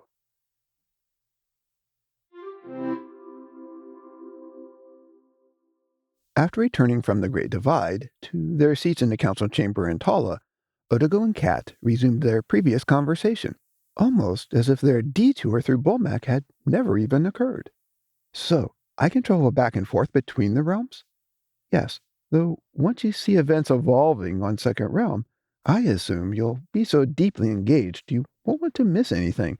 You may decide not to return very often at all." "Will I at least be able to communicate with inhabitants back here while I'm away?" "Yes, we're going to gift some Onuotu as messengers. They'll be able to travel between the realms and celestial spaces carrying messages for you. More importantly, they'll be able to provide you with a personal view of what's been happening back here. It'll be like you have many visitors with stories to tell, not simply messengers zipping back and forth." Cat thought the idea of having this intimate interaction while she was away in a foreign realm would be much nicer than having some fancier, faster technology solution. "Will others, non-messengers that is, be able to visit me too?" she asked. "Yes. What if we ask someone like Aunt Geo to record there, and she agrees? Will Uncle Lip be allowed to go as well? He's not a warrior like Mkeshi." "Certainly, though some may choose to visit instead of move. That'll be hard, if families split up." "Yes, it will. Sometimes service requires sacrifice," acknowledged Odago. "But whatever happens, it won't be like we've moved all of First Realm into Bolmek or any other divide. First Realm still needs to function and grow, and we don't want to overly burden the Great Divide, should he agree to house the encampments." Odago and Cat talked for a long time about what it would be like to live in the temporary encampments for the recorders and for all who went along with them. This led to several questions about how they'd safely store the recordings and how they'd venture into and out of Second Realm. "So, we'll be able to occasionally interact with Second Realm inhabitants?" asked Cat, trying to make sure she understood the scope of their allowed contact. "Yes, but most of the time, you'll primarily observe and record without them knowing." "Will other First Realm inhabitants, non-recorders that is, be able to meet with them as well?" "Some. When any of you do, you'll be able to shimmer to make contact easier and less stressful." Odago took several minutes to explain what he meant. His account closely followed the shimmering conversation he recently had with Malum after their deep-sea adventure, including the idea that Cat might look terrifying to Second Realm inhabitants. "You mean I look scary?" appealed Cat. "To them, yes, you might." Cat, being petite and not the least bit intimidating to any First Realm inhabitant, found this quite funny. She couldn't imagine anyone, anywhere, viewing her as threatening, though she'd eventually learn otherwise. Cat had many more questions, and Odago patiently answered them all. Their private council chamber session lasted longer than any other meeting they'd ever had. So long, Odago took Cat out of time so they wouldn't be hurried or interrupted. When Cat had exhausted all of her questions, save one, she hinted at her response. Odago, while I don't understand all you've got planned for them, and I can't even begin to imagine what it'd be like to be one, I think this sounds amazing. Thanks for asking me to be a part of it. Oh, you're more than welcome. When do you need my answer? When you're ready. There's no rush. Now that we're done, Telios will speak with Mkeshi. After that, we can all meet together to discuss it further. I'm in, Kat wanted to scream, confident that no matter what Mkeshi decided, she was going to go. She now longed to be part of this important assignment and to have a chance to see firsthand what the Onu meant by the trade. Trying to quell her enthusiasm, she simply said, That sounds good. I'm sure Mkeshi and I will have a lot to talk about.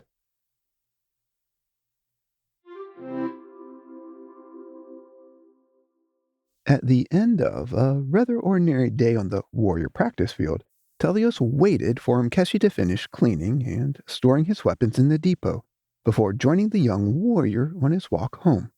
As was his custom, Telios often set forth into the evening with a single warrior, so he could spend time with them alone, getting to know them better. While it wasn't Mkeshi's turn, the warrior having enjoyed the prince's company 2 weeks ago, Telios opted to walk home with him again tonight. He knew Kat and Odago had just finished their time together, and that Kat was now at home. When Telios and Mkeshi reached the corner where they should part to go their separate ways, they exchanged their usual goodbyes. However, instead of heading to the royal household, Telios unexpectedly continued walking beside Mkeshi. A couple of blocks from this bypassed fork, Telios brought up the reason for his presence. Mkeshi, I have something important I want to ask you to do, he began. Sure, what is it? Bid Mkeshi, with a not-so-subtle hint of eagerness in his voice, since he'd always found undertakings for the prince rewarding. Telios explained how he wanted Mkeshi to be the protector of the second recorder, never leaving their side. This conversation took a long time to unfold, as Mkeshi had many questions, and the prince many answers. As they walked and talked, Telios steered Mkeshi away from his normal route to extend the journey, allowing more time for their dialogue in motion. Midway through their discussion, Telios revealed that Odago had just asked Kat to be the second recorder. This led to many more questions and answers. Mkeshi was so engrossed in what might befall Kat that he completely lost track of their location and the direction they were headed. Mkeshi, while Odago has asked Kat to lead this effort, he told her not to answer him until after the two of you talked, concluded Telios as he pointed to Kat's home, standing directly in front of them. At Telios' gesture, Mkeshi suddenly realized where he was. And I presume you don't want me to give you my response until after I talk with Kat? Suggested the warrior with a smile. That's right. I think you'll find her inside waiting for you, assured Telios, who patted Mkeshi on the shoulder and disappeared as the young warrior's foot hit the first step leading up to the porch.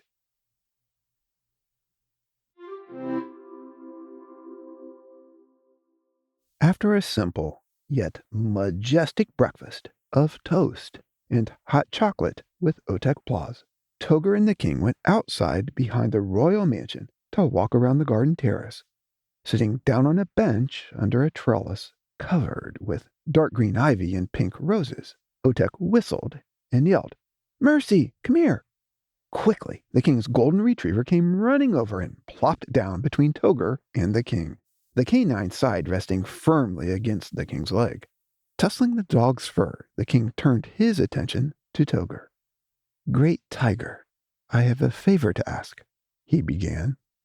Toger wanted to say anything, like he knew Kroga had done, but it would take a long time before the tiger was fully confident the king would never invite him to do something he couldn't do, or more aptly, something the king wouldn't help him do. So today, Toger offered what he could. What is it, sire? I'd love to hear what you have in mind. As you know, The Kuur have been on second realm for quite some time. They've done, well, Kuur things. The sorrow in the king's voice brought a lump to Toger's throat. The moment was painful, but not awkward.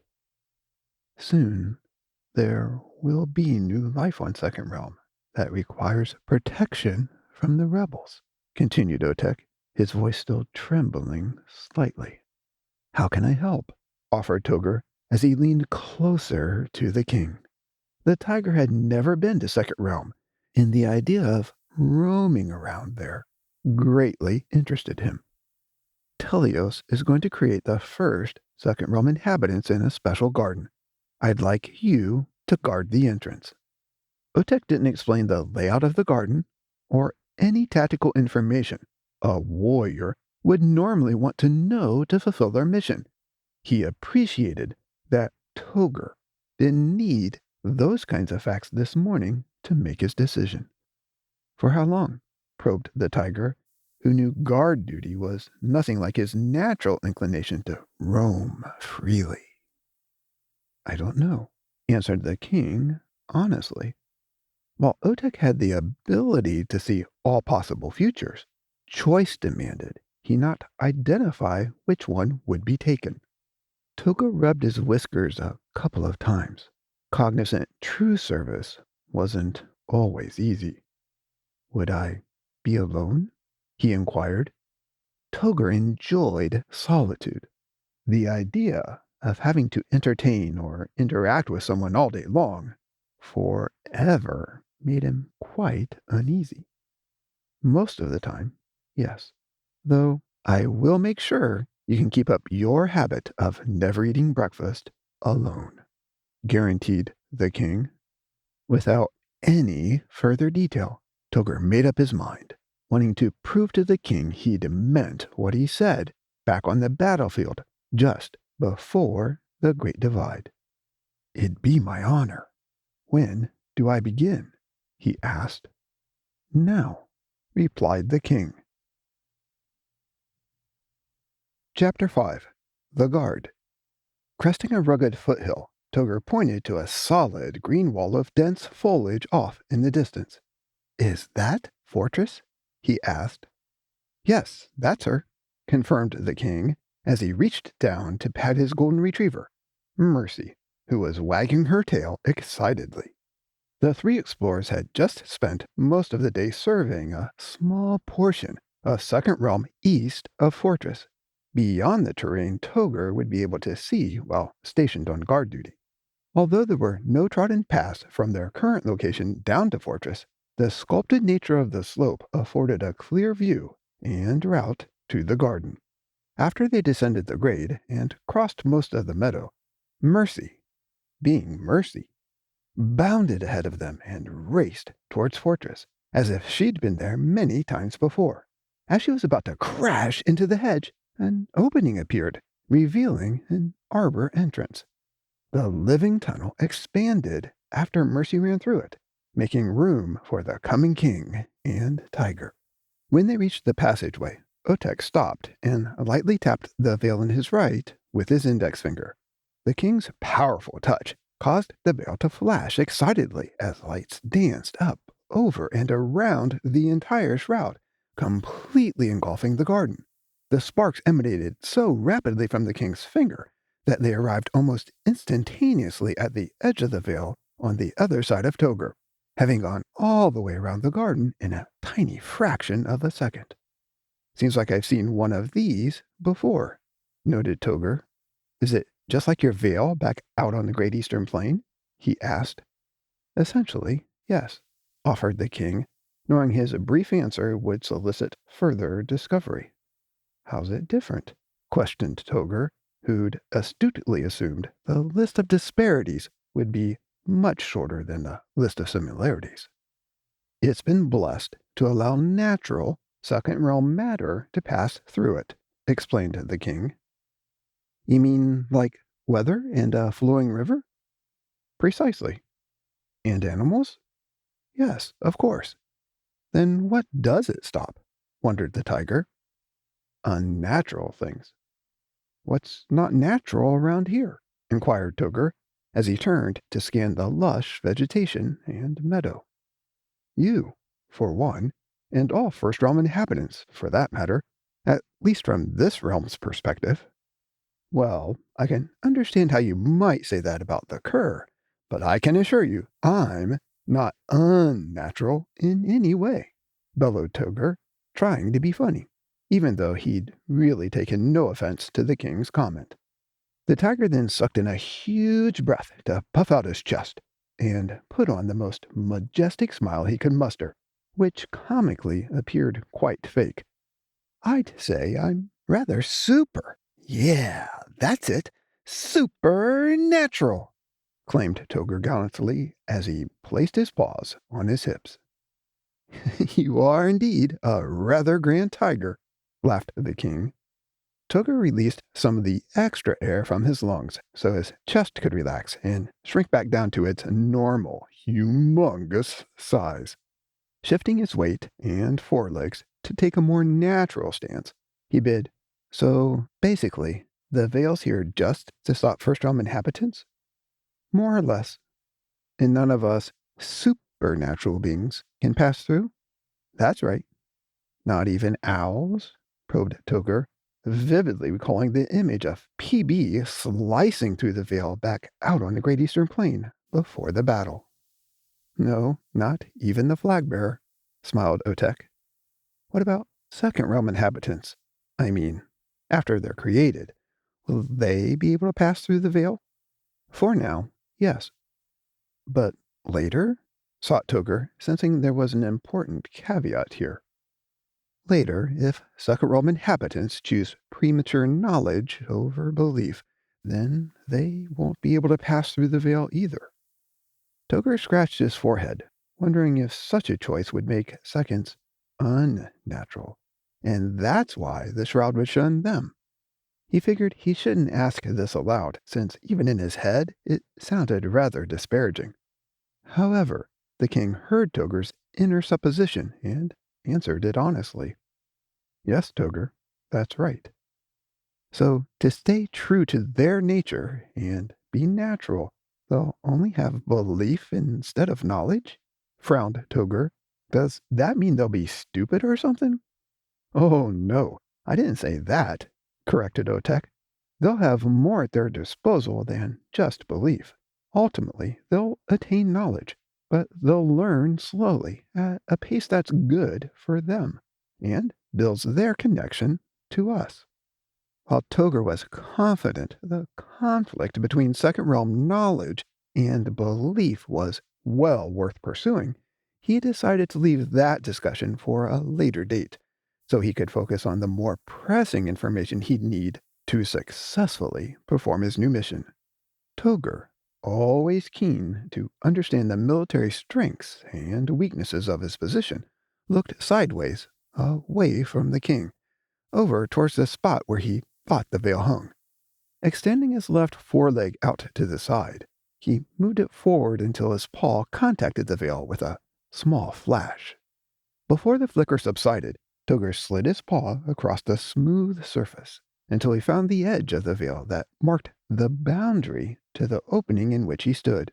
Leaving most of his paw on the outside of the veil, Togger wrapped his fifth digit, the one that would be called a thumb if the tiger had a hand instead of a paw, and gripped the veil to feel, but not see, how thick it was.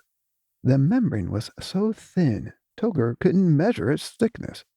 While this didn't shock him, the tiger was somewhat surprised by how flimsy the film felt, even though he knew it was anything but weak. Although the garden was far too big to see from where he was, Togger assumed the veil's coverage was complete, except for the spot where he stood with the king. Dropping his paw and turning back to the king to confirm his hypothesis, he asked, "Is this the only opening?" "Yes, it is," established Otek. "But if the veil keeps all first-realm inhabitants out, including the Kuur, why have an opening here at all? Wouldn't it be safer without one?" "Because no one will ever be trapped inside. There must be a way out. Fortress isn't a prison." Funny, her name certainly sounds like she is. Forts and strongholds aren't the same things as prisons or detention centers, offered the king. Or Colosseum cells, mumbled Toger to himself, thinking back to his days at Cazador's Colosseum, when he helped restrain Kroga in the draw and helped tall torture the honey badger. Miraculously, Toger felt no shame or guilt for his past offenses, just regret for having inflicted so much pain on others. So, if anyone approaches this opening from within, I'm to let them out? He asked. Yes, if that's truly their intention, directed the king. However, in their natural form, still connected to us, they could simply walk out of the garden anywhere, passing straight through the veil. Interesting. But then wouldn't they be out in the open where the Kuur might attack them? Yes, they would. How about the other direction? I mean, someone attempting to get in instead of out. I assume I'm not to let anyone in except the royal family? That's right. Well, that all sounds simple enough, but I'm guessing the Kuur will find a way to make it challenging. Oh, I'm sure they will. And, just so you know, eventually there will be occasions when Second Realm choice demands that we allow other First Realm inhabitants into Fortress. When those days come, one of us will escort them inside. You'll never have to wonder if you should let a creature in or not. Simply stop them all, instructed Otek Plaus. Okay, I will, committed Toger. Stopping everyone and everything on the way in seemed rather straightforward, even if it wasn't always going to be easy. But Toger was particularly glad the Onu had provided a way out for those on the inside.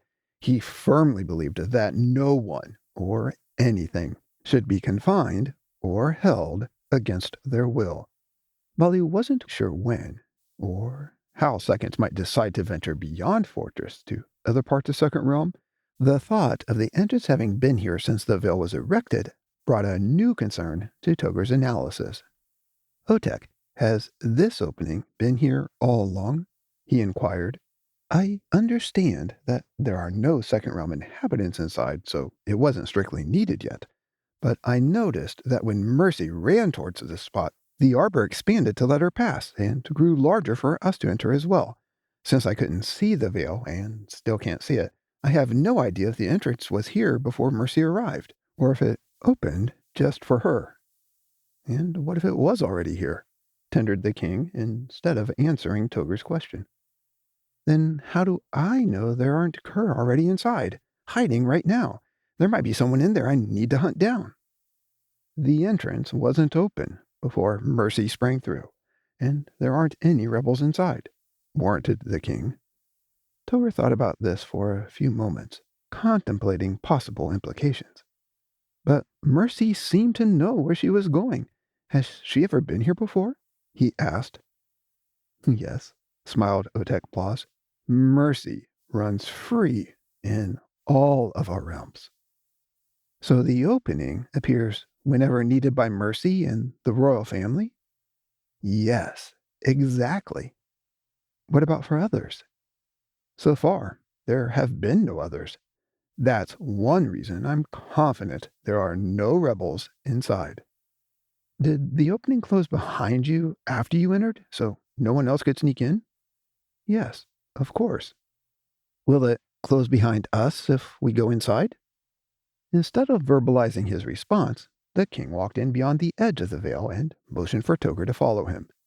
Having just shown Toger the area that would encompass his battlefield horizon, Otek now wanted to introduce Toger to the inside of Fortress so he could familiarize the tiger with his flank. Toger stepped inside, but immediately turned around to see if he could tell if the veil had closed. As he peered out into the meadow, he couldn't see or hear anything different. Go ahead, check it out, suggested the king. Toger, unaccustomed to being around invisible things, took a step forward and banged his sensitive nose on the veil. Ouch, he muttered as he rubbed it to reduce the pain. I guess that's a yes, it's closed, he said as he turned back to join the king. The two proceeded to wander through Fortress for several hours. After finding Mercy sitting by the Tree of Life, they gathered the dog and made their way back to the arbor entrance.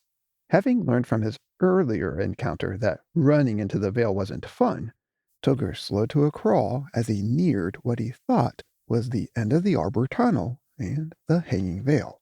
Putting his paws up in the air before him, he took several baby steps forward until he was well beyond the arbor tunnel and obviously outside of the veil, the entrance having opened at the presence of the king, providing them all safe passage out. Togger turned around and noticed that the king and Mercy were also clearly beyond the edge of the garden and thus the veil. Taking his new responsibility seriously, Togger walked around the king to assume his post. Paws still raised, Togger expected them to hit the veil at some point, since he presumed the entrance had closed behind them like before.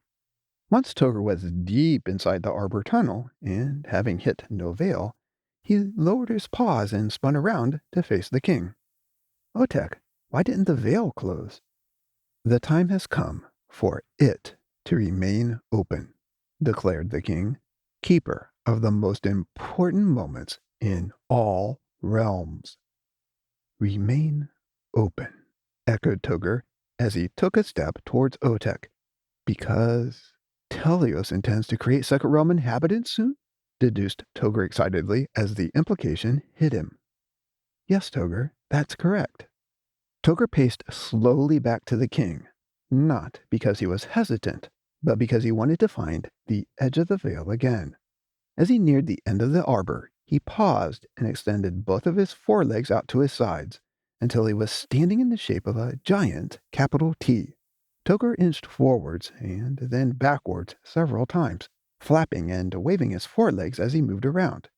It took him longer than he'd expected to locate the edge of the veil that marked the entrance, and prove to himself that the opening, more or less, followed the outline of the arbor he could see, albeit slightly smaller. Otek, if I can't see the veil, or its opening, and the breach is now going to remain open, how can I effectively guard it? Questioned Togger, almost sounding as if he'd lost all confidence in himself. What do you mean? Asked the king, letting the cautious tiger lead the way and demonstrate that he, like always, was well prepared. I mean, does the entrance expand and contract to match the arbor opening I can see? Like it's the doorway to a tunnel? Yes. But the arbor's not constant. It grows and shrinks, right? Yes, indeed it does. What causes it to change? It's similar to the Royal Library. It alters itself based on the need it senses. And earlier, Mercy needed more room when she ran in? Smiled Togger. Always, acknowledged the king. Then what happens if the opening gets larger than I can reach out and touch? How will I know where it ends so nothing can sneak past me? The opening won't get larger than the arbor you can see. And from now on, the arbor will never be bigger than what you can protect. I promise. Togger didn't see how there could never be a need larger than himself. Then again, Togger had no idea how Otek did many of the things he did. Deciding to take the king at his word, the tiger asked for a favor in kind. Otek, would it be possible to have the entrance shrink down to snugly fit around me while I'm lying down? Why? That way, I won't have to move around all the time to check on the location of the edge. If I do that, you'll basically be the tunnel plug. Are you sure that's what you really want? Togger, who preferred wide open spaces and the freedom to roam, knew the time had come for him to stay put. Yes, I believe I do. he committed. Otek stepped forward and simultaneously touched the arbor and the veil with his hands. Lowering them, he simply decreed, "Done." The king then stepped aside to make room for the tiger. Toger strode past Otek Plaza and settled down in the arbor entrance to humbly assume his post. In a realm where trading was sacred, the tiger had decided that trading his time and energy to serve as a living line of defense was an extraordinary exchange, well worth making.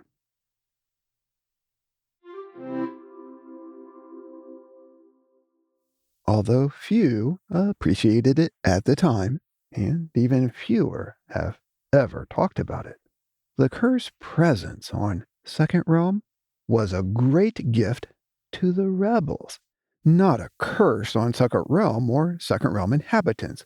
It afforded the Kuur an opportunity to observe Onu love and abundance in action. The king hoped this would help the Kuur realize that they too were loved and had been created to be connected to the royal family, though in a distinctly different manner than Second Realm inhabitants. However, the Kuur misunderstood the king's generous second chance and assumed that Second Realm was theirs to use and abuse as they pleased. While they spent eons exploiting the land for their own purposes, try as they might, the Kuur were unable to tarnish the realm with their most offensive desires. Frustrated by Onu blessings that were protecting Second Realm, the constrained insurgents decided to take refuge in Trezor, the Black Divide, a dark, kindred spirit who'd become one of them. As the Kuur spent most of their time in Trezor building their abode, Telios refreshed Second Realm, preparing it for new arrivals.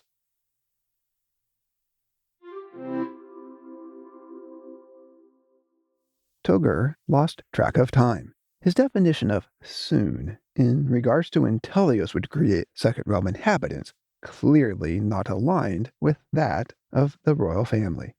Even while there were no Second Realm inhabitants to protect, Toger faithfully guarded the tunnel entrance. Toger wanted to make sure Telios could create Second Realm inhabitants whenever he saw fit, without needing to delay or alter his creative timing due to any negligence of the tiger. Every day, Toger stood guard in the arbor entrance, and every day, one of the royal family members visited him early in the morning or prompted a Second Realm animal to wander by, all so Toger could keep his resolution to never eat breakfast alone. This pattern was very easy for the Kuur to spot, and they often tried to take advantage of it, shimmering into Second Realm forms that Toger had already seen and interacted with, hoping to deceive the tiger so he'd let his guard down. Their attempts were completely futile. They never fooled Toger. Not because the tiger was great, which he was, but because he relied on Odigo to help him see what was truly before him. While many Kuur tried to trick Toger, none ever dared to directly fight him in their normal, non-shimmering First Realm forms. They were all fully aware that they could never best the tiger alone, and assumed that if they attacked in mass, Toger would simply slip inside Fortress, and the veil would close down over the garden entrance. Or worse, the arbor tunnel would become a choke point, trapping them in a narrow passageway where they'd be forced to fight Toger one-on-one. Even Ruthless, who often boasted about the harm she'd inflicted on Toger in his burning party, recognized that her brief moment of glory had only occurred because she had ambushed the exhausted, disoriented tiger. This opportunity never presented itself again. During Toger's extended fortress guard duty, the tiger remained undistracted, ensuring that no one could ambush or surprise him, and he never, ever succumbed to exhaustion.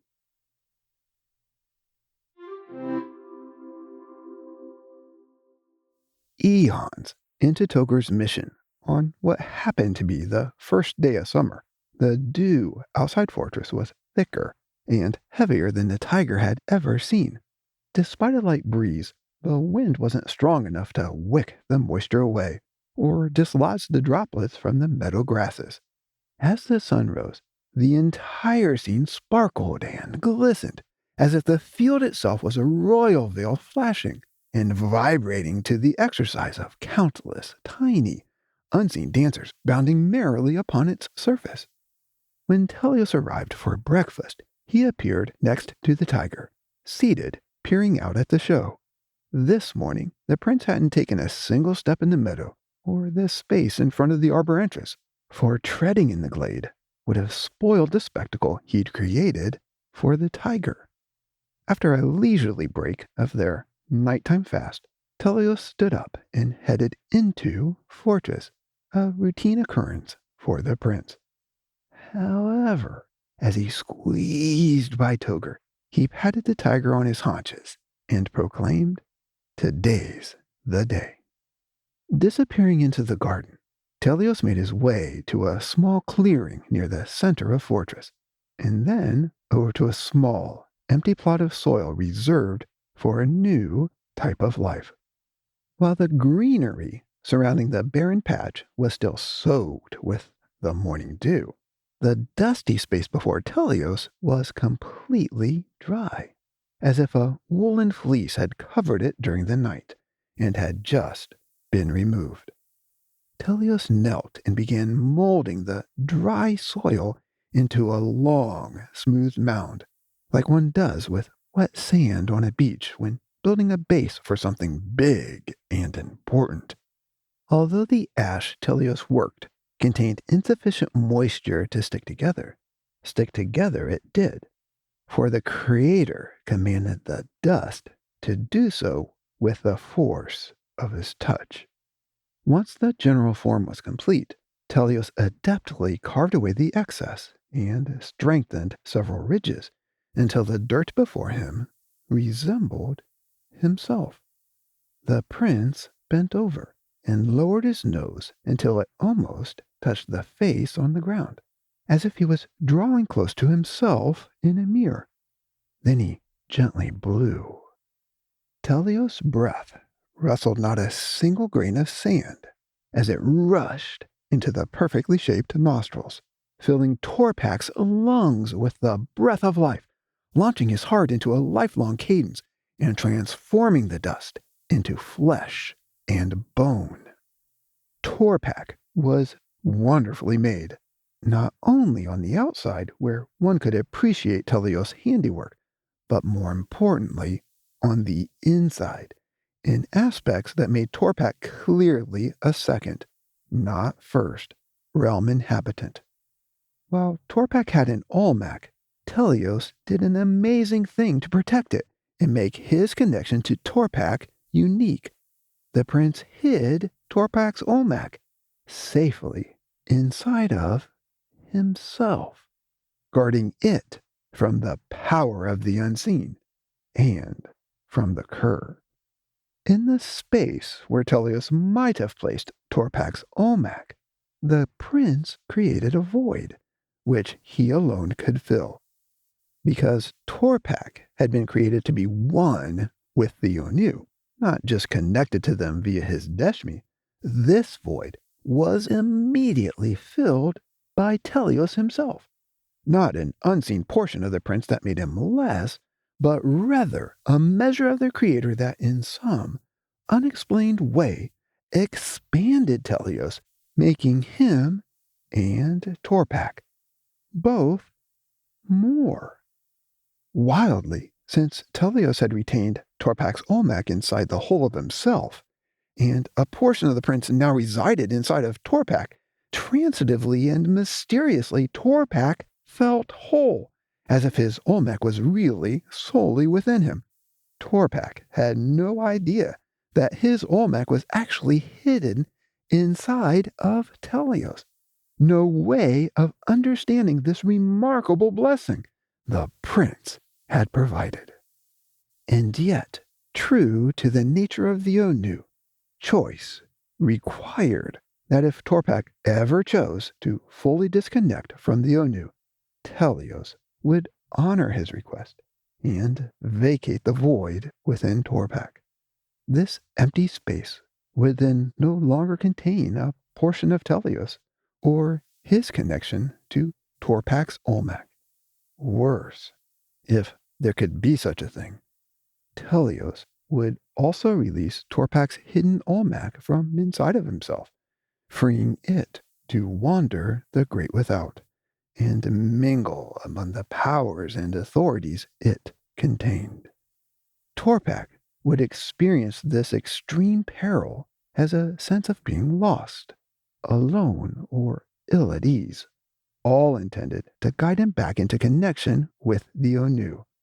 Later, if Torpak chose to bond again, Telios would gladly refill the void, bringing with him Torpak's rescued, re-hidden Olmec to make them both one again in a way that First Realm inhabitants could never quite comprehend or experience.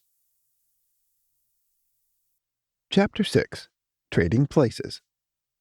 Inside Pebble's Edge, a countdown timer behind the bar struck 0, unleashing a wave of ear-splitting alarms and pulsating red lights. Instantly, the crowd groaned, painfully aware this meant they had to vacate the premises so a new round of merrymakers could come in to celebrate their glorious victory over Telios.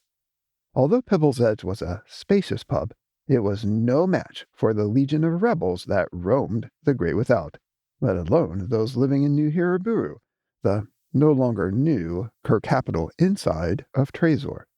In an unprecedented display of pent-up demand, an unruly horde of aspiring patrons stretched for miles and miles outside of the tavern, forming a thick, column-like mass that snaked its way through the grimy city.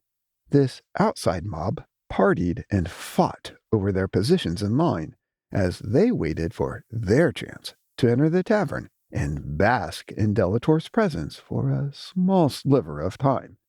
Despite their moans and groans, most patrons inside the tavern remained defiantly seated as the alarm continued to blare, forcing the bouncers to do their job.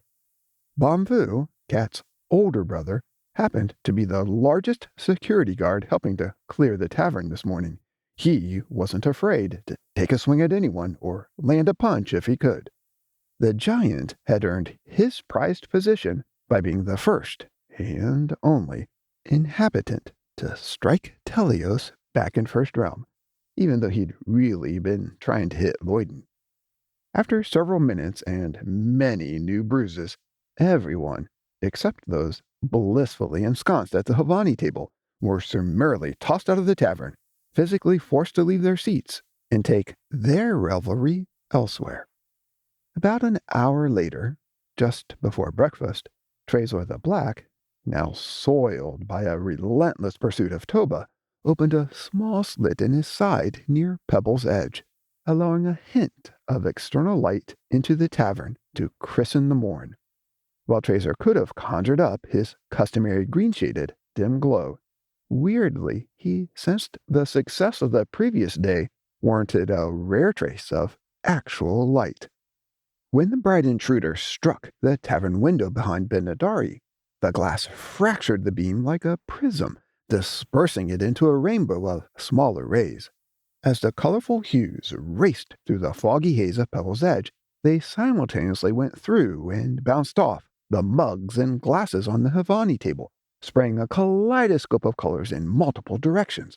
Benadari, irritated beyond belief, jumped up from her seat and rushed over to the window, quickly pulling down the window shade to block out the light. Darkness restored, she dashed back to her seat next to Delator and begged, "Please, tell us again how you did it." "Did what?" asked Delator, unsure which of his many victories Benadari had in mind. At first, he thought she meant his most recent destruction of Telios, but Benadari surprisingly steered him elsewhere, way back in time. "You know, how you managed to torpedo Torpak." "Oh, that was easy.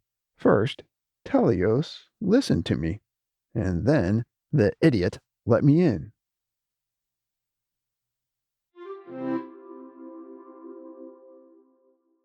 From the beginning, Teleos and all the Onu frequently visited Fortress to teach and encourage Torpak. They worked side by side with him and, more importantly, just spent time with him so they could all get to know one another better. When the time was right, Teleos created Breeze from a small portion of Torpak, making the two second realm inhabitants one, coupled in a way that reflected the unity provided to any inhabitant willing to remain connected to the Onu. After Breeze arrived, the Onu began spending less time in Fortress, so Torpak and Breeze had the space they needed to grow, bond, and collaborate as they cared for the garden and its resident animals. Even so, Teleos often returned in the cool of the evening, first to greet Toger at the entrance, and then to pass through the arbor tunnel to join Torpak and Breeze for a review of the day's endeavors, some good fellowship, and, of course, training. Teleos sustained this simple rhythm of life for eons, affording Torpak and Breeze the opportunity to experience his absence during the day, long for his arrival at night, and rejoice in his presence when they were all together. Teleos used this cadence to help explain the separation consequences of eating from the tree of knowledge and caution about the pain of death. On many occasions, soon after Teleos entered the garden for his nightly visits, Delator would arrive at the arbor entrance to taunt Toger and demand admittance. During these encounters, Toger resisted Delator, often without saying a single word, which forced the frustrated Kuur leader to leave empty-handed, unable to gain access to Torpak, Breeze, Fortress, or the heart of the tiger. While Delator assumed the royal family had no idea what he was doing, the Onu were fully aware of his nightly actions and worked with Torpak and Breeze to prepare them for when they'd finally meet the King of Lies.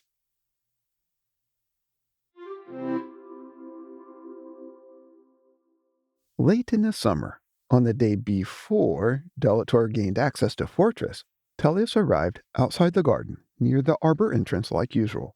After a brief but meaningful conversation with Toger, the prince entered Fortress to spend time with Torpak and Breeze. Toger then repositioned himself to block the opening by lying down with half of his body in the tunnel and half out.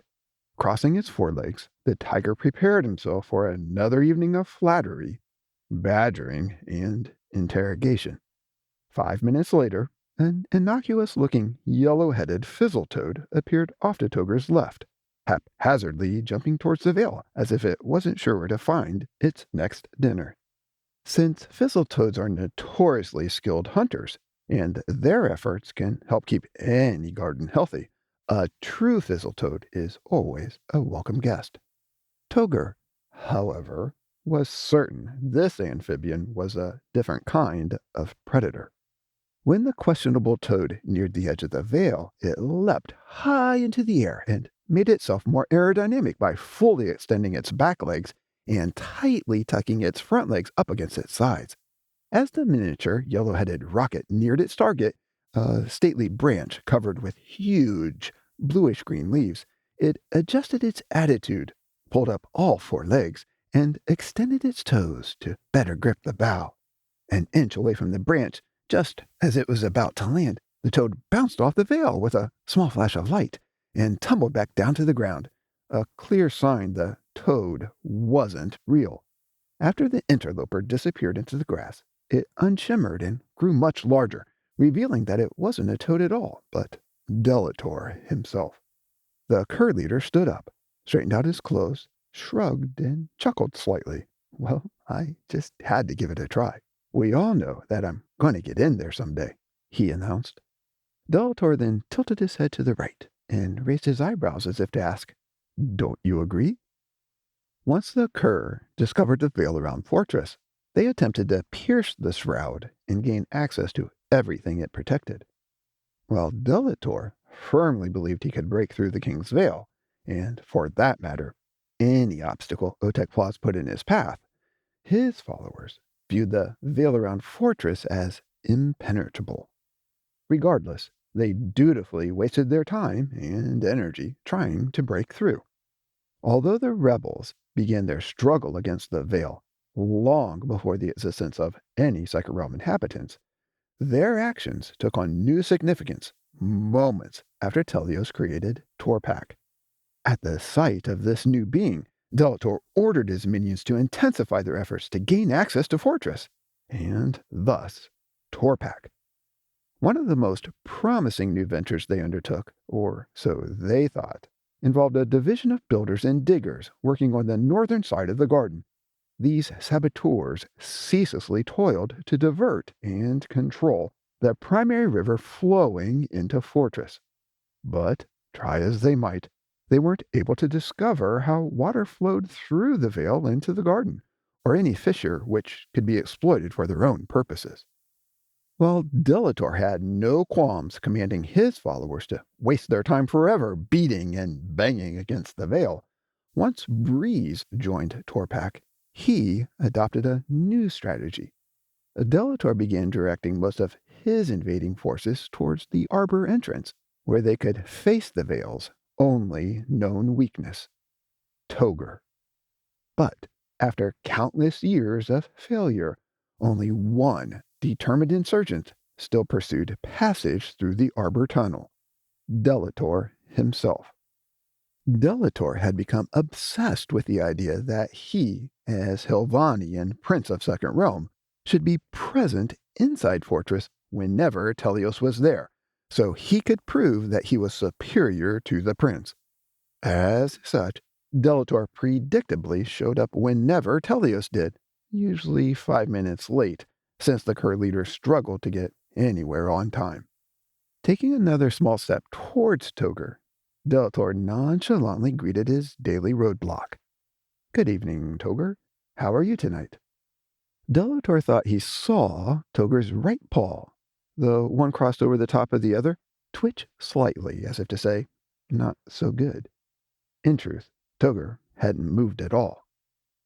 "I'm so sorry to hear that," schmoozed Delator.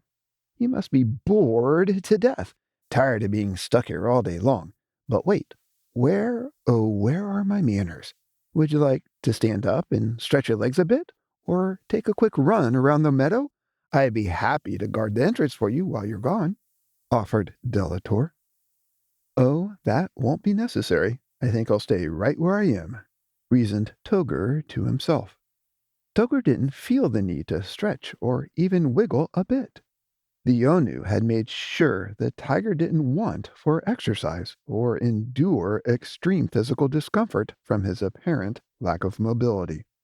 Like others who'd endured a long royal assignment, Togr benefited from frequent visits from the king, who took the tiger out of time so the two could wander around.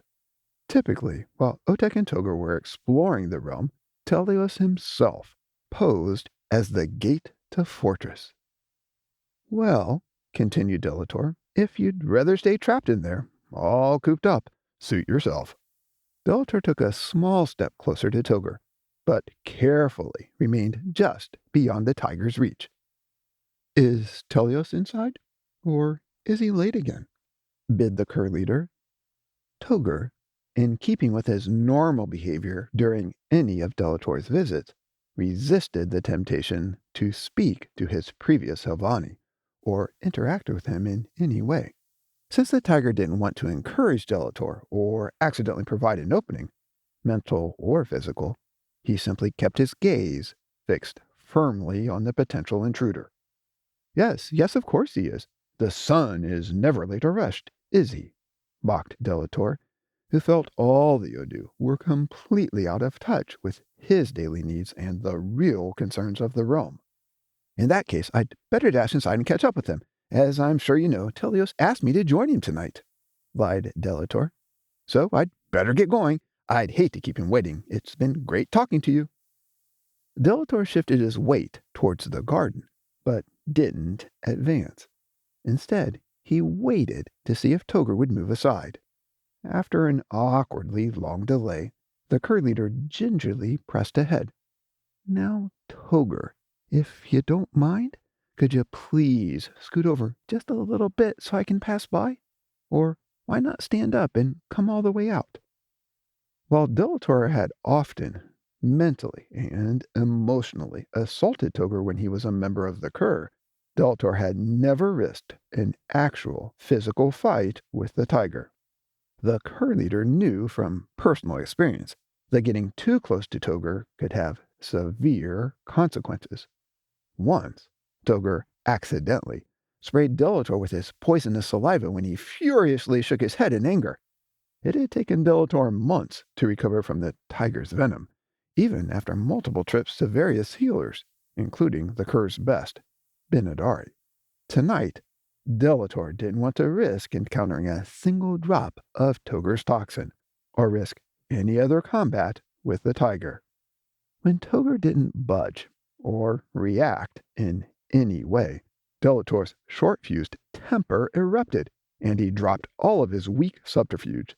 Seething, he began pacing back and forth. "Ah, come on, Toger, don't be an idiot. Aren't you tired of this? Let me in. Or, better yet, come back to the winning side. You know, we have you vastly outnumbered here on Second Realm. What hope do you, Torpak, or Breeze have against my legions?" "With the Onu on our side, I'd say we have a great chance," measured Toger silently to himself, confident that he and those inside Fortress were all well protected. "But I tell you what, if you come back to me, I'll let you lead my army again. And be honest, don't you miss it? I know you do. That feeling of power, control, and prestige, there's nothing like it. Why, back in the day, you were really something. No one could stand in your way. No one." "Oh, really?" reflected Toger to himself. "While you were hiding up on a mountain during the battle for the Great Eastern Plain, you missed all the real action. You probably didn't even notice that I was no match for the king," admitted Toger, not in a defeated way, but in a grateful, reverent way. "Toger, come back to Trezor with me, and you can reclaim your old position, and much more. I know you. You've always wanted more, and I'm sure you still do, right? You're clever like that." Delator was very good at convincing inhabitants he had what they wanted, or could get it for them. He was keenly aware that Toger had often sought more, and had even used this desire to lure the tiger into the cur. Delator couldn't for the life of him figure out why Toger now seemed to be content with so much less. "Think about it, Toger. The Onu are playing you for a fool. They've convinced you that you're on some great mission here. But we both know they could have easily made the veil complete, instead of leaving a tiger-sized hole in it. Or they could have made the opening more like one of those automated market entrances, compelling it to only work for them. There's absolutely no need, none whatsoever, for you to waste your time here. They've simply done all this to trap you, cage you, and keep you under their control. They don't trust you, or care about you at all. Why, they have no idea what you really want, or what's best for you. You should wake up and smell the coffee, my friend. I mean, hot chocolate," smiled Delator. "Oh, Grand Tiger, it's clear the Onu don't love you like I do. I'd never ask you to do something you didn't want to do, or waste your incredible gifts on something as low and demeaning as guard duty. How truly pitiful." While many would have bristled at Delator's insults, Toger did not. He held his ground and remained silent, giving no indication he'd heard the Cur leader's propositions or slurs. The tiger was confident in his standing with the Onu, and stayed firmly seated in the arbor entrance. "All right then, if you don't want to vacate the area, how about we both rush in together and ambush Telios? That would be a lot of fun, just like the old days. You know, together we could easily defeat him and inflict a great deal of pain and suffering. I bet that'd wake up Torpak and Breeze to the harsh realities they're going to face, if they hang on to the Onu. I'm sure they'd let go and beg to join us." Although Toger was pretty sure no inhabitant really held on to the Onu, sensing it was really the other way around, he was certain that no one could best Telios or any of the Onu in battle. He knew Delator's suggestion that the two of them could harm Telios was brimming with arrogance and misinterpretations of past events. Delator consistently failed to grasp that every perceived Kuur victory and every apparent Onu setback were merely reflections of Onu grace and mercy. The royal family had always been prepared to afford the Kuur rebels many opportunities to make a different choice. Okay, look, I promise to play nice tonight. I just really want to meet Torpak and Breeze and share with them what we've painstakingly learned about the Onu and their deceptions. I'm certain the inquisitive couple will be more receptive to my message than anything that Telios, that stupid, worthless, wannabe king, has to say. At Delator's insult of Telios, Toger felt the urge to jump up and defend the prince. However, knowing that wouldn't be appropriate or in line with the day's events, the tiger remained steadfastly silent, infuriating Delator to his boiling point. "That's it, Toger, I've had enough. Enough, I tell you. Otek gave me Second Realm, and no one, least of all you, can keep me out of Fortress forever. Let me in, right now." As Delator repeated his demands, his voice grew louder and louder, as if increased volume would change Toger's mind. "Listen, you clumsy poor excuse for an inhabitant. You can't keep those seconds hidden in there forever. Eventually, you've got to let me in to see them." Since Toger stayed silent once again, Delator continued holding both sides of the conversation, something he did often when trying to provoke a response from Toger, or demean and intimidate his followers. "Why can't you keep me out forever, you ask? Because that would prove the Onu are Toba.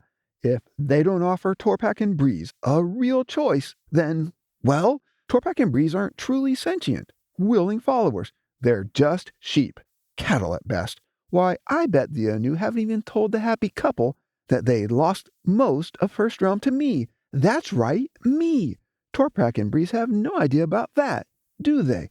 Don't you think they'd want to know that? Don't you think they need to know that?" Delator shot many more flaming arrows at Toger, the Onu, as well as Torpak and Breeze. However, each barb intended to harm Toger only fell harmlessly to the ground after bouncing off Toger's shield of faith, snuffed out by his confidence in the Onu. That is, not in himself. The tiger's unwavering resistance forced Delator to ultimately abandon his pursuits and flee. "Fine, be that way, but I know you've got the picture. When you're finally ready to come back to your senses, I'll be here for you, and afterwards, if you still want to guard that silly entrance, I'll let you. That way, we control who goes in and out. But listen, Toger, I can assure you, I won't stop hounding you until I've been able to offer Torpak and Breeze some real, genuine options instead of this gobbledygook that Telios has concocted about trees and fruit to confuse them. I'm confident Torpak and Breeze can and will break free from Fortress and the Onu, just like we have." Delator turned and stormed away towards the spot where he normally transported back to Trezor. However, near his departure point, he abruptly spun around and shouted, "I have half a mind to demand an audience with the king in his royal court. I'm certain my arguments are irrefutable. He'd have to let me in and give me a chance to talk to the bonded couple." With that, Delator vanished back into the depths of Trezor, and the presence of those more willing to listen to him as Helvani and support him in his Toba ways.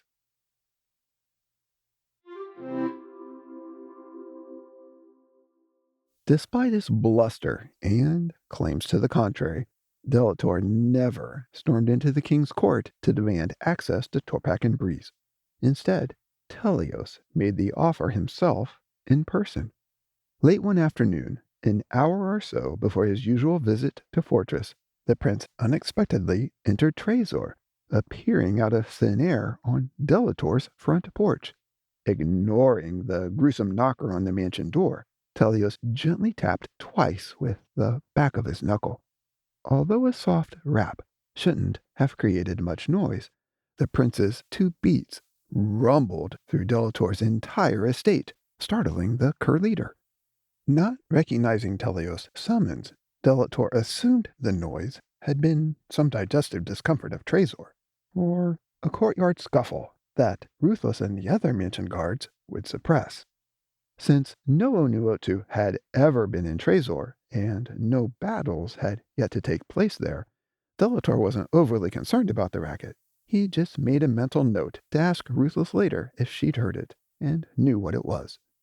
Over the past several months, Delator had been eating dinner alone, early, so he could concentrate and prepare for his daily rendezvous with Togr. As the Kuur leader gorged himself with his next bite of food, Telios, confident Delator wouldn't be coming to the door, transported himself into the kitchen, directly in front of Delator, who was sitting on an island stool. The prince's sudden appearance surprised Delator, causing him to choke on his food. Coughing, he spit a mouthful of grub out onto his plate. Without wiping his mouth, the Kuur leader pounded his fist on the island, sprang up and snarled, "What in Trezor's name are you doing here? Get out! You don't belong here!" Delator, like many rebel inhabitants, believed there were hidden, special places where they could enact Toba that Telios would never go. But the prince wasn't afraid to venture anywhere in the kingdom when the need arose, especially when he had someone he wanted to help. Today, that someone was Delator. "Delator, would you like to meet Torpak and Breeze tonight?" inquired the prince softly. Telios hadn't sequestered Torpak and Breeze in Fortress to eternally separate them from Delator and the Kuur. He'd simply protected them there so they could learn and grow, preparing them for inevitable interactions with those who didn't view his creation the same way he did. Telios now sensed Torpak and Breeze were ready for their first encounter of this type. But more importantly, the prince hoped their innocence and joy of life would serve as a witness to Delator, reminding him of something he'd lost long ago. "No, no way!" bellowed Delator, who'd been so upset with Telios' presence that at first he instinctively disagreed with anything Telios said. Then, as he was about to curse the prince, Telios' words sank in, and Delator instantly changed his tone, trying to prevent Telios from rescinding his offer. "Well, I guess I could, if that'd really help you. Yeah, sure, I guess I could spare a few minutes. You know, whatever you want," granted Delator, with too much emphasis on the word you. When Telios didn't respond as quickly as Delator thought he should, the Kuur leader growled and blasphemed the prince under his breath. "Let's go, evil one, right now before you change your mind."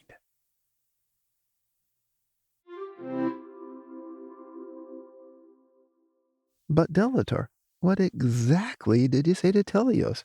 It must have been something pretty amazing to convince him to let you in," spewed Vors, his mouth full of food.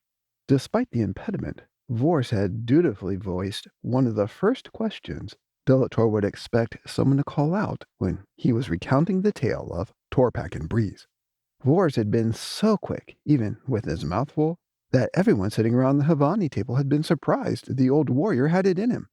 By now, the entire tavern had gathered around the table to listen closely to Delator's oration. "Well, to explain that nugget, I'll need to go back a wee bit further," smiled Delator as he lifted his mug and took a long, satisfying draught. "As you all know, Telios is a spoiled, good-for-nothing brat. He always has been and always will be." "Oh, wait, he ain't no more," laughed the Kuur leader as he raised his drink and shouted his one and only, toast of the entire 3-day party. To his death! Pebble's Edge rumbled and roared, the building and all of its inhabitants unable to contain their glee at the prince's demise. But I digress. As I was saying, Otek and Odigo have always indulged Telios, giving him everything his little heart could possibly desire, even though they greedily hoard every single blessing when it comes to any one of our needs or wants. Anyway, early on, eons ago, I realized that if I was going to trick the royal family into giving me some of their treasures, and in due course, ultimately steal the entire realm from them, I had to pretend that I really liked them, and yuck, I hate to even say it, I had to spend time with them. Since Telios was so important to Otek, I figured my best chance to dethrone our not-so-esteemed leader was to hang out with Telios first, making Otek believe his son was loved by one of his creations. I invested so much time in Telios that they all began to think of me as family. A brother, even. I mean, a big brother to Telios. Though all the while, I must admit, it infuriated me to no end that Otek kept pushing me to be more like that little imp. Can you believe that nonsense? He would want to be more like Telios. Not me, shouted many of the Kuur reveling in the story they all knew well. Soon, and I mean very soon, I outgrew Telios, finding him too extraordinarily dull and timid. However, here's the one good thing I learned during all the time I spent with Telios. I discovered that he was incredibly easy to manipulate. Telios would willingly do anything I suggested, absolutely anything, as long as I pretended it'd make me like him more or put him up on a pedestal. He was so insecure, it was easy for me to control him like that. At the same time, Otek and Odigo remained completely oblivious to my puppeteering. Sadly, even though Telios clearly felt better about himself by joining me in amazing Toba, he was always afraid to let Otek and Odigo see his true nature. Unlike you and me, the coward didn't have the courage to show his Kuur colors when they were around. But if they were out of sight, oh my! You wouldn't believe the mighty joys of Toba that Telios bathed in. Toba big and small, and in between. His lust was so great he could never satisfy it. Telios wasn't nearly as good as the elder Onu thought. Really? I would have never guessed. I didn't see him like that, interjected Tall. While questioning Delator like this, and praising Telios in any way, would normally have been extremely hazardous for any Kuur, it was completely expected at this point in Delator's tale. Oh, yes, he absolutely was, chimed Delator merrily. The youngest Onu sowed the wildest of wild oats, and I got to harvest the bountiful results. Of course, on many occasions, I had to help him hide the turmoil he'd created to avoid tarnishing the royal family's pride, or ruin their perception of their golden child. But one thing's for certain, while Telios tried to act like he was one of us, he rather lacked Toba creativity. Since he couldn't come up with fun things to do on his own, he was forever pestering me for new ideas on how to enjoy the Toba life. Delator then proceeded to provide numerous examples of Telios' offenses, citing his own Toba as if it had been performed by the prince. While everyone present realized this and pretended as if Telios had been the one living in Toba, the notion that Telios was a Kuur, a rebel at heart, didn't really excite the crowd. They'd never seen Telios come close to Toba of any kind, and doubted whether he really knew how to effectively partake. Many even believed that if the prince had been there right now, physically in their midst, he'd just be a monster killjoy. And since they all had a deep hatred of the prince, none, not a single one, really considered Telios a kindred spirit or wanted him around, despite the deceptions in Delator's story. But to Delator, The thought that Telios had engaged in hidden, unspeakable things sounded, well, interesting and appealing. He was sure that would have shattered Otek's heart sooner and paved the way for him to conquer the throne more easily. Toba, in you, me, or Telios, I could forgive. But growing up with him as I did, one of the most evil things I observed in Telios was his propensity to quickly lose interest in everything he created. Time and time again, I'd watch him craft something really intriguing and full of potential. He'd then fiddle and play with it, warp it, ruin it, and soon become so bored with it that he'd seek new fulfillment elsewhere. Because of this, I knew it would only be a matter of time until he abandoned Torpak, just like he'd done with you and me. You know what I mean. What a waste. The power of creation, that is. If you ask me, we'd all have been much better off if that power had been entrusted to one of us. Perhaps me. I would have wielded it in a vastly different manner. I'm sure you would have, admired Benadari, contemplating the possibilities of a Kuur-led kingdom devoid of any Onu influence. Today, with Telios out of the way, she was confident she'd soon have the opportunity to experience such a realm. Yes, I'm sure I would. And you all know exactly what it feels like to be left behind, just like poor Torpak would soon experience. Right? In the beginning, Telios acted like he cared about you. I bet he even told you that he loved you. But soon, he grew tired of you and didn't want you around anymore. Am I wrong? While nothing could be further from the truth, having lived in the great without for so long, all the Kuur struggled to see their past differently or feel otherwise now. Delator paused, allowing the rebels' seething hatred for Telios to fester and grow. However, the Kuur leader hesitated too long, and the crowd turned their attention away from their pain back to Delator. During the uncomfortable delay, some began to wonder if Delator had lost his train of thought. When Volpres accidentally cleared his throat, breaking the tension of the moment, Delator angrily glared at him before resuming his narration. Since I understood this would happen to Torpak, and as I've said, we've all been there, I pulled Telios aside and gave him an earful. I told him it wouldn't be fair or right to leave poor Torpak alone in Fortress while he went gallivanting about. I was brutally honest with Telios. I warned him that I knew he'd soon grow tired of Torpak, just like he'd grown tired of each of you. Actually, I was kind of surprised he hadn't lost interest already.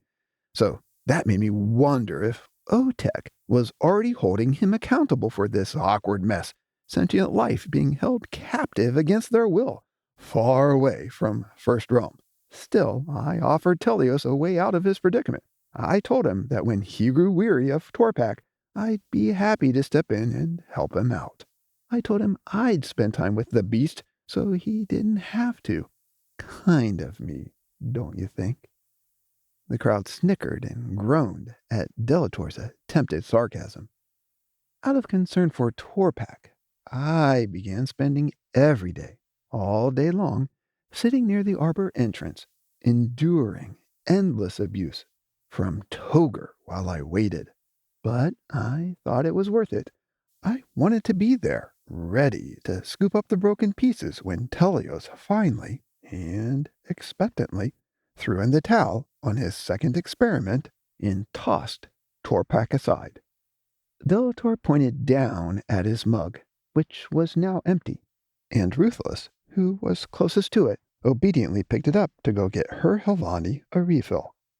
Ruthless had only taken a few precarious steps through the crushing mob and marbles on the tavern floor before Delator continued.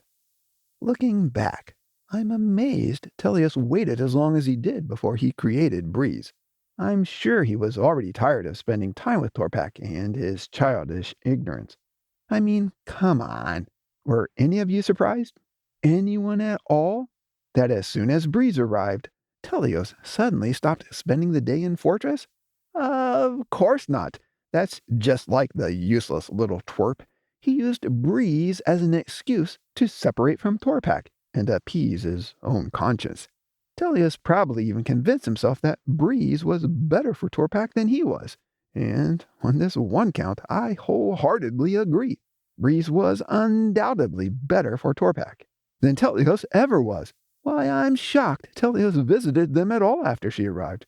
You know, now that I think about it, I bet Otek's the one who made him come by in the evening to check on them. Otherwise, I'm sure Telios wouldn't even have bothered. Just like he ditched you and never looked back, he would have gladly left them behind. While all the Kuur were proud of their choice to break their deshmi and sever their connections to the Onu, in this moment they clung to Delator's delusional view and really felt, as though Telios had left them, not the other way around. Well, just like I've always been there for you, I realized I had to prepare for the time when Telios would abandon Torpak and Breeze. I knew they'd both need me. Need us, exclaimed Delator, as he raised his mug, which Ruthless had just placed before him. The lifting of his glass made it look like Delator was getting ready to salute the crowd. But, in keeping with his commitment to only toast the death of Telios, Delator said nothing as the rest of the crowd cheered, "To us!" as they clinked their glasses and drank mightily. Each evening when Telios arrived, I'd waltz up to him and offer to take the seconds off his hands. Most nights, he tried to act as if he didn't hear me, but I could tell I was getting through, and that he was already getting sick and tired of seconds and second realm. And I was right. It turned out I didn't really have to wait much longer before Telios lost interest in them. Why, I remember the very night his face accidentally revealed that he was done with Torpak and Breeze, and ready to follow through on my suggestion to simply give them to me. On that night, as Telios trudged into the garden to say goodnight to his not-so-precious creatures, there was a small, nearly imperceptible scowl on his face. You know the one. You've all seen it. It's the same expression he wore when he told you he wasn't proud of you, or that you'd done something wrong, something that greatly offended him. Remember? Sure you do.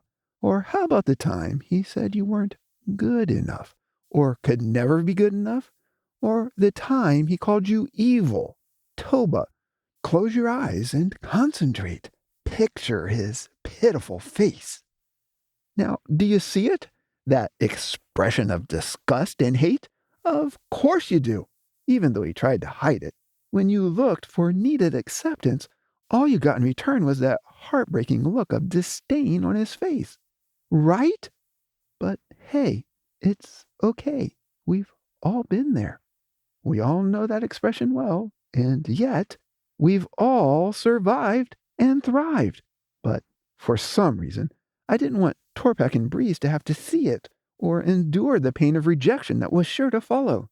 So that night, I grabbed Telios by the shoulders, shook him to wake him out of his stupor, and looked him straight in the eye as I offered to cover for him once again. I firmly, but gently, said, "Telios, I know you're already bored, angry, and feeling trapped. Look, it's absolutely okay to feel this way. I fully understand why you don't want Otek to know about all this, and why you've got to be careful that Torpak and Breeze don't rat you out. Don't worry. Just like when we were growing up, I can help. When you're ready to give up and move on, I'll take care of them for you. Really, no one will ever know. Not even Otek." Telios was too proud to admit that I was right, at least on that first night, nor did he do so on the second. But on the third night, When he arrived for his ritual of evening torture in Fortress, he stopped by Toger instead of going inside. For a few moments, he stood perfectly still, not moving, just breathing heavily. Sighing loudly, he turned and huffed away. As he passed me, he growled, "To Toba with them. If you want them so bad, you can have them. I don't even care anymore." So you see, all I had to do to get Telios to listen to me and do what I wanted was to simply offer to take a burden off of his hands. He's always been lazy like that, afraid to get his hands dirty or really spend the time and energy it takes to demonstrate real love. I can't believe he's been able to hide his true nature from Otek and Notogo for all these years. Actually, it wouldn't surprise me if they've known all along, but didn't want to admit to anyone that he's bent towards Toba. They've always protected him and showered him with praise, all the while demanding that we be more like him. Well, not the real Toba living Telios, but more like the vision of him they have in their heads. But why would we ever do that? His image is nothing like us, nowhere even close. The Onu have never understood who we are and the rebel bonds we share. And now, Telios himself will never understand, well, anything at all. The tavern burst into praise and self-adoration. Over the din, Delator shouted his now famous toast, "To his death! To his death!" echoed the tavern in unison.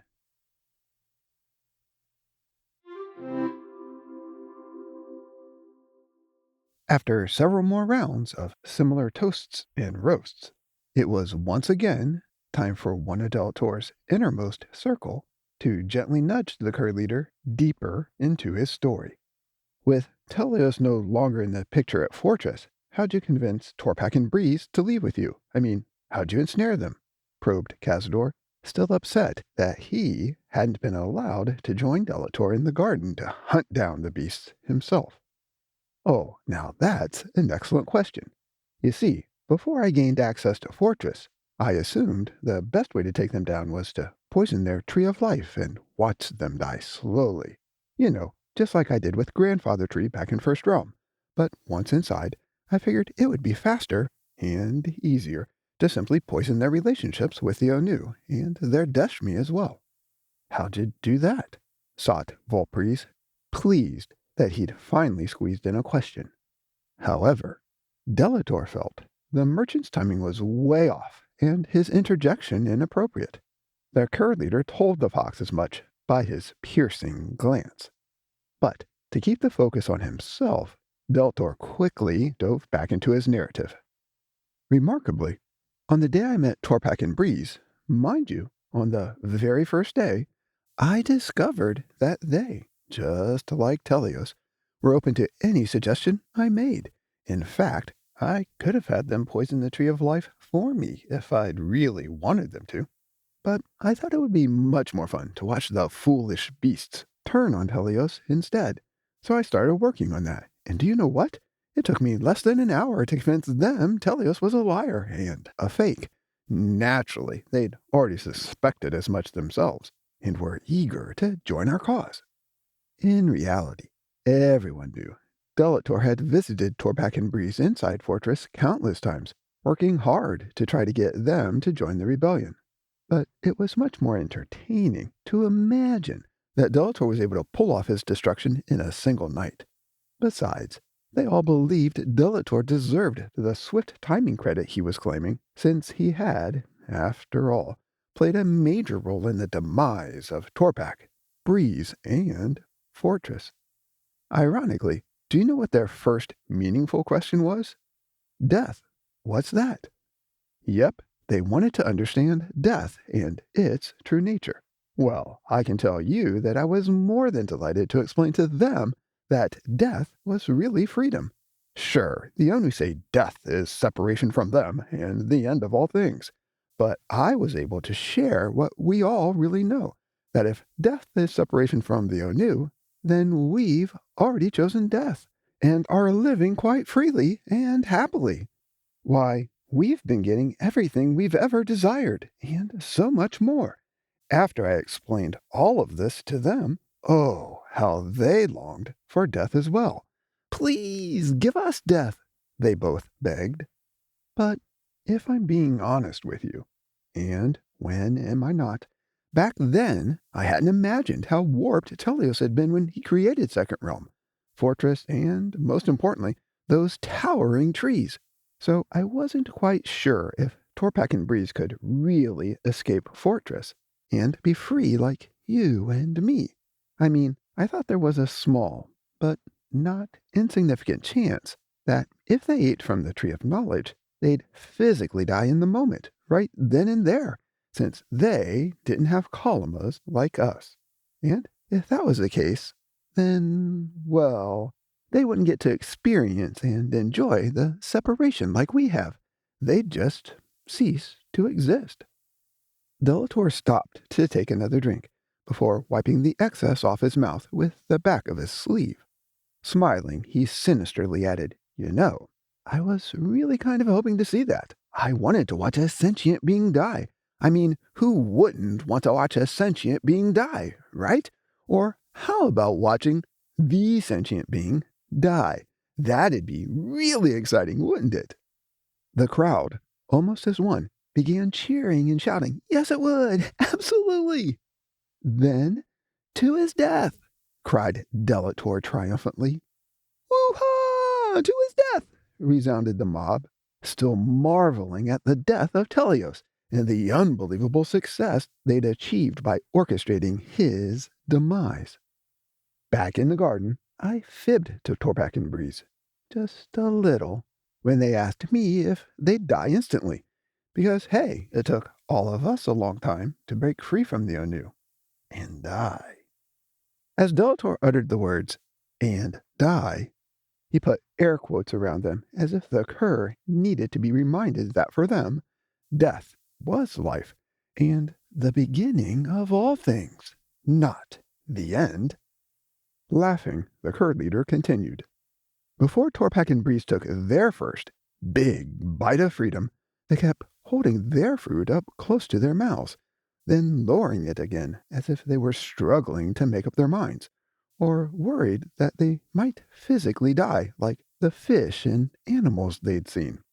So I gently reminded them that if they wanted to know good and freedom, they had to eat. Of course, I also assured them that there was no way they'd suffer any harm. I told them that in all the eons upon eons that we've lived, we've never heard of or seen a single sentient being physically die. The only death anyone has ever experienced is the shattering of their bondage to the Onu, just like me and you. Still, the seconds hesitated, not because they were afraid of death, but because they were nervous that freedom wouldn't come instantly. For their sake, and my own amusement, I hoped it would, but between you and me, I can't even begin to tell you how desperately I wanted them to simply die right then and there, though I couldn't really be sure they would. To hedge my bet, I told them that it might, just might, take several bites to reach freedom, possibly even partaking several days in a row. After all, it took each of us several cracks at our own destiny before Odigo released us. So, despite the warnings about the tree, I wondered if the old geezer had done something similar to seconds, making it hard for them to escape. But no matter how many bites it took, even if it took several days, months, or years, I was confident they could do it. Why, you ask? Because we've all done it. We've all broken free. And do you know what? They did. That's right. It's true. They broke free on that very first night, right after I showed them how death, true freedom, looked delicious and tasted great. But here's the crazy, annoying, mind-boggling thing. Telios, the Toba-loving swine, had set things up such that it only took one itty-bitty tiny bite. That's all it took. Can you believe it? While it took us eons to break free of the Onu, it only took those second animals a couple of seconds. Imagine that. Telios must have really hated them. Incredibly, before they'd even swallowed their first nibble, While the juices were still lingering in their mouths, their eyes were open to the fact that Telios had been deceiving them all along. He'd been treating them like beasts, and they were totally naked. Isn't that funny? They suddenly realized they'd been naked the whole time. How embarrassing. Naturally, Telios, being Telios, came rushing back in as they were consuming their first bites. I guess he had a fleeting moment of remorse, or concern that Otek would find out what he'd done, or something like that. But no matter what the reason, I can tell you this. When Telios saw what they were doing, he flipped out. Instead of offering them some grace or mercy, he erupted in rage. He grabbed them and began shaking them so violently that they were unable to swallow and started choking. As they gasped for breath and tried to gulp down their bites, Telios marched them through the garden to the arbor entrance and hurled them out. He was being self-centered, as usual, acting as if Breeze and Torpak's desire to be free of Onu control and bondage were both grave affronts. The spoiled, inconsiderate, self-serving, everything revolves around me, pitiful excuse for a pile of dung, wouldn't even let them finish a sentence or a thought as he cast them out of the garden. "But, Delator, when did you first see them?" asked Benadari breathlessly, well aware that Delator's story didn't end with Torpak and Breeze being expelled from Fortress. She loved the next part of the legend the best because it showed that Delator was indeed special. "First, see what?" bid Delator, feigning ignorance. "Why, they're Almacs, of course," replied Benadari. "Oh, those. Well, by now, I'm sure you're all familiar with Telios' blatant lies about Second Realm Almacs. He adamantly claimed, even in Desma recordings nonetheless, that he'd keep them safely hidden deep inside of himself. But it didn't take long, or very much pain at all, before he gave up on that idea. Before he'd even left the garden with Torpak and Breeze, Telios began gagging, as if something was lodged in his throat. Stopping by a Yappenhalle, also known as an Elix vomitoria, he did. Vomit, that is. Telios bent over, and a massive waterfall of gross debris came gushing out. When he did, I saw something quite extraordinary and unexpected. Vapors, that's right, vapors, rose out of the goo. After Telios finished his expulsion, he stood up, jumped between Torpak and Breeze, grabbed them both by the arm, and quickly ushered them through Fortress towards the meadow. As Torpak and Breeze shuffled along, the vapors drifted close behind them, like they were balloons attached to them by invisible strings. But once they all cleared the arbor entrance, the misty essences rose above them and began to ebb away into the currents of Calum. But instead of dissipating like normal water vapor, the cloudy Almacs hung together. I mean, Torpak's Almac hung together, as did Breeze's, but the two didn't stay close to each other at all. Oh, no. As soon as the two Almacs were clear of the veil, they shot off in separate directions, clearly relieved and excited to be rid of one another. While it was true Telios had vomited on the way out of Fortress, he hadn't done so to get rid of Breeze and Torpak's Almacs. The prince had actually gotten sick after releasing their essences, the nausea having been caused by the overwhelming pain and agony he felt from their loss, and the heartache he knew Torpak and Breeze had chosen. As Telios drove Torpak and Breeze across the meadow beyond the safety of Fortress, I followed the darker vapor, which I later learned was Torpak's. It rose all the way through Calum, not in a straight line, but in a meandering, almost aimless manner. Still, I found it very interesting that while this Almac had been inside of Telios and supposedly belonged to Torpak, it made no effort to stay close to either of them. Instead, it ventured off as if looking for something more meaningful, like freedom and excitement. Maybe it was just already looking for us. Anyway, as Torpak's Almac escaped Calum and the Second Realm, I flew through its foggy vapors just to see what would happen. The mist quickly dispersed like clouds in a strong wind, but surprisingly it came back together again, though I'd say it didn't hang together quite as tightly as before. wondering if I could make the old map completely separate and disappear. I zoomed back and forth through it several more times, but no matter what I tried, I wasn't able to fully rip it apart. It just momentarily disbanded and then kind of swirled back together. Still, I'd say my efforts confused it and caused it pain, which I rather enjoyed.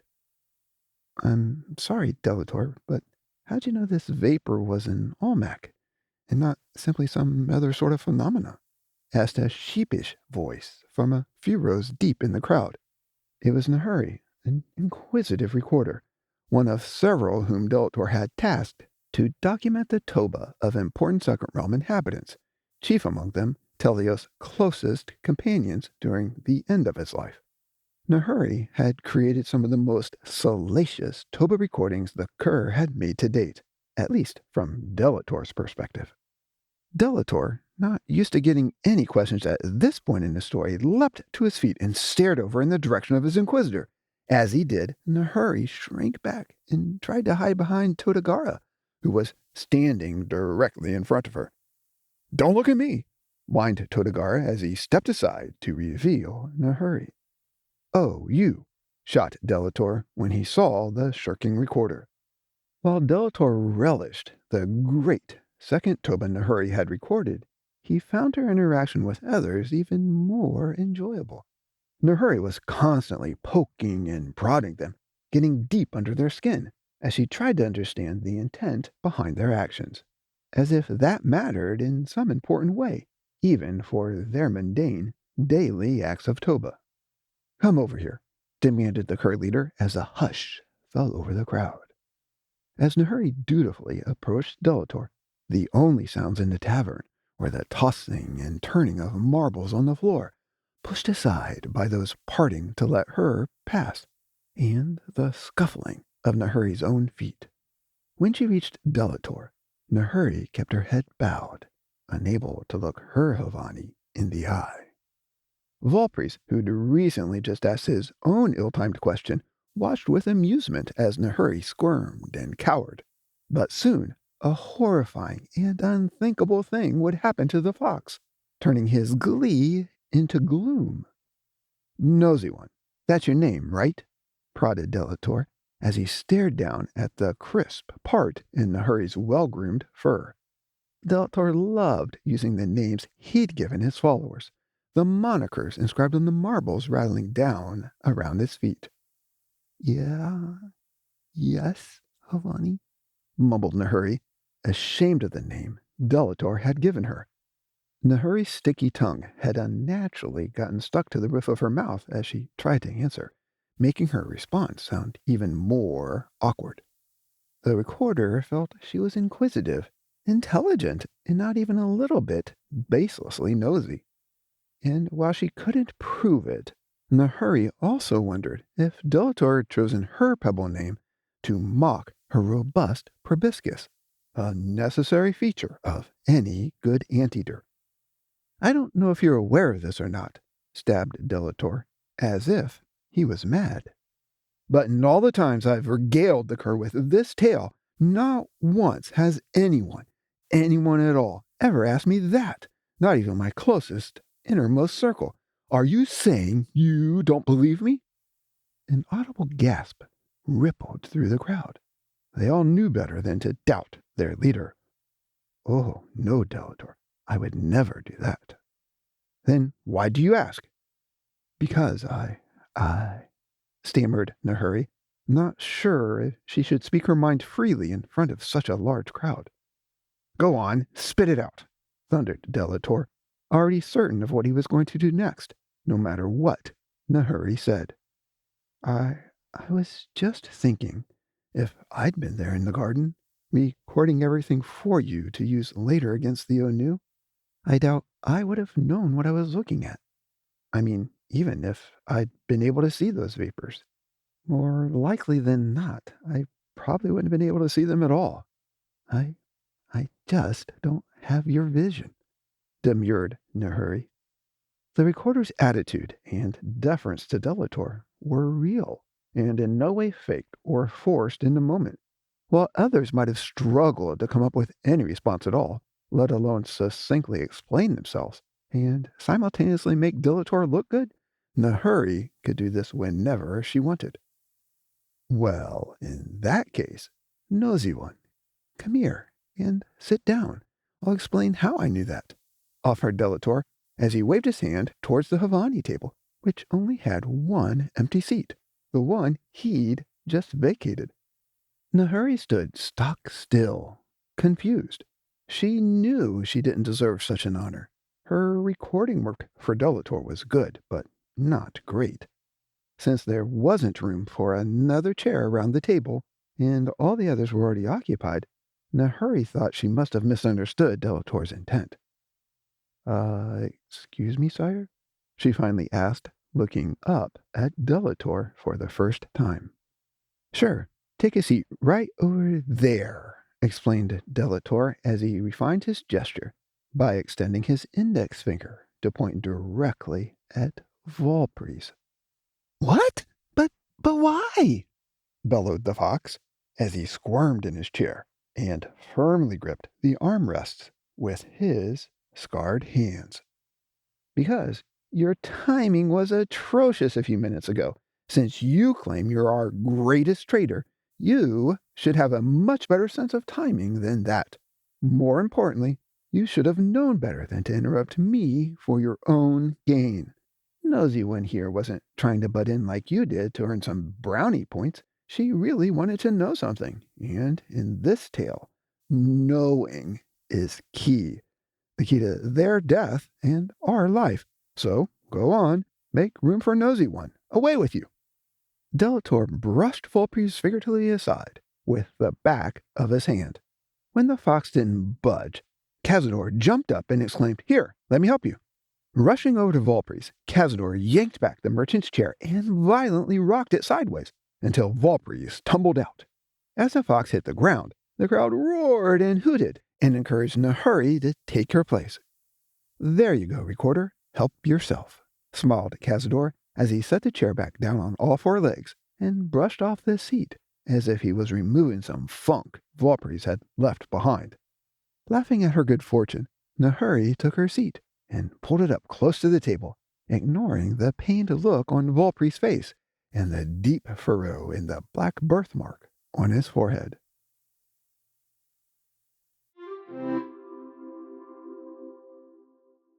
"All right, then, where were we?" inquired Delator, as he too sat down and took his place at the table. "Oh, yes, Nosy One here had just asked how I knew the vapors were second Olmecs. Well, since there's never been an Olmec drifting around outside of a column, no one, not even me, could have known what one looked like. But..." Delator paused mid-sentence to take a drink. He couldn't tell the truth that he'd watched as Teleos explained the pain Torpak and Breeze felt when he released their Olmecs. Had Teleos not stopped to clarify what was going on, Delator wouldn't have known either. And truthfully, the mist was so fine and hard to see that Delator might have totally missed it in the moment as well.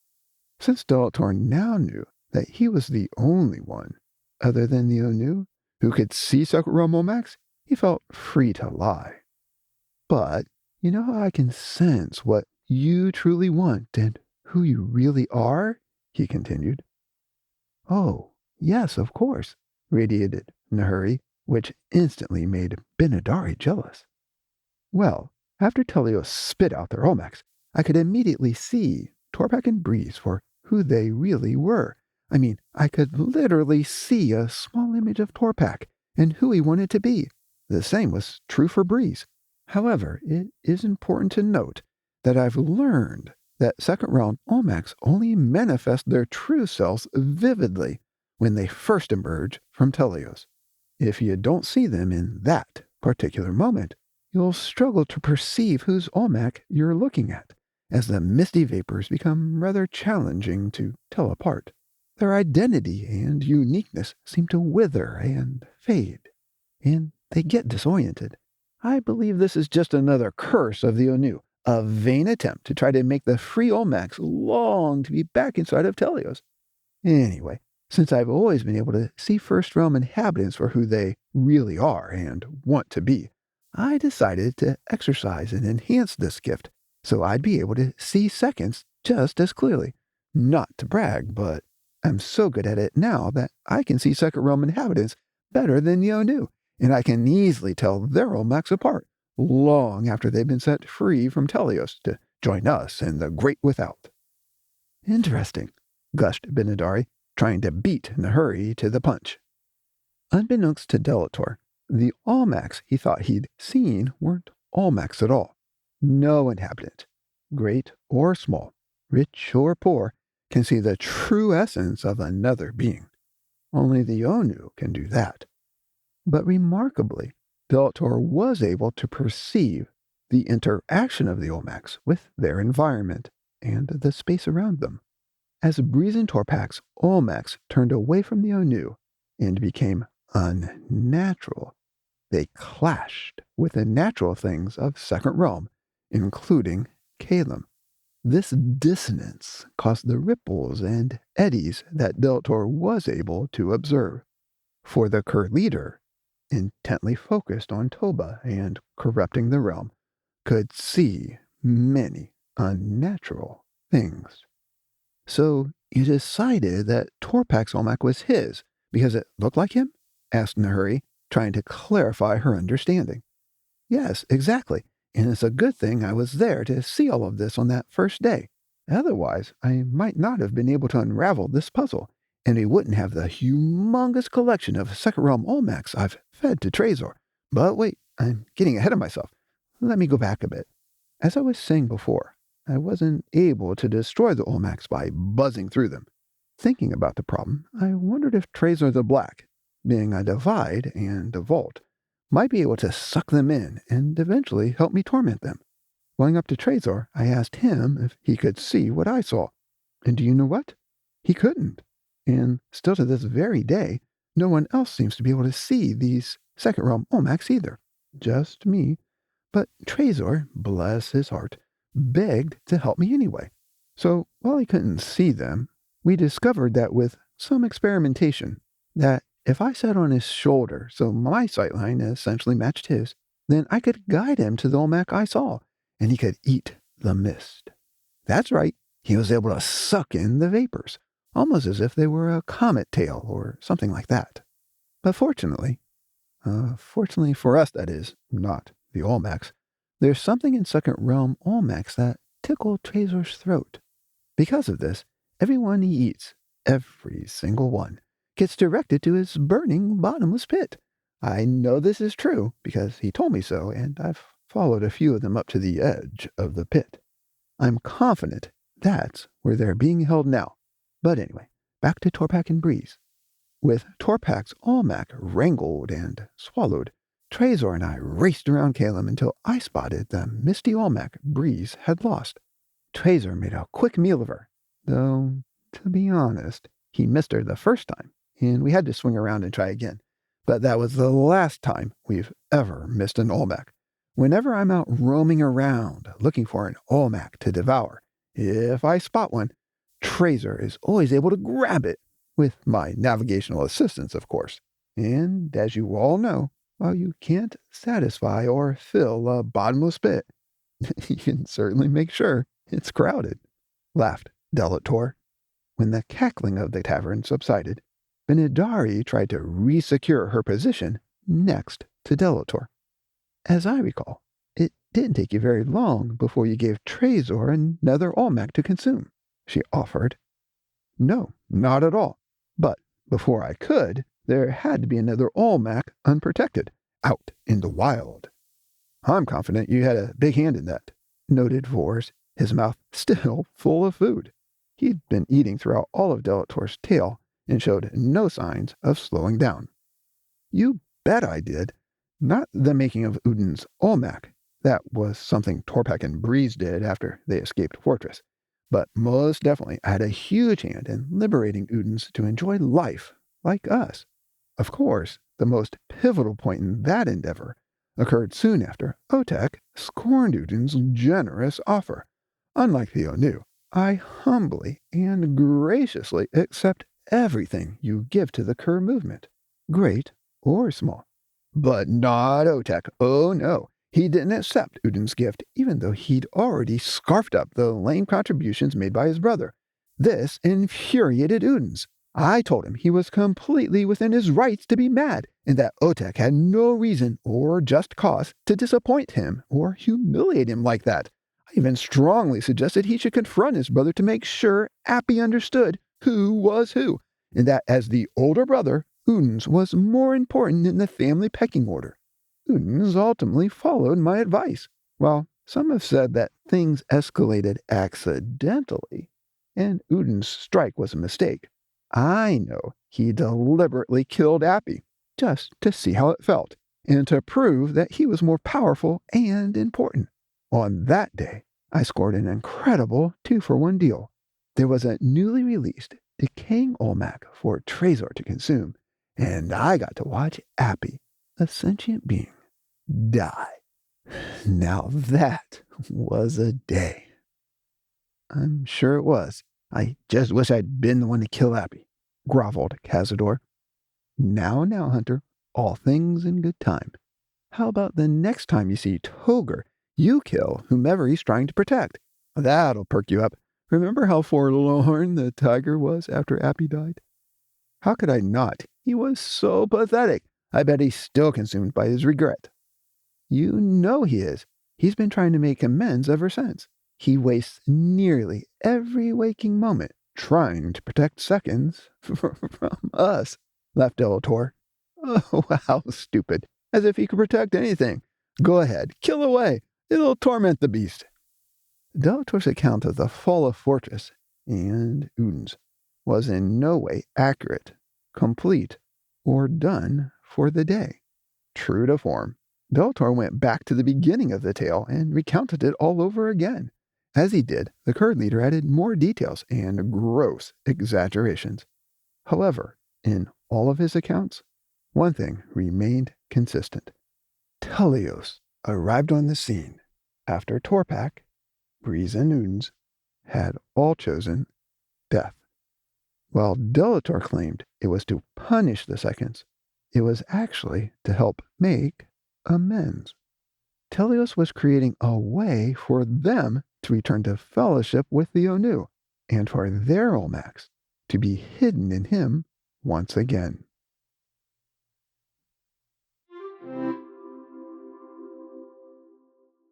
When Teleos arrived to usher Torpak and Breeze out of Fortress, he didn't come alone.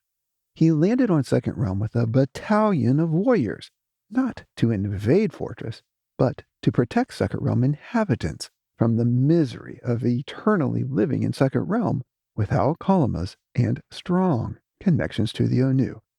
As the warriors touched down near Toger, they swarmed the arbor entrance, but remained outside while Teleos went in to retrieve Torpak and Breeze. When Teleos came out with a wounded couple, Delator was close behind them, shouting, "Why aren't they dead? You promised! You said if they eat, they die. So why aren't they dead? You're such a liar, you hypocrite! You're not worthy of the air you're sucking into your lungs right now! Get the tub off of my land!" Teleos ignored Delator and the pained expressions on the faces of his warriors awaiting their instructions. Many were confused, unsure why Teleos would separate Torpak and Breeze from Fortress today, as if doing so left them no home. On that day, the Onuotu warriors failed to grasp that all of Second Realm had been created for habitation, and that the garden was merely a starting point for Second Realm inhabitants. Torpak and Breeze hadn't been imprisoned in Fortress. There were many other interesting places they could have gone to see and enjoy. And yet, in their moment of choice, part of the consequences for their disconnection from the Onu involved physically separating them from Fortress. This division was meant to help them learn and appreciate that their true sustenance had always come from the Onu and would always come from the royal family, not the garden. As was the case with most judgments, this sentence wasn't intended to inflict more pain and suffering. Instead, it aimed to evoke a longing in Torpak and Breeze to regain the balance they once enjoyed in the garden, something they'd lost after choosing not to believe Teleos. While the Kuur would claim Torpak and Breeze had chosen to believe Delator and become Kuur members, it's more accurate to say they simply chose to disbelieve their creator. In truth, that's precisely what the Kuur have done all along. After all sentient life was out of Fortress, Teleos closed the veil over the arbor entrance, relieving Togr of his guard duty. The entrance, however, still needed to be protected, not from those who would seek to enter, for they could not, but so none would waste their time trying. To keep inhabitants from endlessly banging and thrashing against the breadth of the veil, Teleos ordered his warriors to line the eastern side of Fortress, since all inhabitants initially lived east of the garden.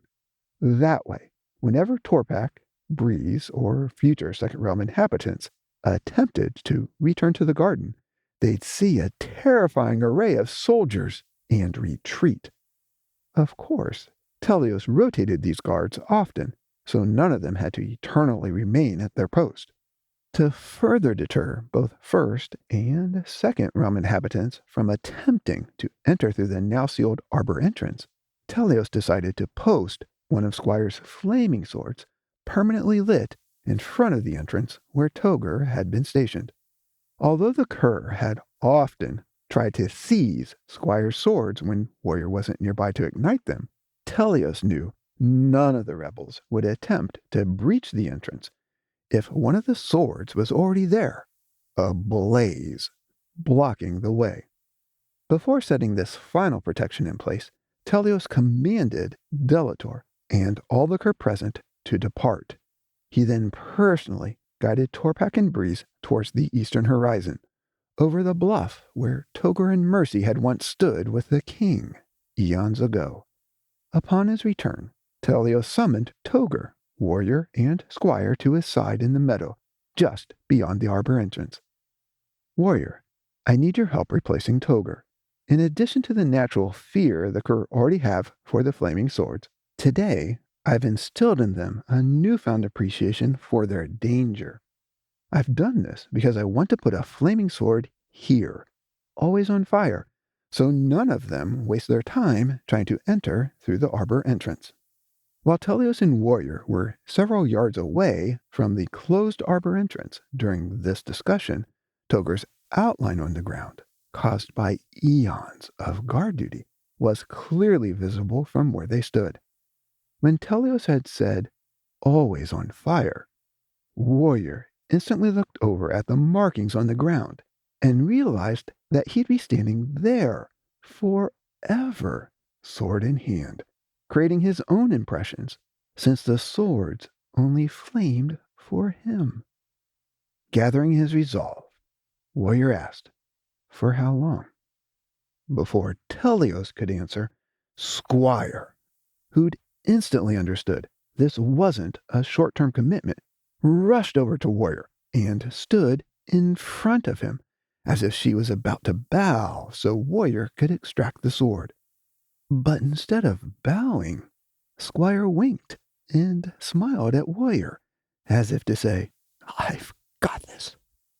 Turning to face the prince, tears began to well up in Squire's eyes, not tears of physical pain or lament, but tears of profound longing and hope.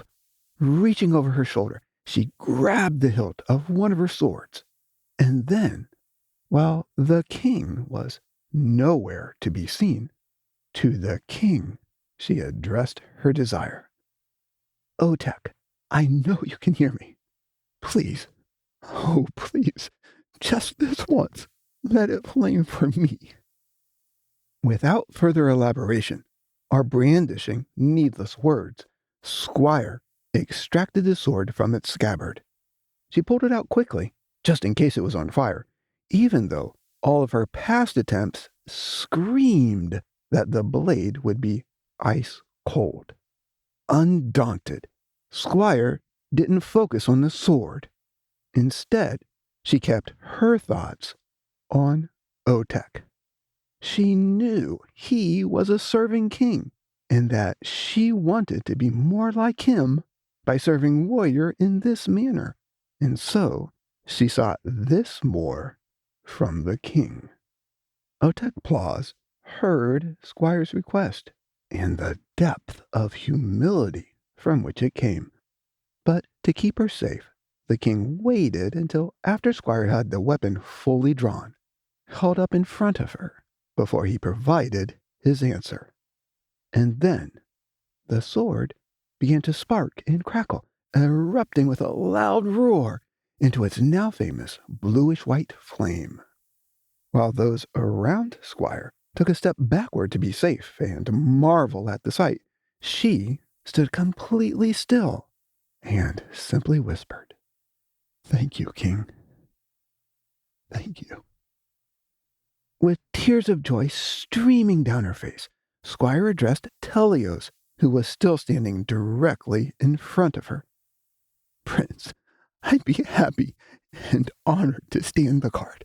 Please, let warrior be free." "Oh, Squire, I never intended for anyone to be bound here. Only the sword." "What?" asked Squire, confused. "I only wanted the sword and for warrior to light it. But I see you and the king have taken care of that part. So please, go ahead. Toss it over there towards the entrance," he directed.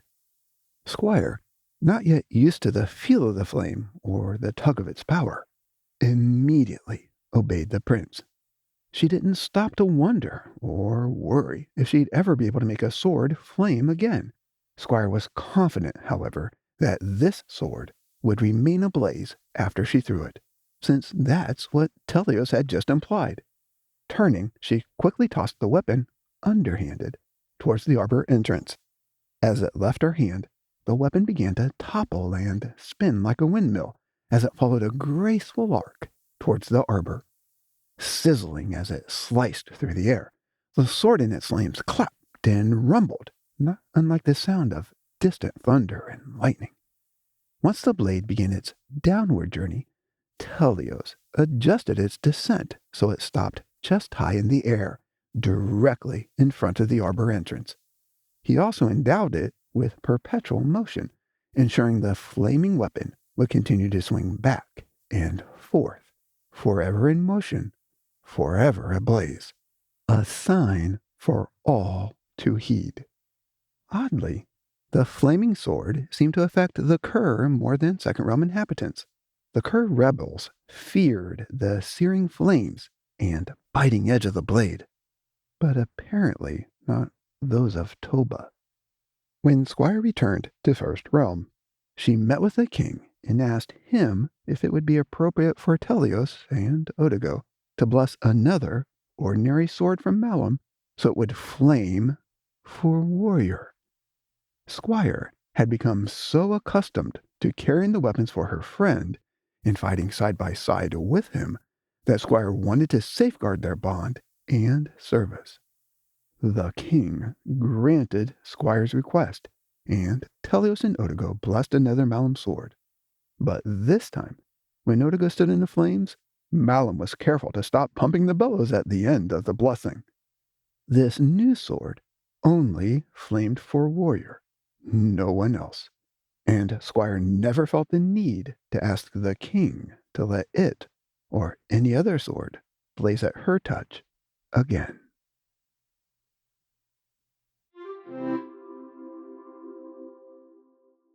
Togr, after being relieved of his fortress guard duties, sought and received permission to roam Second Realm alone. While he was eagerly looking forward to spending some time exploring the realm, he didn't expect to do so for long, since he knew he'd be called upon to continue fighting in the ongoing battle with the Kuur. However, having spent eons protecting Torpak and Breeze, the tiger felt a strong, unspoken connection to the couple, and decided to forego his distant travels and remained nearby so he could help protect them from the Kuur. For the most part, Togr was successful, though humbly he assumed most of that could be attributed to Odigo's blessing on the family and the realm, not his own efforts. Eventually and naturally, the second family expanded to include Udens and Appy. Udens, the elder son, became a farmer of sorts, though not a farmer in the classic First Realm sense. Instead, Udens was more of a cultivator and gatherer. Appy, on the other hand, became a tender of flocks. As a shepherd, he naturally distrusted predators, including lions and tigers. Consequently, whenever Toger was near Appy, he was careful to shimmer into a different form or stay completely hidden. Uns and Appy both knew many things about their parents' former life in Fortress, because Torpak and Breeze had worked hard to share these insights with them. However, Torpak and Breeze also shared seeds of doubt, disbelief, and their longing to know Toba.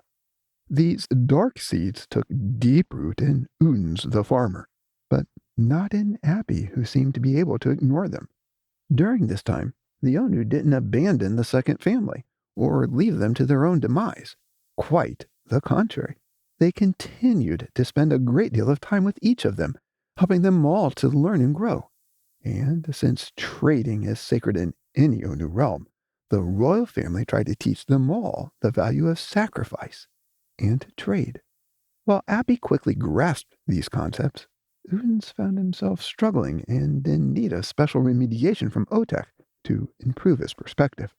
Sadly, Udens resented this feedback and became jealous of his brother, who seemed to excel at these things naturally. One day, Udens acted upon this jealousy and his anger towards the king, taking all of his frustration out on his younger brother. In his rage, Udens killed Appy. Toger wasn't present during this fatal encounter, and even if he had been, he might not have been permitted to intervene. When he arrived on the scene, the cries of Appy's blood and the sorrowful lament from the blood-soaked ground were deafening. In the chaos and noise, Toger sniffed the body and nudged it with his nose, desperately hoping that life still lingered. But there was no going back. Sentient, bodily death had come to Second Realm. Motivated by this tragedy, Toger committed himself to protecting Second Realm inhabitants from the Kuur and other beings bent on Toba. As such, Toger became the first guardian, one of many Onuatu who invested most of their time and energy in Second Realm, protecting inhabitants in powerful, often unseen ways. In this new guild, Toger had no equal. While Appy's murder was devastating, and those in Second Realm only saw loss, in First Realm, the royal family moved into their unfinished new mansion and welcomed Appy home.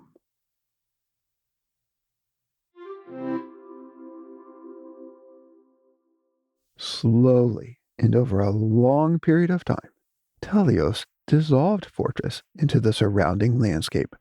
And once Otek was satisfied the time was right, Telios also removed the flaming sword, relieved the guards, lifted the veil, and extracted the 2 signature trees from the center of the garden.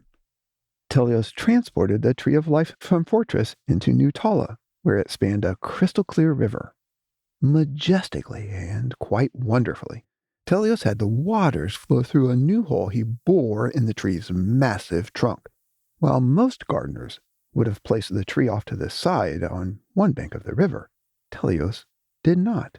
He felt the tree's fruit should be readily accessible to all who believed, regardless of whether they happened to be on one bank or the other.